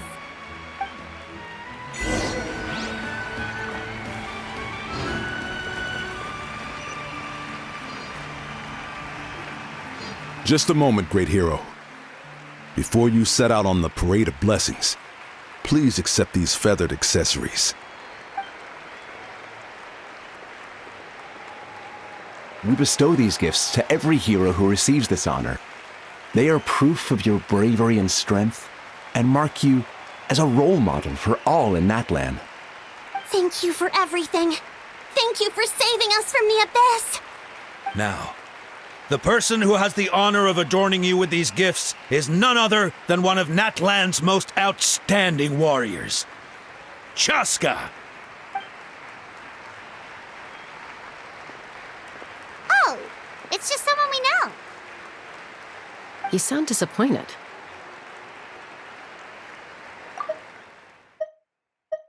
Now, the person who has the honor of adorning you with these gifts is none other than one of Natlan's most outstanding warriors, Chaska.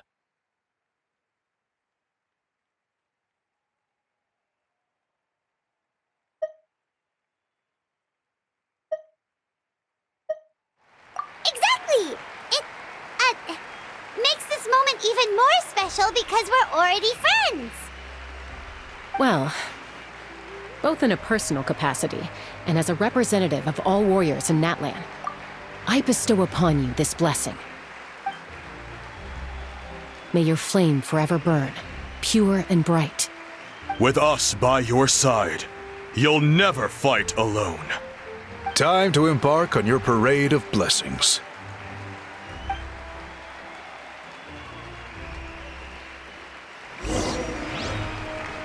Hey, Hero! We're here to guide the way! Great Hero! Could you look this way for a sec?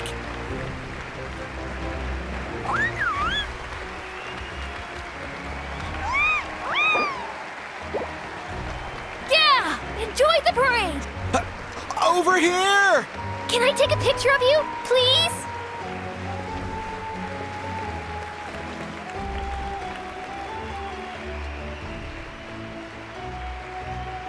Great Hero! Could I have a moment of your time? A lot of people here really look up to you and would love to get a picture or an autograph. You don't mind indulging them for a little bit, do you? Wow, look at all the people!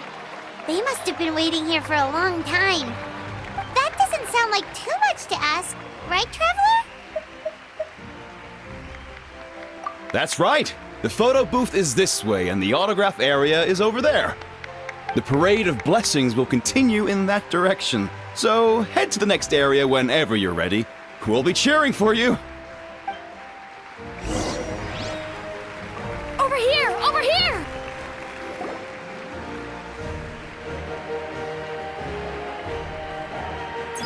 Yes, that's it.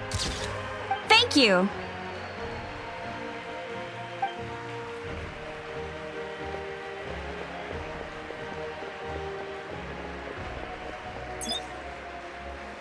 Oh, that pose is perfect. Such a precious memento. Wow, it looks great. Can I have one more photo? Just one more. Sorry, only one photo per person. There's still a lot of people waiting. It's okay. One is enough. One is more than enough.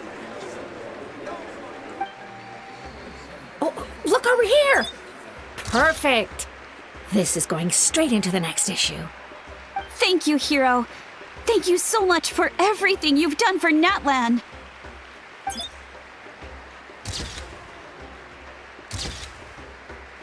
All right, that's all the film. No more pictures, everyone. Huh? Aww. We can't keep our great hero here forever. Thank you for your participation and your understanding, everyone. Wow, everyone's so enthusiastic. Paimon bet she can make a small fortune by selling photos of you to people in Natlan. All right, it was just a joke. There's a bunch of people waiting for you here, too! Woohoo! It's the great hero! Quick! Line up, everyone. Single file, please. The hero will begin signing autographs.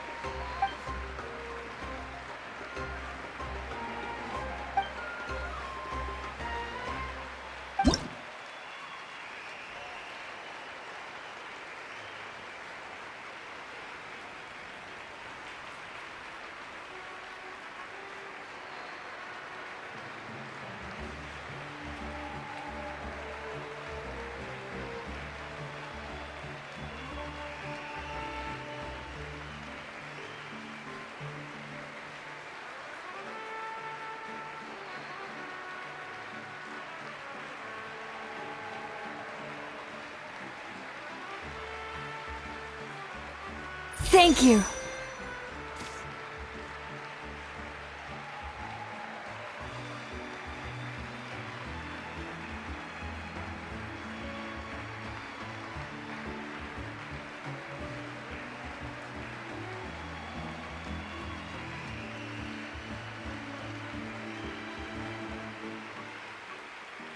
I'll treasure this for the rest of my life.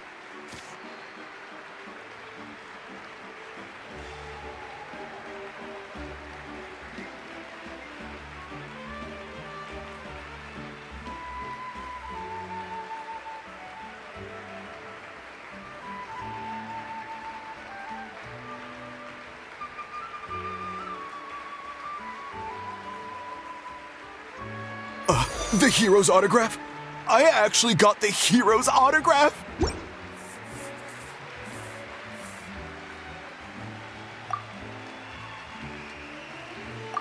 All right, last one. The great hero has a parade to finish. Thank you for taking the time to sign those autographs. We really appreciate it.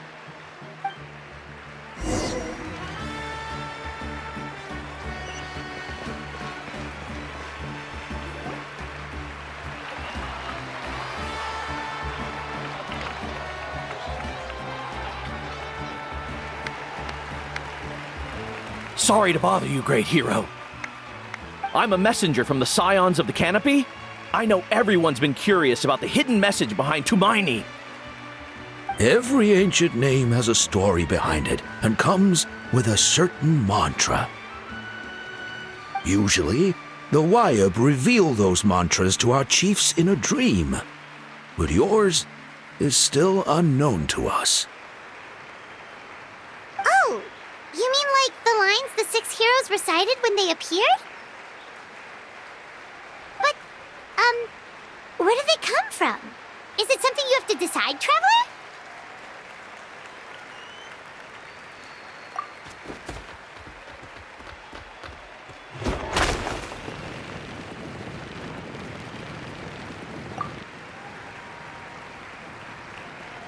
Oh!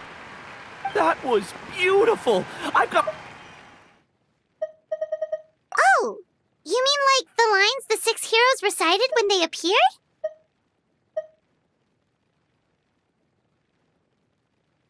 But, where do they come from? Is it something you have to decide, Traveler?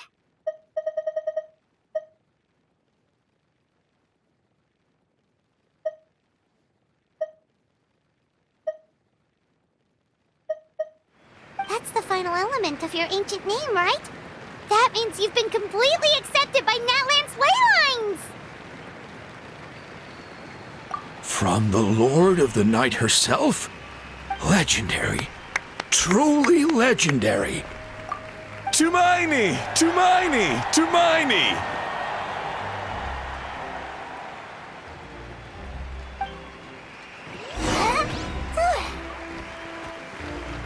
Look over here, Traveler!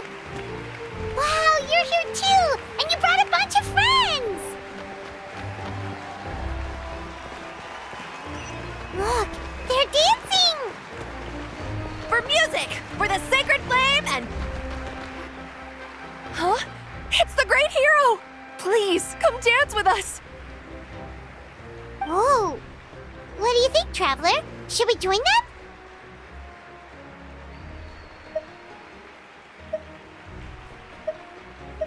Alright! Paimon's always willing to try something new!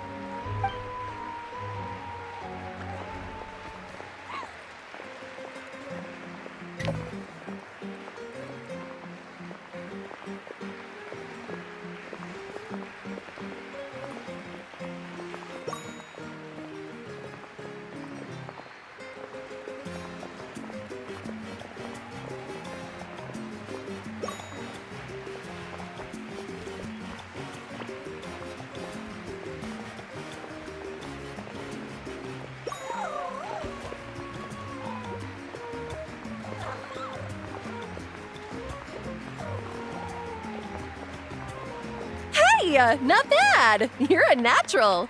Let's hear it for our hero!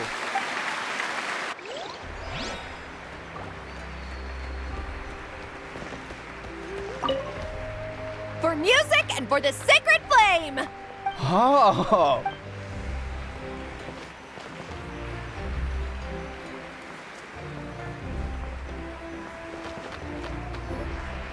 We now arrive at the end of the Parade of Blessings. Let us offer the Traveler our blessings one more time and give him a resounding round of applause. Woohoo! Yeah! All right! Woo! That's a hero's welcome if Paimon ever saw one, Traveler! You deserve it, of course, considering the risk you took. Traveler, Paimon! Finally, I was looking everywhere for you! St. Molly! Why didn't you come to the parade? Never mind that. I have something important to tell you. Come with me. I went to revisit the revelations in my dreams as soon as you came back from battle. But I couldn't fall asleep just anywhere. I needed somewhere private. I didn't want anyone to overhear me sleep talk or watch me contort myself into some weird position. Anyway, that's not the important part. It's about Mawika's death. Her fate hasn't changed at all. What? Didn't you defeat the bad guy behind all this? Does that mean the war isn't over? No. The disaster is over, but my dreams never lie. That's why I came to find you. I need to know what I'm missing. Where is Mawika right now? Did she tell you what she's planning? She said she was going to restore the Night Kingdom. Compared to fighting the Abyss, that should be pretty easy, right? Easy? Not so much. We can't restore the ley lines without the Lord of the Night, and I'm not sure she has enough power to do it on her own. The Lord of the Night is weak right now. She told us that herself, remember? I'll admit, restoring the ley lines is simpler than reconstructing them entirely, but it's still no easy feat. True. If the Lord of the Night could restore the ley lines by herself, all Mawika would need to do is tell her we won. Not even that. The Lord of the Night knows the ley lines better than anyone. I'm sure she knew of your victory before us all. Point being, this matter is far more complicated than the Archon made it out to be. We need to get to the bottom of this. Mawika has accepted her death, remember? For her to let someone else dictate her end, there can only be one possibility. She must think the outcome of her death is worth it. The moment Mawika used the Ruler of Death's power, death was demanded in return. Not necessarily as repayment for her aid, but as a rule. That means Mawika doesn't have to just sacrifice herself to the Ruler of Death. She can still use her death to get something in return.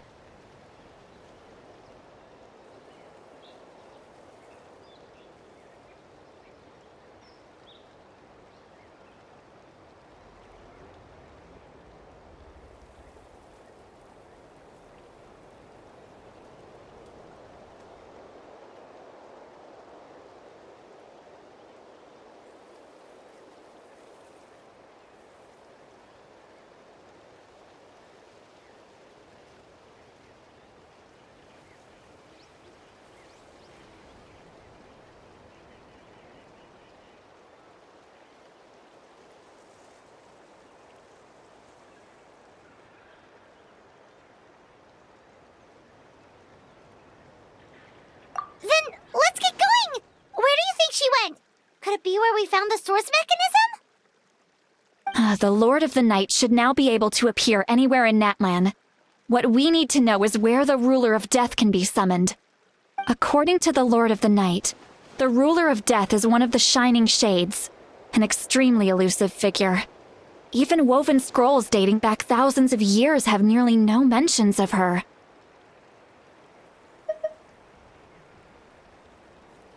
Right! Xbalanque created the rules of Natlan by borrowing power from the Ruler of Death. That means he's met her before! Wait, do you think Xbalanque could have met the Ruler of Death in Cinder City? The one they call... Natlan? It's very likely. After all, Natlan was built on the site of a previous dragon city. It's known as the first city of the Pyro Archon. Alright, then let's head over right away! It's not easy to get there, so follow me. I'll take you.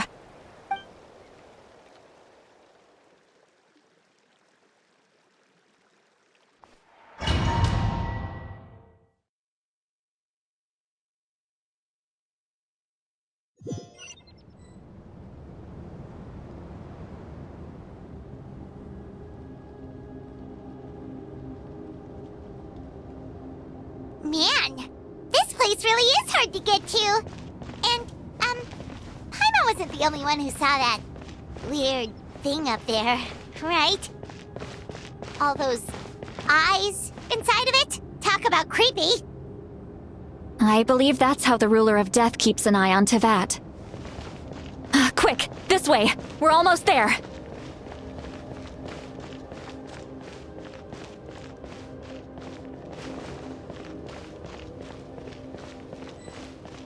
Look! It's Moika!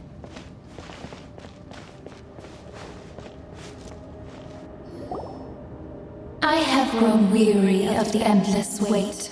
The fate of this land is of no interest to me anymore. However, you humans managed to meet the expectations of the heavenly principles. For that result, you deserve praise. Moika, as the price for using my power, I shall now bear witness to your death. And with you, the war that your nation has waged for more than 1,000 years shall meet its end. Mawika! You got here sooner than I expected. What are you doing? Closing the final chapter on the plan that has consumed Natlan for 500... No. For the entirety of our history. We've eradicated the Abyss from Natlan, but its power remains in worlds beyond Tevat. Tremendous and unyielding. Only by completely restoring the Night Kingdom can we defend against its corrosion in the long run. But the architect of the Night Kingdom is near her end. She lacks the power for such a task. And worse still, if her life force is depleted, the rules of Natlan disappear along with her. We have no need for the Ode of Resurrection right now, but it remains Natlan's strongest defense should the Abyss return one day. So, you're planning to... Yes. My plan is to once again place my life within the sacred flame. 500 years ago, I gave my life for the chance to be reborn in this era. A chance to see all my plans to completion. And now, to sustain the Lord of the Night, I will give my life once more. I respect your decision, Mawika, but this method requires an immense sacrifice. The flames of your life force are exceedingly strong, but a life sustained by fire is one destined to die out one day. What will you do then? I've thought about that. With the Abyss out of the picture for now, the Sacred Flame's power will be consumed at a much slower rate. My life force should be able to sustain it for another 200 or 300 years. A chance to see all my plans to completion. And now, to sustain the Lord of the Night, I will give my life once more. I respect your decision, Mawika, but this method requires an immense sacrifice. The flames of your life force are exceedingly strong, but a life sustained by fire is one destined to die out one day. What will you do then? I've thought about that. With the Abyss out of the picture for now, the Sacred Flame's power will be consumed at a much slower rate. My life force should be able to sustain it for another 200 or 300 years. Future Pyro Archons will continue to seek new sources of fire. As long as Natlan's legacy endures, the Night Kingdom will survive, impervious to the Abyss. Once again, you place hope in the hands of the future. But the pilgrimage can replenish the power of the sacred flame. We can give it that meaning. Why shoulder this burden by yourself? Because I want the pilgrimage to change. The pilgrimage was an essential part of our struggle against the Abyss, a grand competition full of promise and glory. But it also chained our people to an inescapable destiny. Fear and anxiety have been our constant companions. We knew what the consequences would be if we laid down our arms. Morality left us with no other choice. And so, Natlan became the nation of war. This is where Xbalanque defeated the dragons and granted our people the liberation of their flesh. And now, in the same place, I have the chance to grant them the liberation of their spirit. There will be no war, only competition, one fueled by our dreams for the future rather than a desperate struggle for survival. A new future deserves a new meaning, a chance to take a definitive step forward. Very noble indeed. But what does any of this have to do with you? You speak of duty, but not yourself. In my eyes, Malika, you are not inherently special. A child of Natlan among countless others. Yes, the situation is urgent, and the ley lines must be restored right away. But it is too heavy a burden for you to shoulder alone. That is where we differ, Lord of the Night. You see all humans as the same, but I understand what it means to be a leader. A leader is swift and decisive in the face of reality. Someone capable of making the right choice even when there are no good options on the table.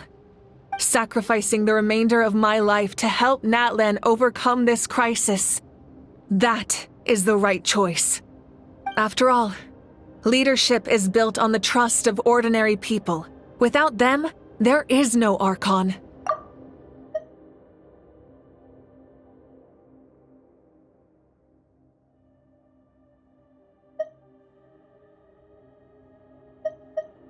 The people look to their leader to make the world a better place and stand up for them when it counts. For that reason, I must see my duty through to the very end. But what about you, Malika? You still haven't talked about what you want. Is it that unimportant to you? It's not important, Citlali. There is nothing more important than protecting the future we built together.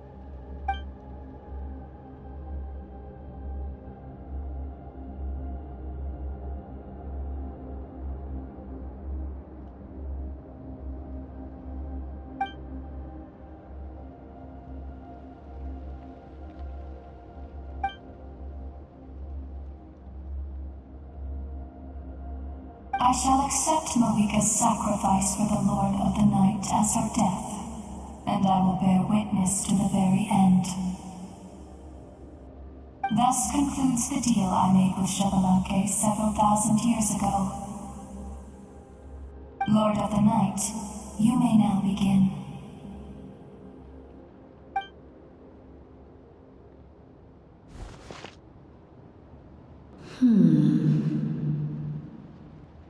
What are you waiting for?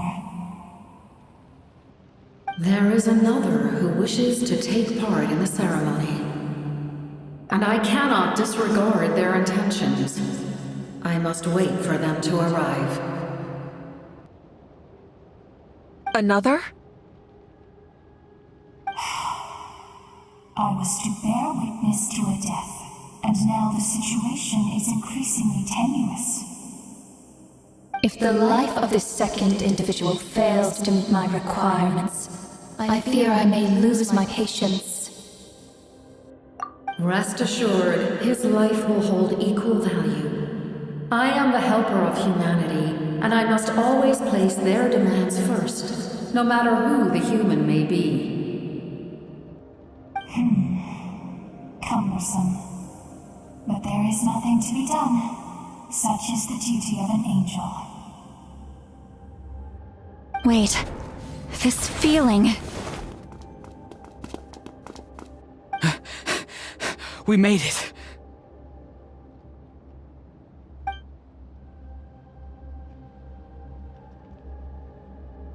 Thank you for showing me the way. The captain? The other individual you mentioned. It was him? Indeed. Like you, he carries many lofty ideals. Malika, I understand how you feel. And if I were an ordinary mortal, I would have no reason to stop you. But like you, I've been waiting for this day for too long. and I can offer a better solution. You created this new future, and you deserve to guide its direction. Your life should not end here. But death is the end I have been trying to reach all along. I have come this far to use my death to open the gates of the ley lines to my people. Your people? That's right. They have been with me for the past 500 years.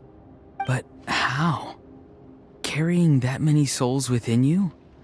There's no way you could keep your consciousness intact. Besides, you weren't affected by the source mechanism like I was. Do you still remember the voice that you heard? It came from my heart. With the help of technology from Conria, my heart was modified to convert memories and souls from the ley lines into knowledge. As a result, I became extremely sensitive to souls, and developed the ability to sense their presence, much like yourself. After encountering countless lost souls during the disaster 500 years ago, I forsook the capacity for knowledge granted by the modification, and used my heart as a vessel instead. The lives of my comrades, as well as many Natlanese, have been stored here ever since. And you want to send them home? Yes. The ley lines will not accept them. But by merging my existence with the Lord of the Night, I can become master of the ley lines and change the rules entirely. He expressed this to me, and I agreed.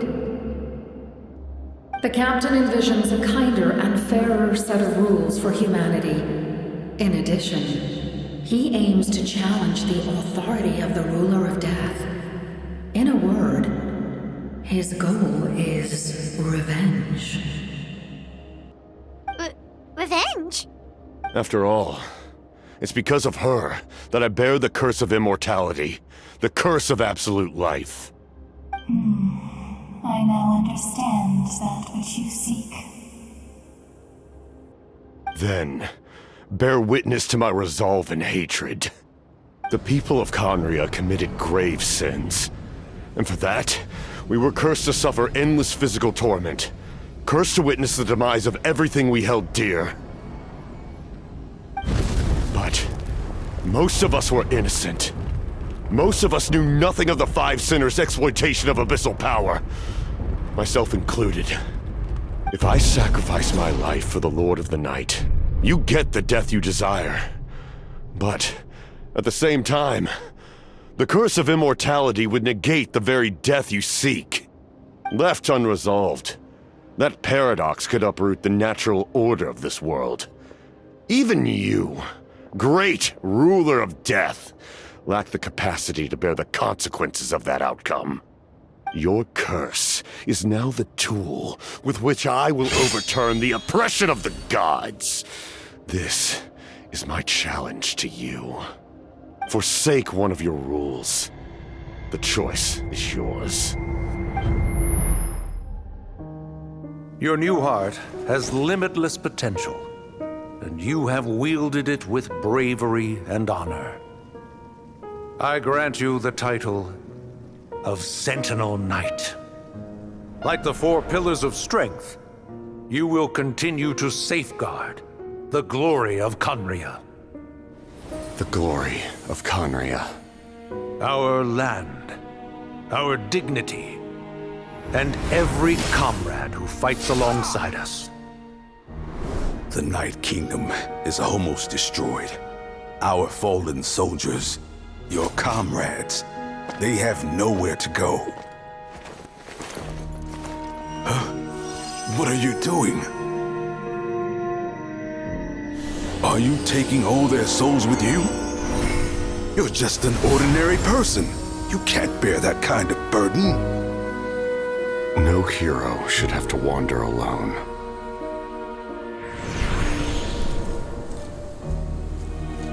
The curse of immortality. Using immortality to fight death.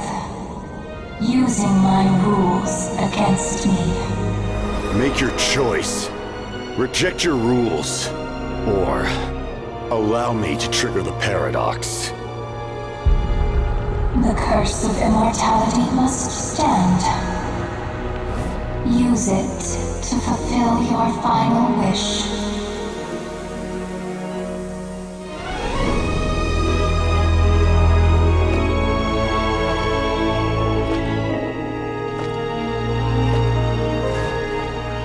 Well fought, my lord. Thank you for everything.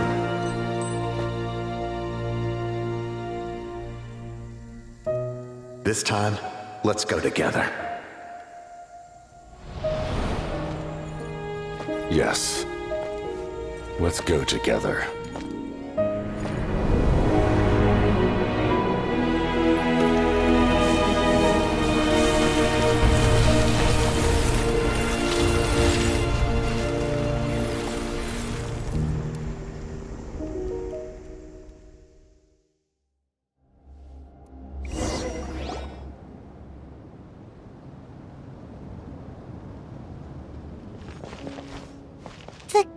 Captain, The curse of immortality still exists.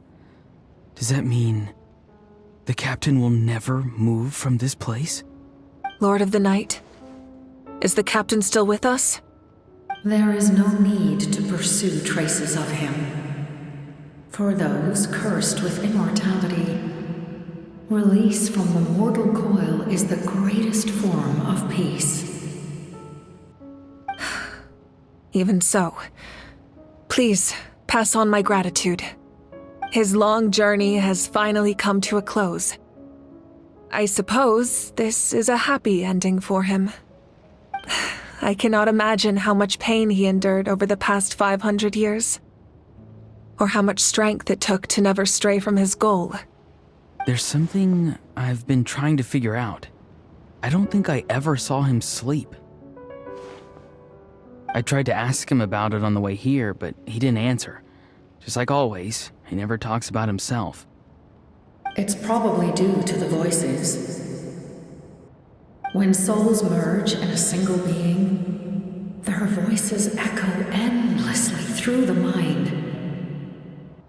Souls that retain memories of their death often scream and wail in despair. Considering the number of souls inside him, that effect would be even greater.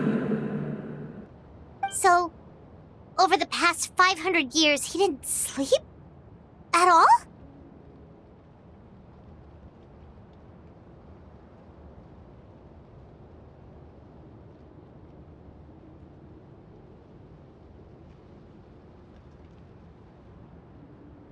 Without experiencing the curse of immortality, we will never truly know his agony. But I can see why his hatred for the ruler of death was so strong. In the end, he used that immortality to his advantage, and granted the Lord of the Night eternal life by fusing his existence with hers. Well fought, Captain.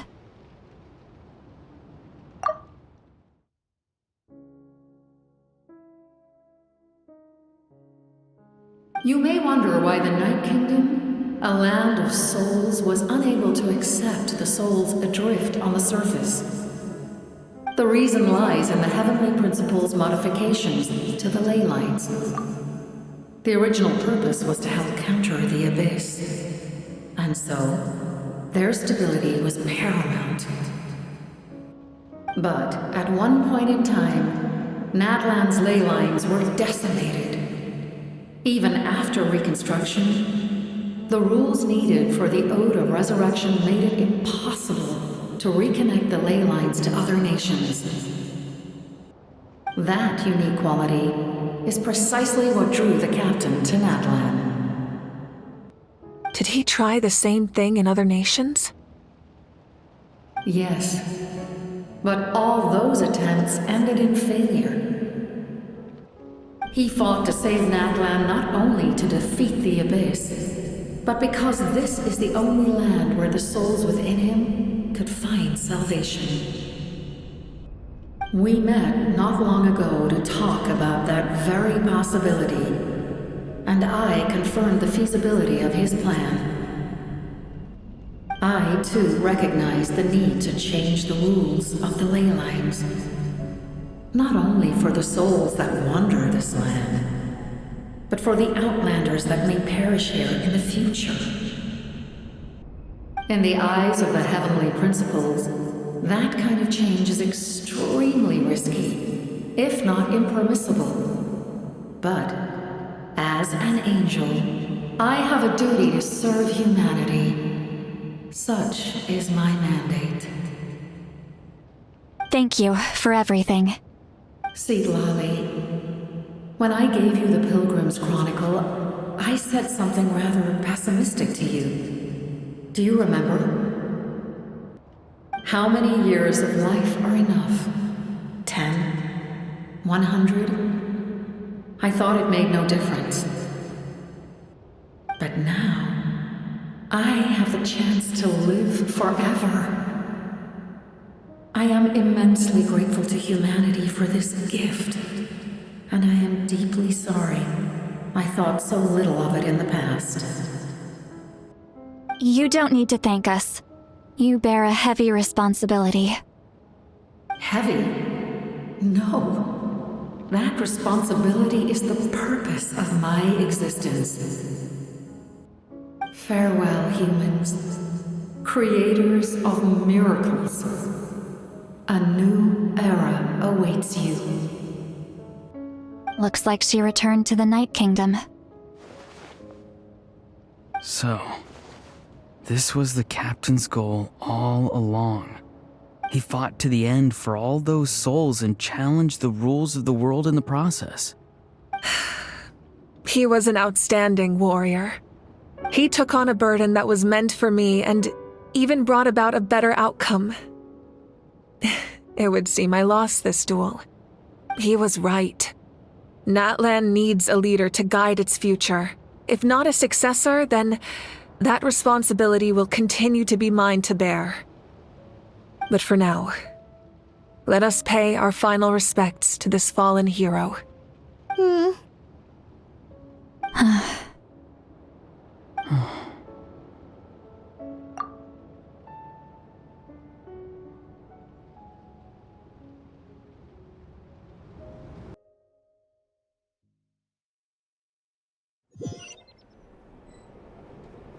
To my sister, Hine. I know all that remains in the Night Kingdom is your memory, but I still wanted to write a short letter to tell you about the situation after the war. After countless partings and farewells, Natlan has finally entered an era of peace. The pilgrimage is still a popular tournament, but now its only purpose is to showcase the thrill of competition, rather than select warriors for war. Our cultural legacy is not rooted in our suffering. In this era of peace, Natlan's fire will burn brighter than ever. With the restoration of the Night Kingdom, our people are now free to leave our borders, and many have set their sights on the wonders of Tibet. I'm sure many exciting and eye-opening adventures await them. And although our battle scars will fade, the stories of our heroes will never be forgotten. When a new you returns to this land one day, I know you'll recognize the significance of this war and all we lost. The land we love has not been destroyed, but grows stronger by the day. I will forever be grateful that I got to see you again. And when the flames deliver this letter to you, I hope you know how much I miss you. I actually got the chance to finish this painting. And not a moment too soon. It's time to bid farewell to all the fallen.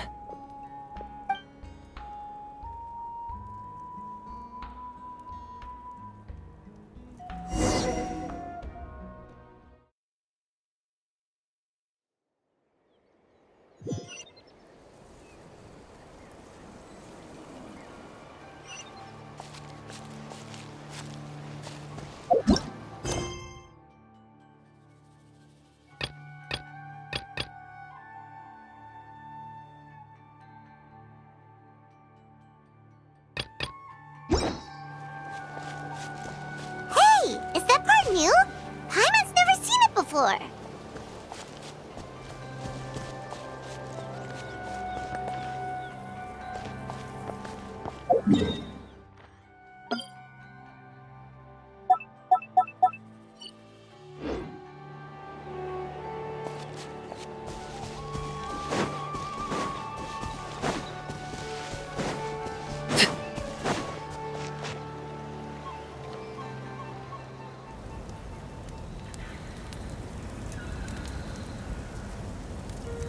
We are gathered here today to bid farewell to all who lost their lives in this war.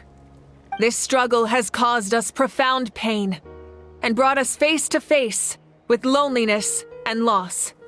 But through it all, our bravery and resolve never wavered, and we never lost sight of victory. Even the tiniest of sparks can unite to become a blazing fire.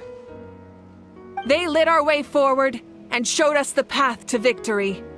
When our homeland is revived and life blooms again, they will return to us with the first rain of spring. It is just as our poem describes. We are the inheritors of memory and legend.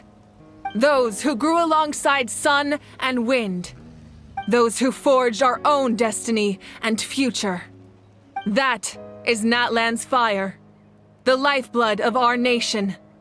The fallen are never truly lost to us. We will be reunited one day. And as we create new legends and write new poems in honor of our beloved homeland, they will always be with us. Their deeds immortalized in our memory, and their names immortalized in stone. This epic will be remembered in the actions of every valiant warrior and brave Saurian, all equally important and indispensable. I would also like to take the time to recognize a Fatui Harbinger, who sacrificed his life for our cause. He was a warrior from Conria, who helped defend our nation 500 years ago, a man who used his own heart as refuge for the souls of the fallen. For the chance to offer them a final resting place, he chose to fight with us once again. In the end, he fulfilled his wish and returned the souls to the ley lines. By turning his curse into a weapon, he defeated his fated foe and protected me in the process.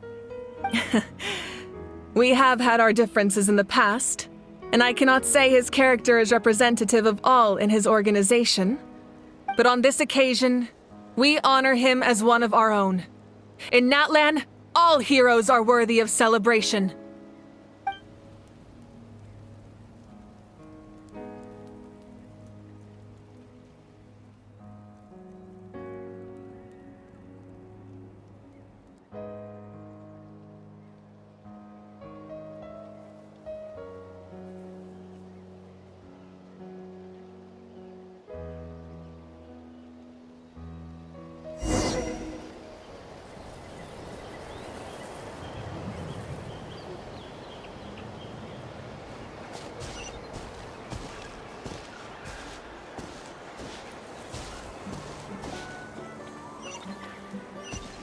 Strange. Why does no one praise the deeds of the almighty Dragon Lord, Kahul-Hau? Does no one care about my heroism? A great hero such as myself, forced to remain nameless! Ignorant fools. Fine. I guess you helped out. Good job. Well. A compliment. After all these years. It's about time you knew your place, lowly servant. Hey! Why are you glaring at me? Oof.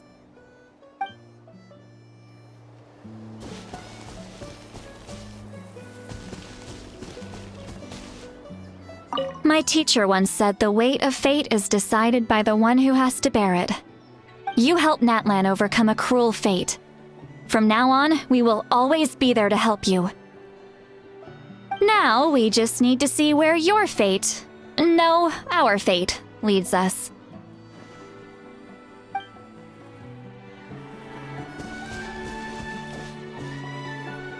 Ah, our hero's here.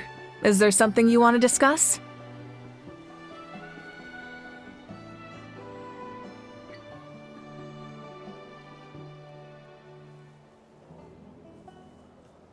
The forces of the Abyss have always sought to corrode Teyvat. The ley lines were created by the Heavenly Principles, and it's only with their protection that Teyvat is able to nurture all forms of life.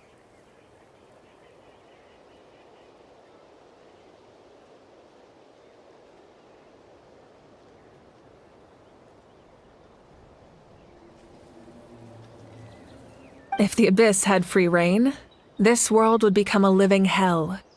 We saw that for ourselves. Any attempt by humanity to harness the power of the Abyss is met with swift punishment. The Heavenly Principles and the Shades show no mercy in that regard. That unyielding approach is also the source of great sorrow and hatred. The situation goes beyond a simple discussion of right versus wrong. Perhaps the truth will reveal itself during your future adventures.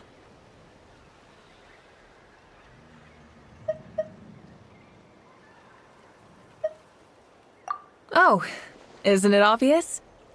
The Ode of Resurrection didn't take effect at all. Your own strength is what allowed you to keep fighting, as well as the moral support from everyone in Natlan. Still, moral support is also an important, if underappreciated, effect of the Ode of Resurrection. The captain's subordinates sent us a letter he left behind. After our duel at the stadium, he asked the Tsaritsa to remove him from the responsibility of obtaining the Gnosis, and his request was granted.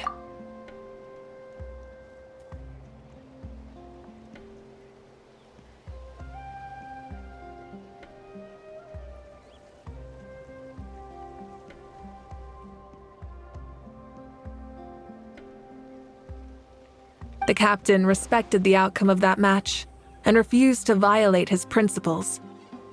But since this is the final Gnosis, I doubt that Tsaritsa will let the situation stand. Perhaps a replacement Harbinger will be sent here soon. I'll make sure to be prepared.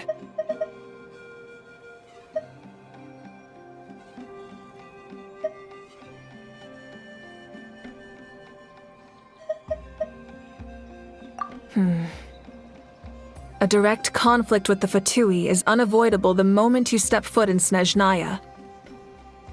So make sure you're ready for any scenario. On a related note, I've acquired some new intel about the fragment that suddenly appeared in the sky. Such fragments are known as Ancient Moon's remnants, relics of secret source technology from the era of the Ancient Dragons.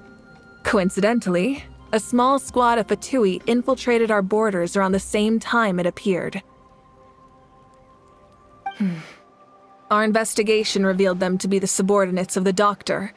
Their stronghold is in Nod Krai, a land with a long history not far from Snezhnaya. The people there can use a very special power.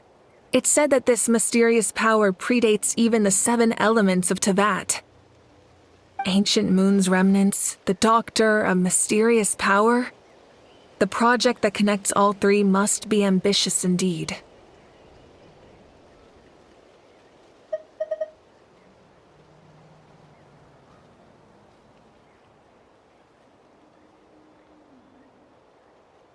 Huh? Tribe? Oh, you're thinking along the lines of how the names of the 6 heroes were inherited. In truth, apart from a few ancient names associated with a certain tribal culture or tradition, most ancient names can be inherited by anyone. Your name likely falls under that category. The Wyab will select someone who shares your character and name them as your successor.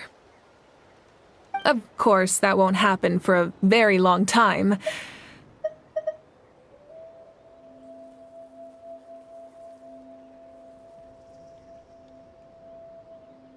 Huh?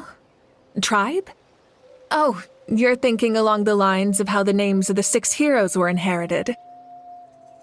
In truth, apart from a few ancient names associated with a certain tribal culture or tradition, most ancient names can be inherited by anyone.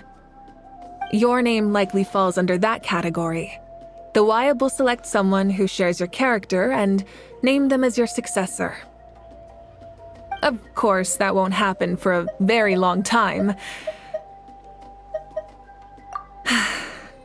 The long journey of the Pyro Archon has now come to an end. Together, we overcame darkness and death to accomplish something truly remarkable. As we celebrate your glory, allow me to thank you once again. This time, just as Mawika. Thank you for the respect, understanding, and support every step of the way. An honor we share. You can keep chatting with your friends nearby. I think I'll stay here for now and watch over them.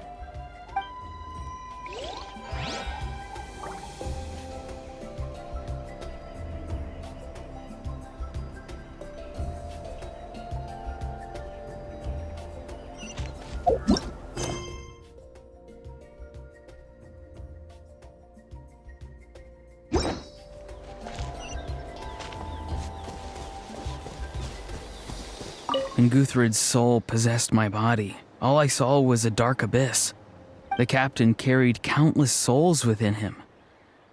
It must have taken so much strength to live like that for hundreds of years.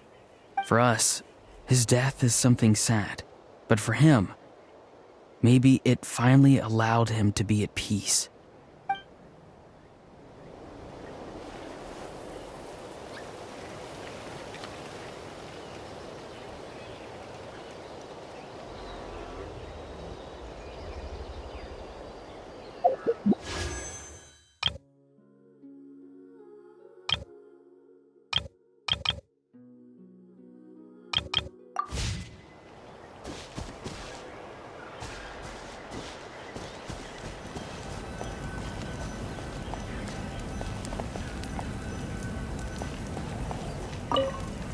When I was little, my father told me about Thrain, the Sentinel Knight, an outlander who once fought alongside the warriors of Natlan.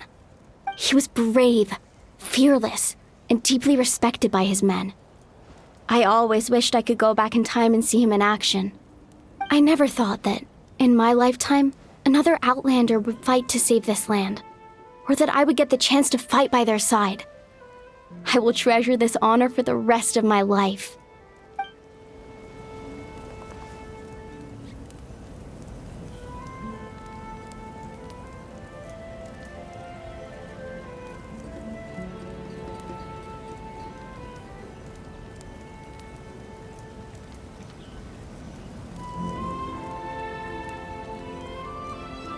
What could the children be up to? Never mind. Let them do as they please.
What are you thinking about, Traveler?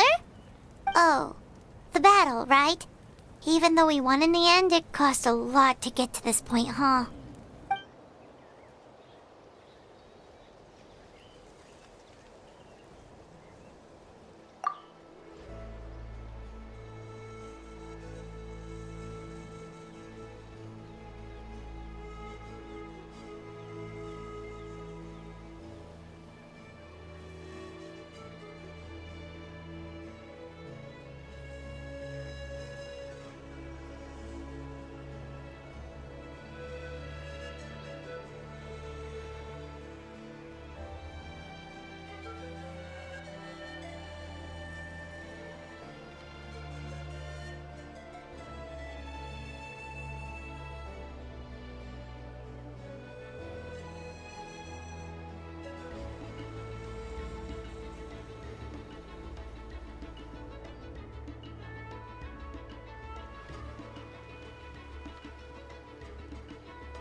I pray you will find peace in death! My turn. The hearth extinguished.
Something's hiding behind that statue!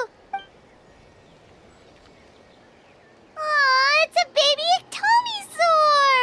So cute! Although, why is it staring at it?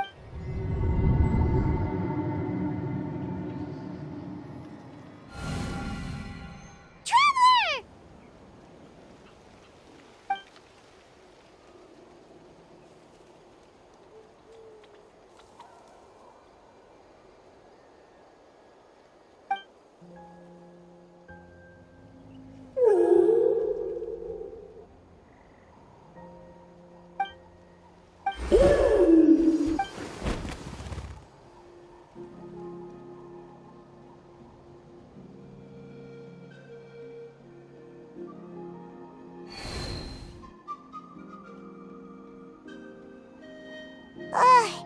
How long was Paimon out?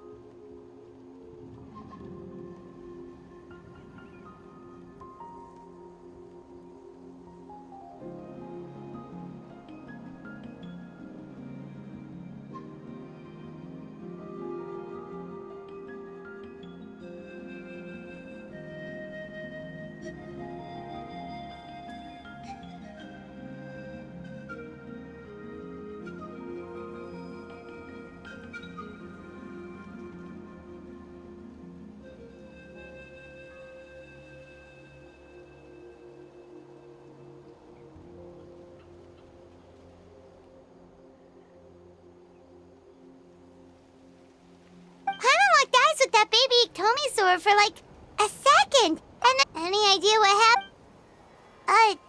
Traveler? Look, it's that baby ectomisaur. Seems like it wants us to follow it. Paimon's adventurous side says we have to see where this leads.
Story! Story! I want to hear a story!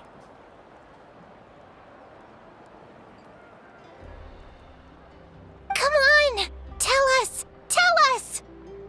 Well, you kids don't miss a beat, do you? All right. You can be the first audience for this new tale. Let me know what you think. Now, where to begin?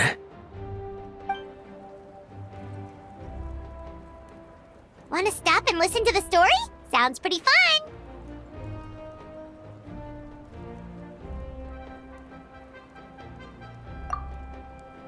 This is a story of the great heroes of our time.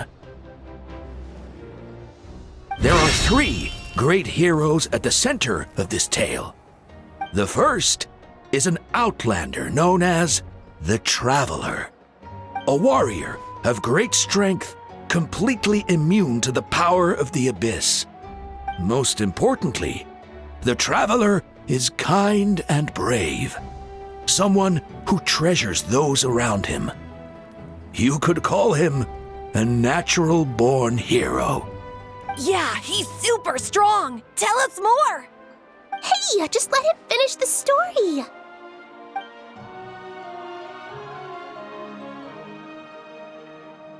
The man telling the story keeps looking this way, Traveler.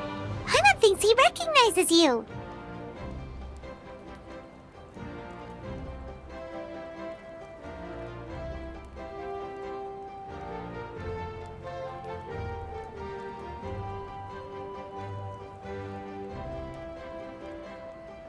The second hero is also an outlander. Many years ago, he forged a connection with this land and used his body as a vessel for the souls of his fallen comrades. His goal was to give them a home and, with that, a chance to be reborn into this world. The third hero is none other than our current Archon, Mawika. Not only is she a powerful and respected figure, but she also commands the power of the Ode of Resurrection, which can bring people back from the dead. With the support of 6 heroes from 500 years ago, she united Natlan against a dangerous foe. Now, this story truly begins with the arrival of the Traveler in Natlan.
Under his guidance, Kachina performed exceptionally well in the pilgrimage and earned her chance at the Night Warden Wars.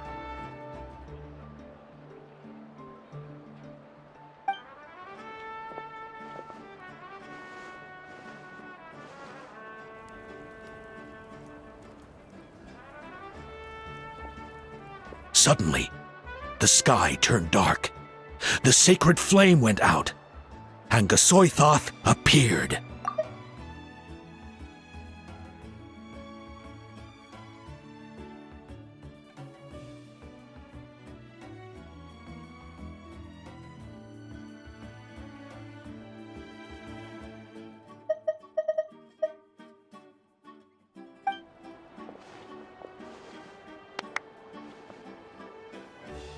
Everyone gathered at the stadium and sang the Ode of Resurrection together to send their support to the furthest corner of the Night Kingdom.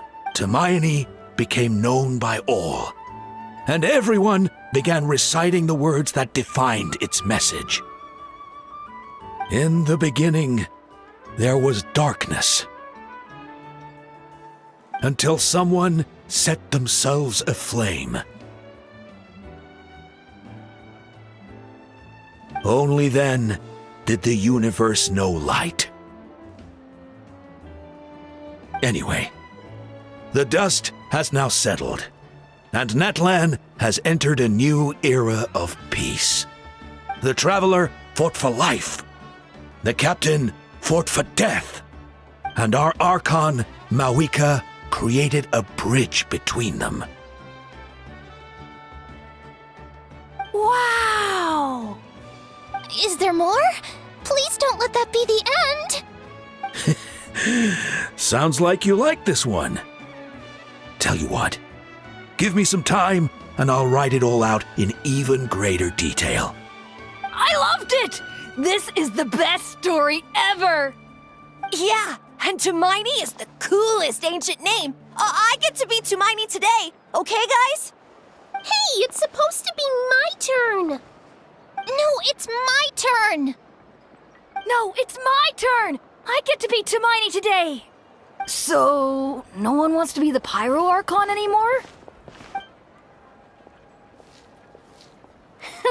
Sounds fun! What do you say, Traveler? Wanna let Paimon be Hermione for the day? I loved it! This is the best story ever!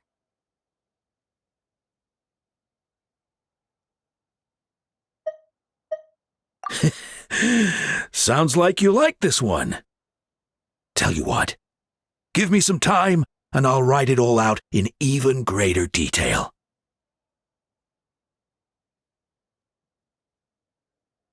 Alrighty then! Let's go, Paimon! A new adventure awaits!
It's Monsieur Nervalet.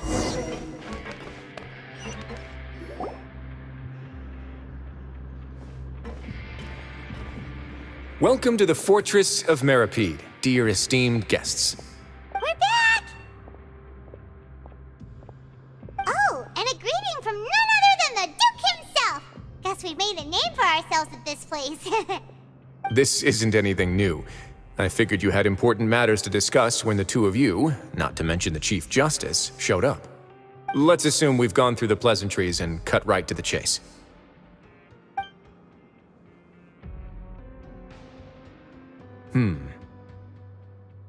I do remember a thing or two about Domenico.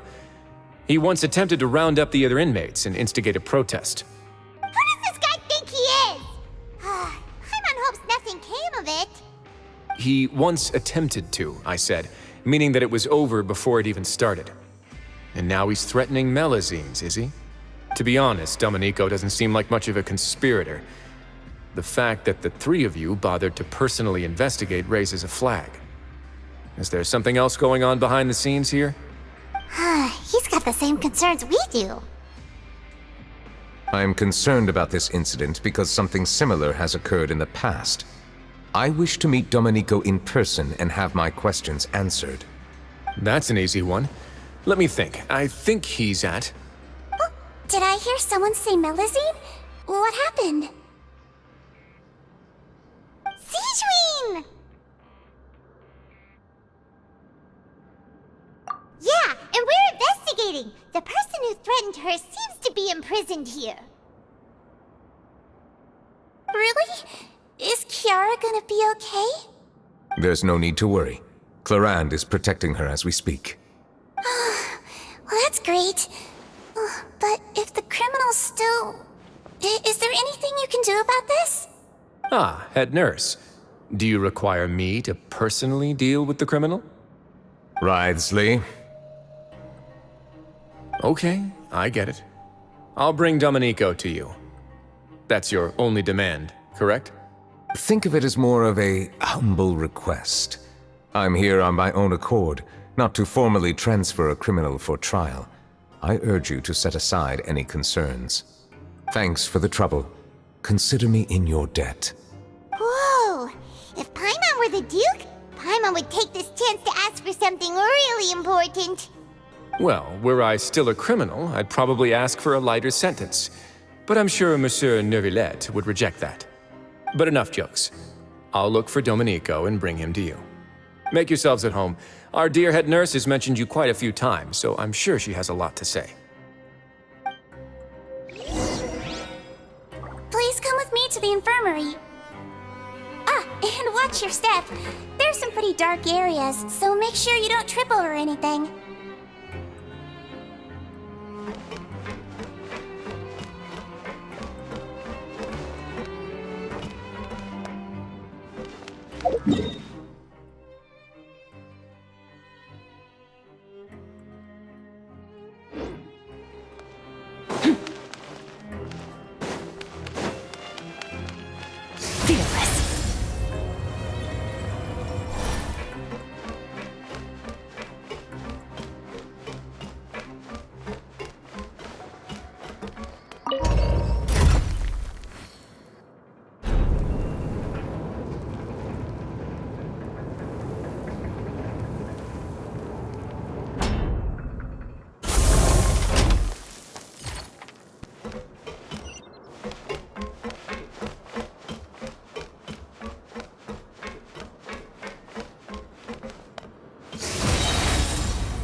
Now that I think about it, I can leave this place soon.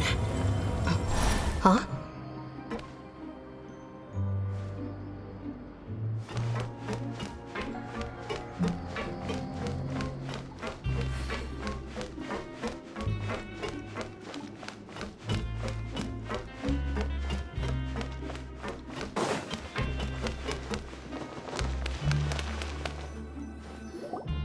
Please rest here for a moment.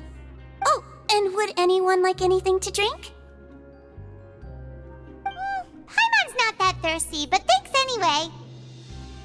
Thirst is a warning sign that you're dehydrated, which means you have to drink up even before that. I'll bring you some tea. I'm sure you'll have a lot to talk about. Typical Siegeween. Concerned about everyone's health as always. Why aren't you two saying anything? You noticed them too. The badges they wore on their chests looked quite familiar. Familiar? Paimon didn't even realize they were wearing them. But if both of you say so, let's go ask them about it.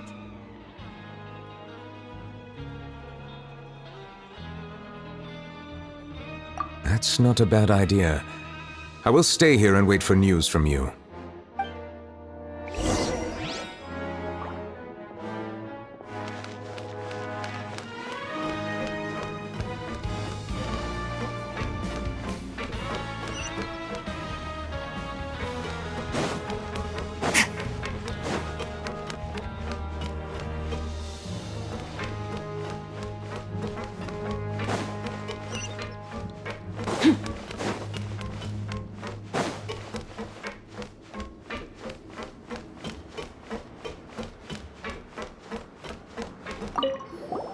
Anything you need? Oh, this? Are you interested in joining the Mutual Aid Network? What's that? We have a very long history, going back as far as 400 years ago. We have never had many members throughout our history, nor do we have much of a reputation, but everyone treats each other like family. Helping each other is our purpose. At the same time, we seek to maintain just dealings as much as possible. Sounds like a pretty neat organization. All we want is to defend ourselves. None of us have ever committed serious crimes, and we're not especially powerful either. We're at a natural disadvantage here in the fortress. But people won't give us a hard time if we stick together.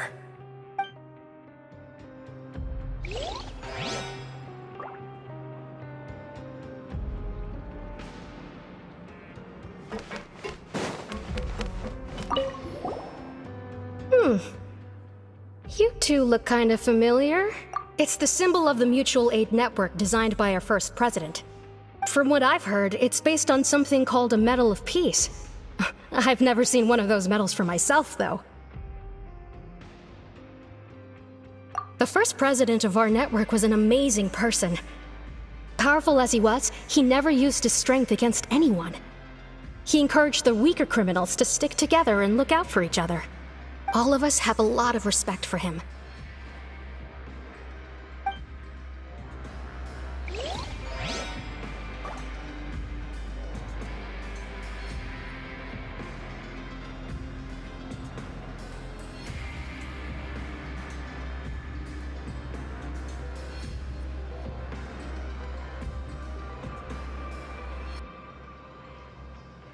The Abyss is like the world's shadow. It's always there, and it will never perish.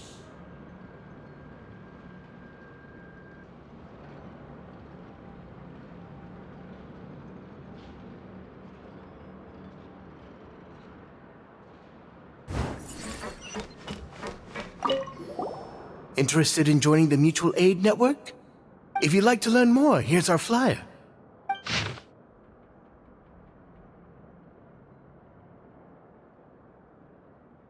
Our slogan may have evolved over the centuries, but our goal has remained unchanged. Here, this book is for you. You're welcome to come and sign up anytime. We should have gathered enough information. Let's head back and talk to Neverlet.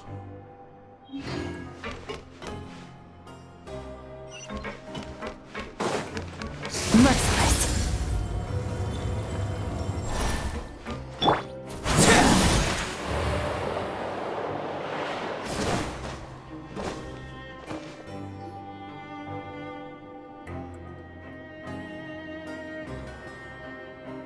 Did you manage to gather any intel?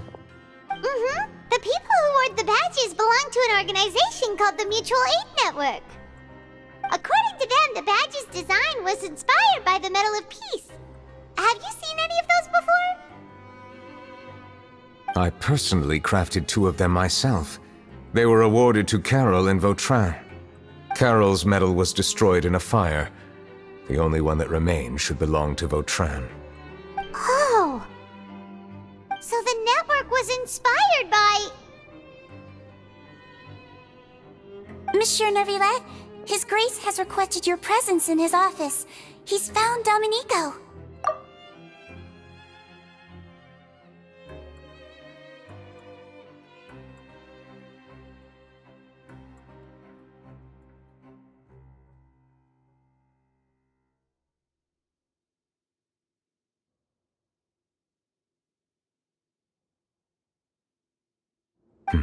All right. Let us talk to him first and get to the bottom of this situation.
Allow me to introduce this fine gentleman, Domenico. Why don't you explain everything to him? Neuvillette? What do you want? What are you gonna do? Kill me? Calm down. I merely want to ask you a few questions. Was it your idea to send that letter to a Melusine? Hassan has already confessed, so there really isn't any need to keep hiding. That idiot! I can't believe I trusted him. Let me ask this another way. It was your idea to send that letter, correct? Yes. Who is pulling your strings? What? You're not trying to frame me for something I haven't done, are you? It's best if you realize the gravity of your situation. The Chief Justice of Fontaine has been personally investigating your case. I assume your previous attempt to incite unrest at the Fortress of Meripede has something to do with this as well. I admit I acted on impulse. I'll tell you the truth. But before that, you must ensure my safety. I can do that. You see, we're all reasonable people here. I only intended to do some small business at first. Someone contacted me about delivering some goods and promised me a generous sum of more in return. After making a few trips, I was suddenly approached by the Marechaussee Phantom. They accused me of smuggling prohibited items, and I was put on trial. But I refused to accept any of that. The ignorant can be rightfully absolved from guilt, right? Well, I suspect that someone got me locked up here so they could get their hands on my goods.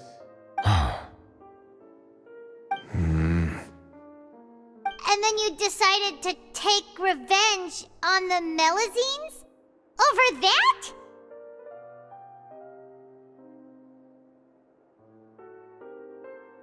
My initial target was Neuvillette. Everyone in the Fortress of Meripede was declared guilty by him after all. So they must more or less hold a grudge against him, right? If I could get them to strike back. But for some reason, no one wanted to team up with me. That mutual aid network in particular. What did those nobodies even gain from trying to challenge me? Seriously. In the end, I had to redirect my focus onto Melusines to salvage things. I recall that Chiara was the one who confiscated my goods for inspection, so I asked one of the more approachable guards to send a letter, claiming that I meant to contact my family.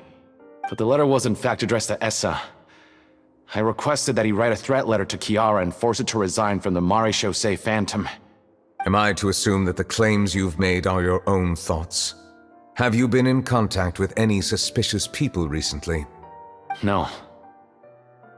Is it true that all members involved in the smuggling scandal have been caught? Yes. And that's all I know. Sigewinne, please take him back to the detention center. I'll deal with him later.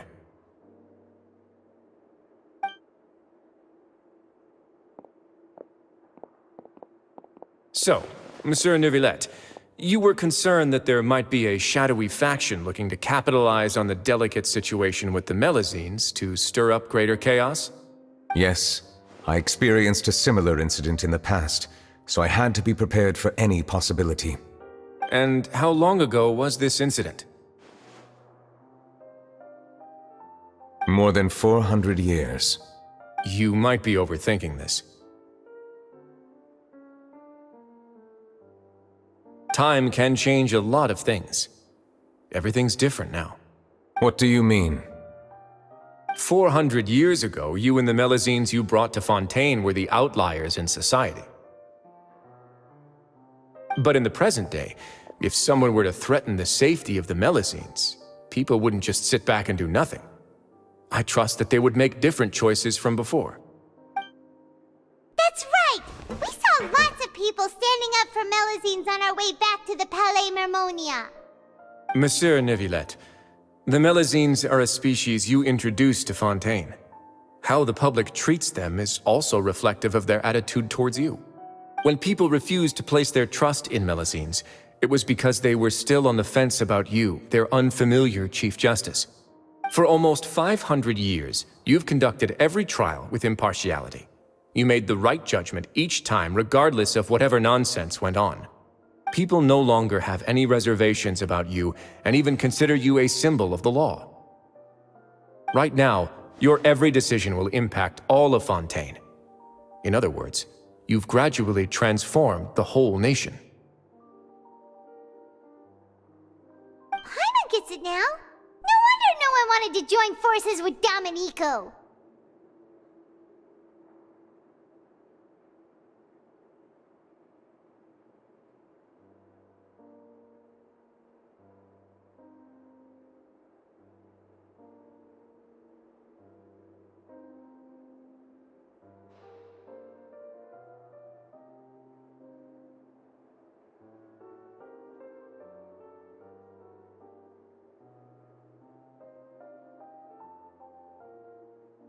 I am undeserving of such high compliments. From my perspective, I have simply been fulfilling my duties. It isn't anything special or worthy of praise. I'm simply fulfilling the promises I've made and searching for answers through my judgments. It is unnecessary to hold me in such high regard.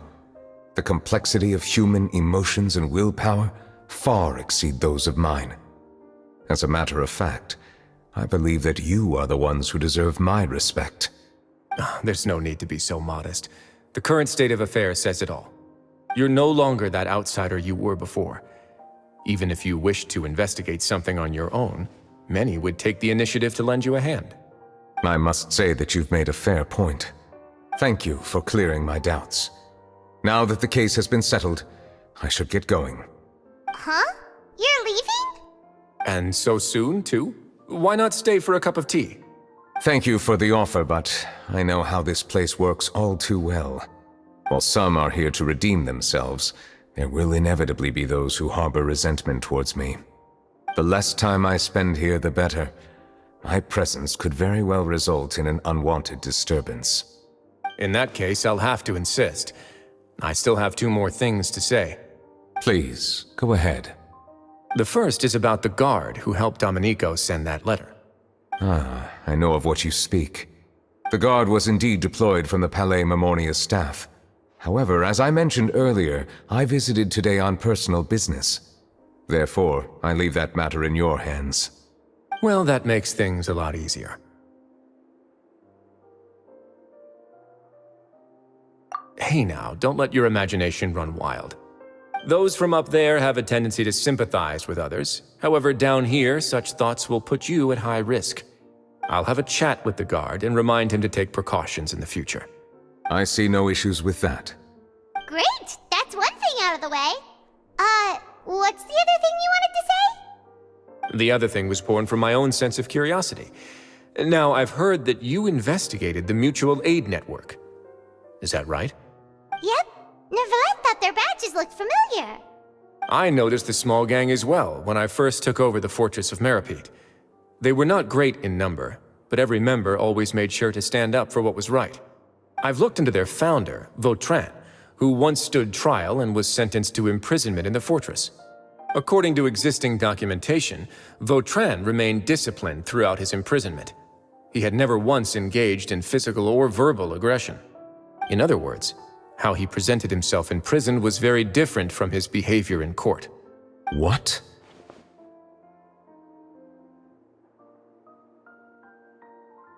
During his trial, I could sense that his feelings were complicated. He appeared to be full of resentment, and I believe he had every right to feel that way. Perhaps he had been putting on an act. An act? Nervalet and Vautrin had a close relationship as superior and subordinate. Vautrin must have known that the Chief Justice would make an impartial judgment. Thus, the more resentment he displayed, the clearer it would be to those present that you were upholding justice. And to those who had been sitting on the fence, Vautrin's act was a very meaningful one. That's all from me. Does anyone else have anything to say? Now's your chance. I don't have anything to say, apart from expressing my gratitude, that is. Well then, let us head back. No need to see us off.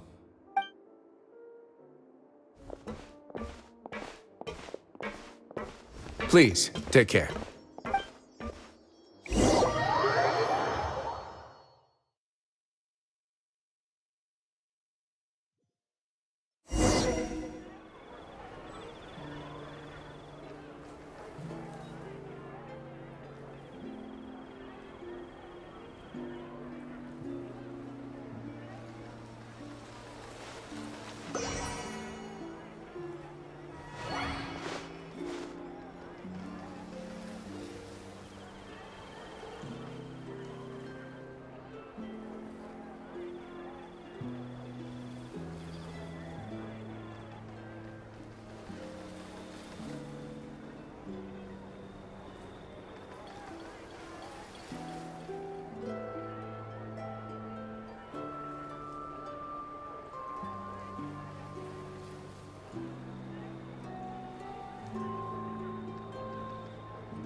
That trial is something I rarely bring up in conversation, but I have always felt deep regret for what happened to both Carol and Vautrin.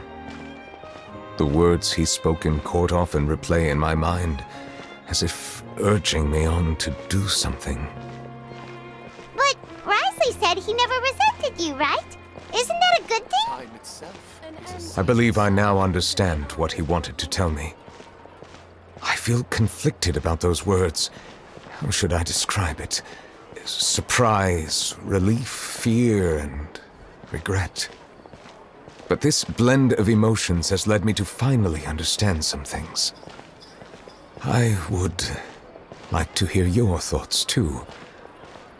What do you think of me? Paimon agrees with everything Risley said. As Chief Justice, every single one of your trials makes an impact on Fontaine. What do you think, Traveler? Hey, any comments? What I really think is, every trial you've ever judged has left its impression on you. And that's what makes you who you are today.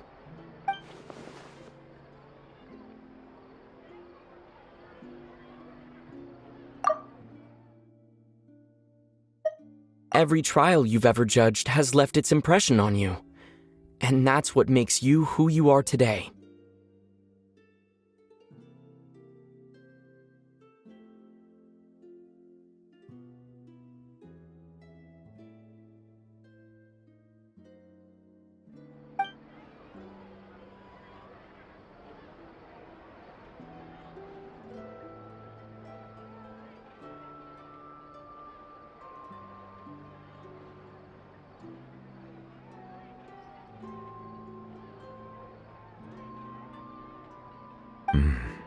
That is indeed a reasonable assumption. As I said, I find it difficult to express my emotions because I cannot fully understand myself.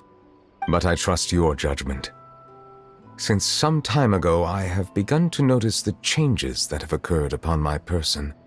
These changes were not due to any specific occurrence, but emerged as a result of time itself. I will try to contemplate this further. Thank you both.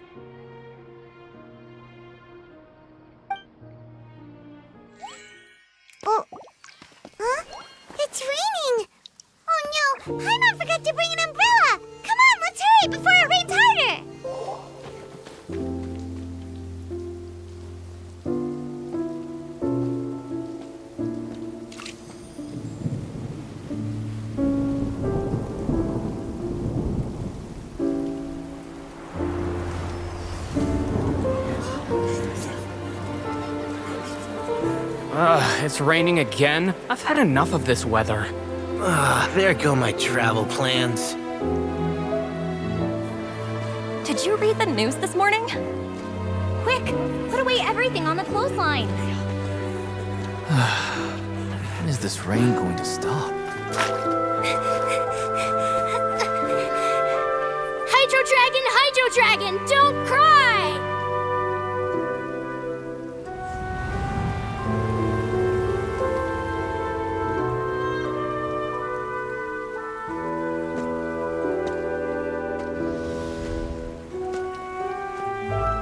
They're planning to reanimate the monster. We have to report this to the Chief Justice.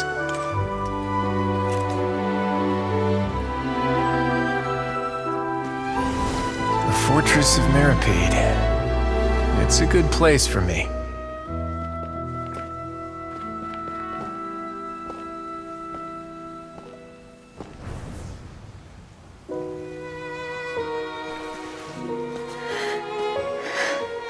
He owes me so many answers.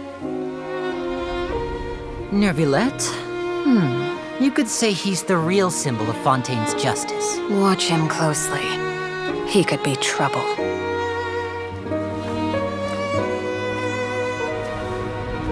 How can two completely different species possibly coexist? Who's been threatening Melusines? Show yourself!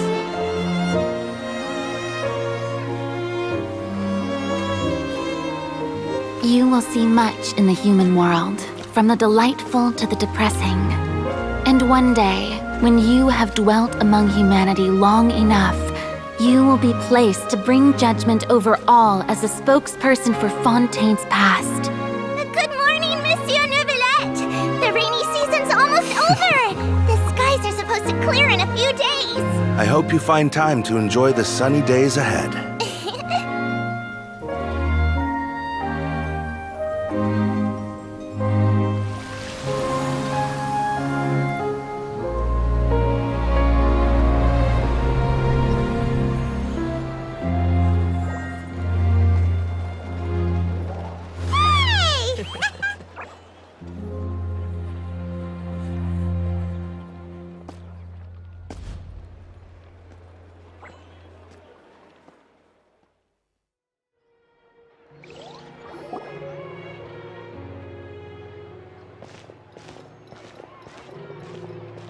Is the matter resolved? Yep, we found the person who sent that threatening letter. Risley said he'd keep a close eye on him, so the Melusines should be safe now. Oh, that's wonderful. Sorry for dragging you all into this. There's no need to apologize. Yeah, you didn't drag us in. We got involved of our own accord. By the way, where's Kiara? At the Palais Marmonia, more than 50 people offered to protect her. Some even hid within the bushes to look out for danger. I was worried that the excess of protection would make her feel uneasy, so I asked her to stay inside the Palais. It's very safe in there. What a relief. Well, now it looks like the dust has finally settled. To celebrate this joyous occasion, Monsieur Neuvillette, would you be interested in an exclusive interview? That's not how you celebrate! I will consider it. To celebrate this joyous occasion, Monsieur Neuvillette, would you be interested in an exclusive interview? Really?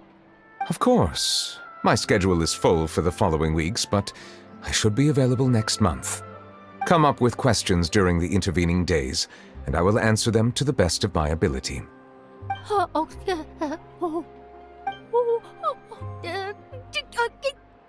Yes! Thank you so much, Monsieur! Now, if you'll excuse me, I must head back to the Palais and issue a communiqué to publicize our investigation results. I hope it will assuage the concerns of all.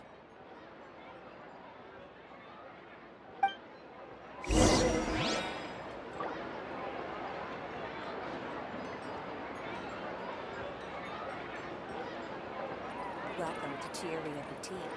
For tailoring services, please make a reservation in advance.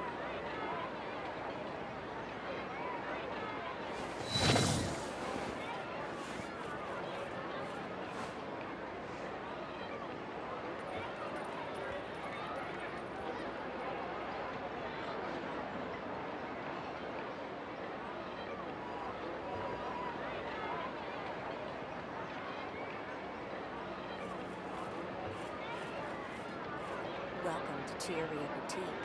For tailoring services, please make a reservation in advance.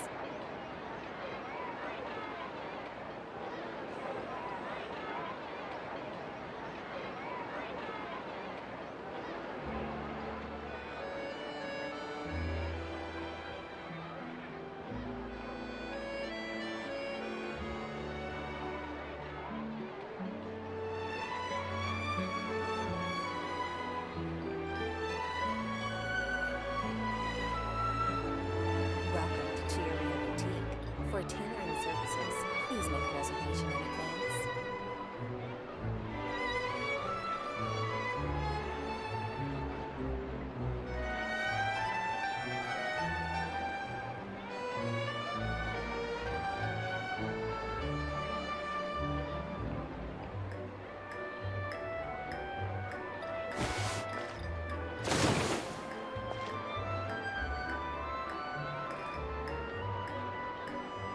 Welcome to Cheeria Boutique. For tailoring services, please make a reservation in advance.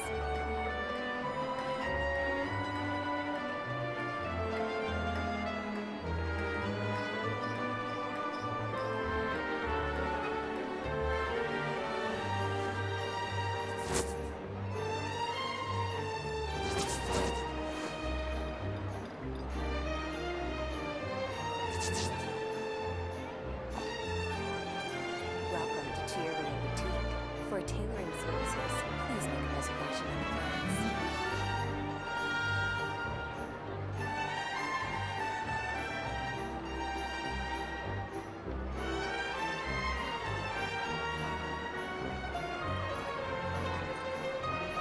Staring into my eyes is ill-advised. I can't promise you'll like what you see. Welcome to Cheeria Boutique. For tailoring services, please make a reservation in advance.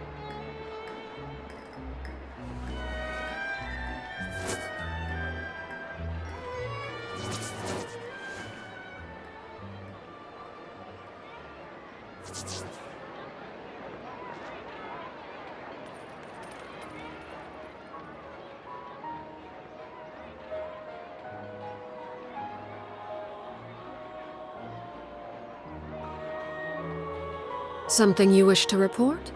Go on. You have my undivided attention. Please make a reservation in advance.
Kiara?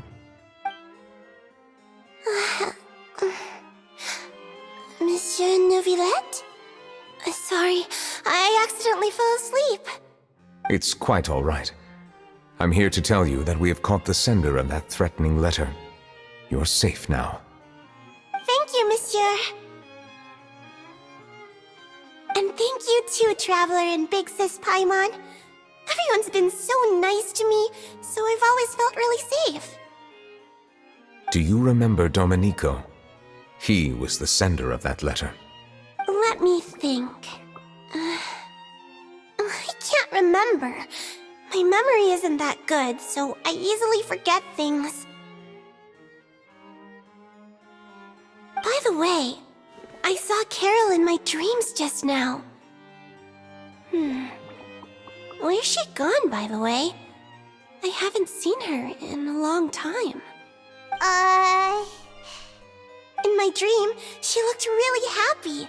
She held my hand and said, "Kiara, our dreams have finally come true." I can't remember what our dreams were anymore, and I don't know why. But I felt really happy too. I can sense your joy. It is indeed a delightful moment. Monsieur Neuvillette, are you happy too? Oh, I almost forgot! Am I allowed to go out now? I promised to model for Alov. Of course. Off you go. See you next time, Monsieur, Traveler, and Big Sis Paimon.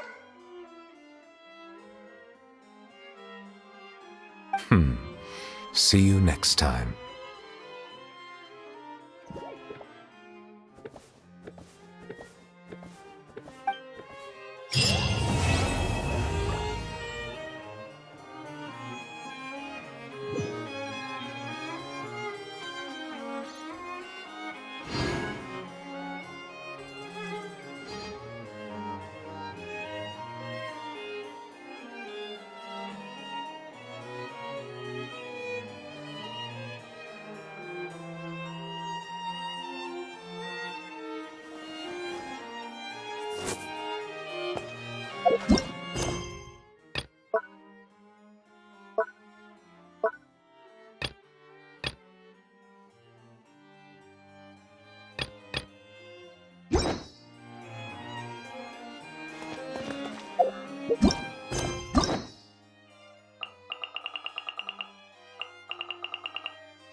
I once thought that time was of no consequence to me.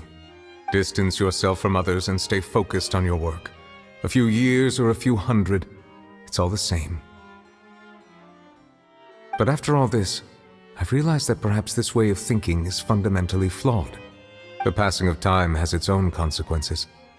The answer that I've been searching for amongst all those lives, perhaps it's life itself.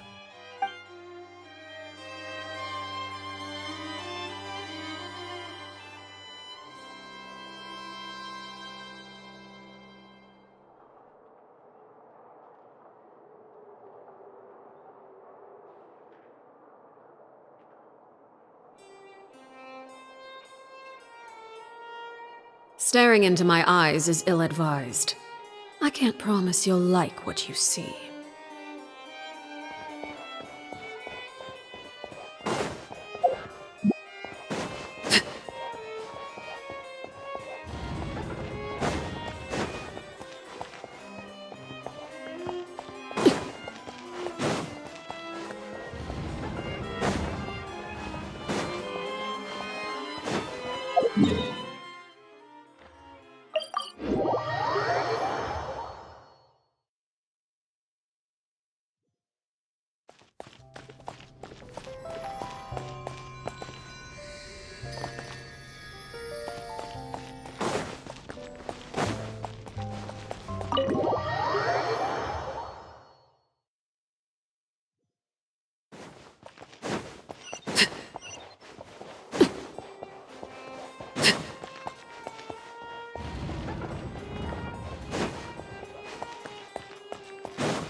cafeteria is excellent, if you're lucky enough to make it in.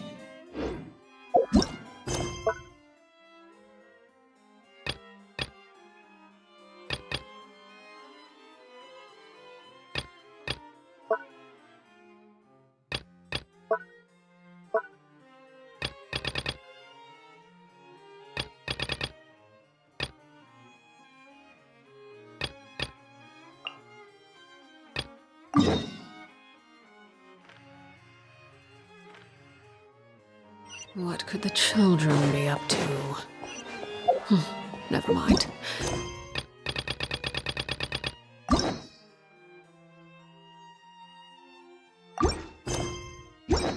Let them do as they please.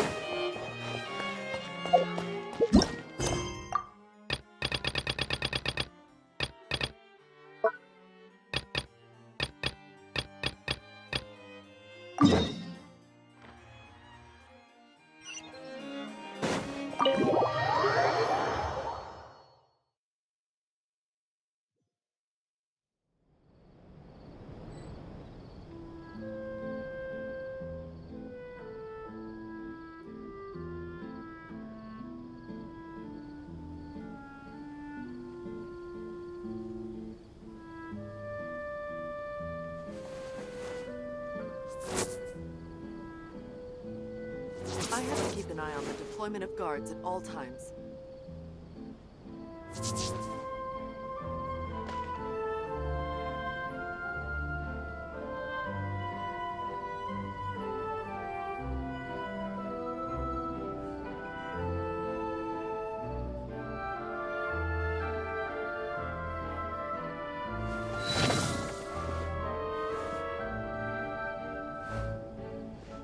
I have to keep an eye on the deployment of guards at all times.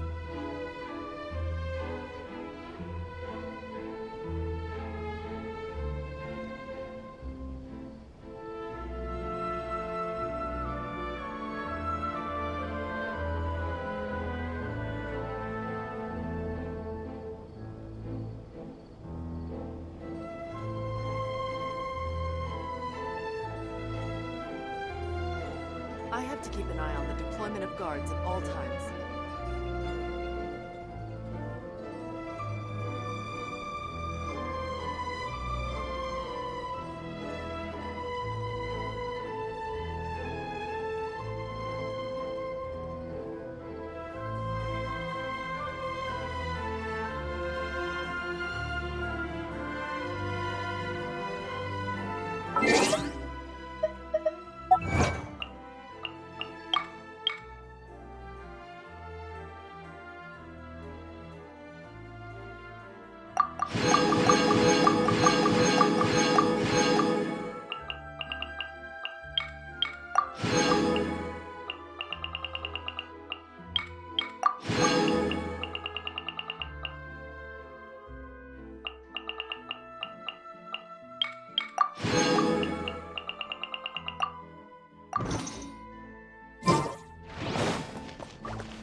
Another chance to learn from you!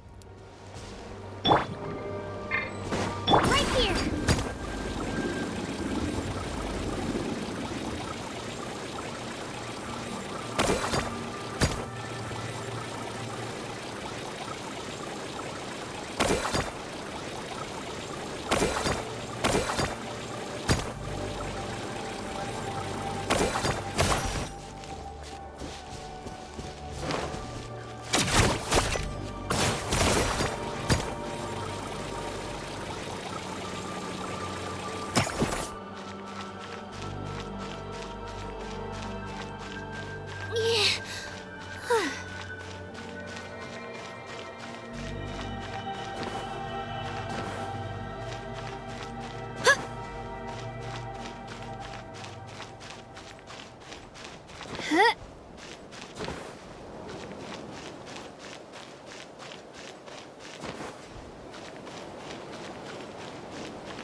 Shabam!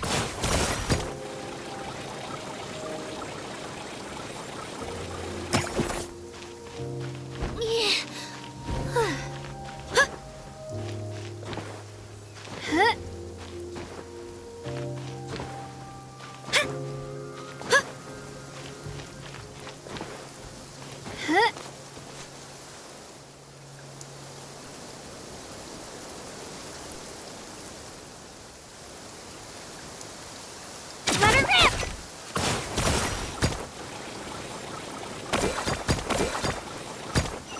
To the top, Twirly!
Here goes!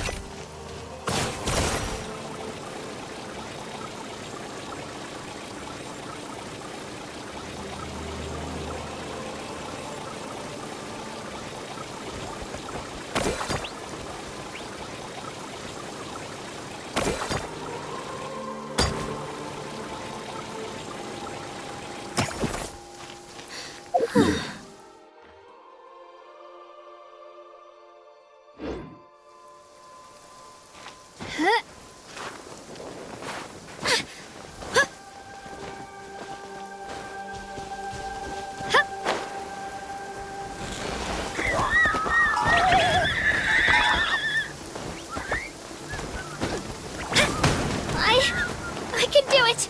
I have...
I can do it. No, I can't. I can do it. Oh, it's fine. I can definitely do it. All right.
you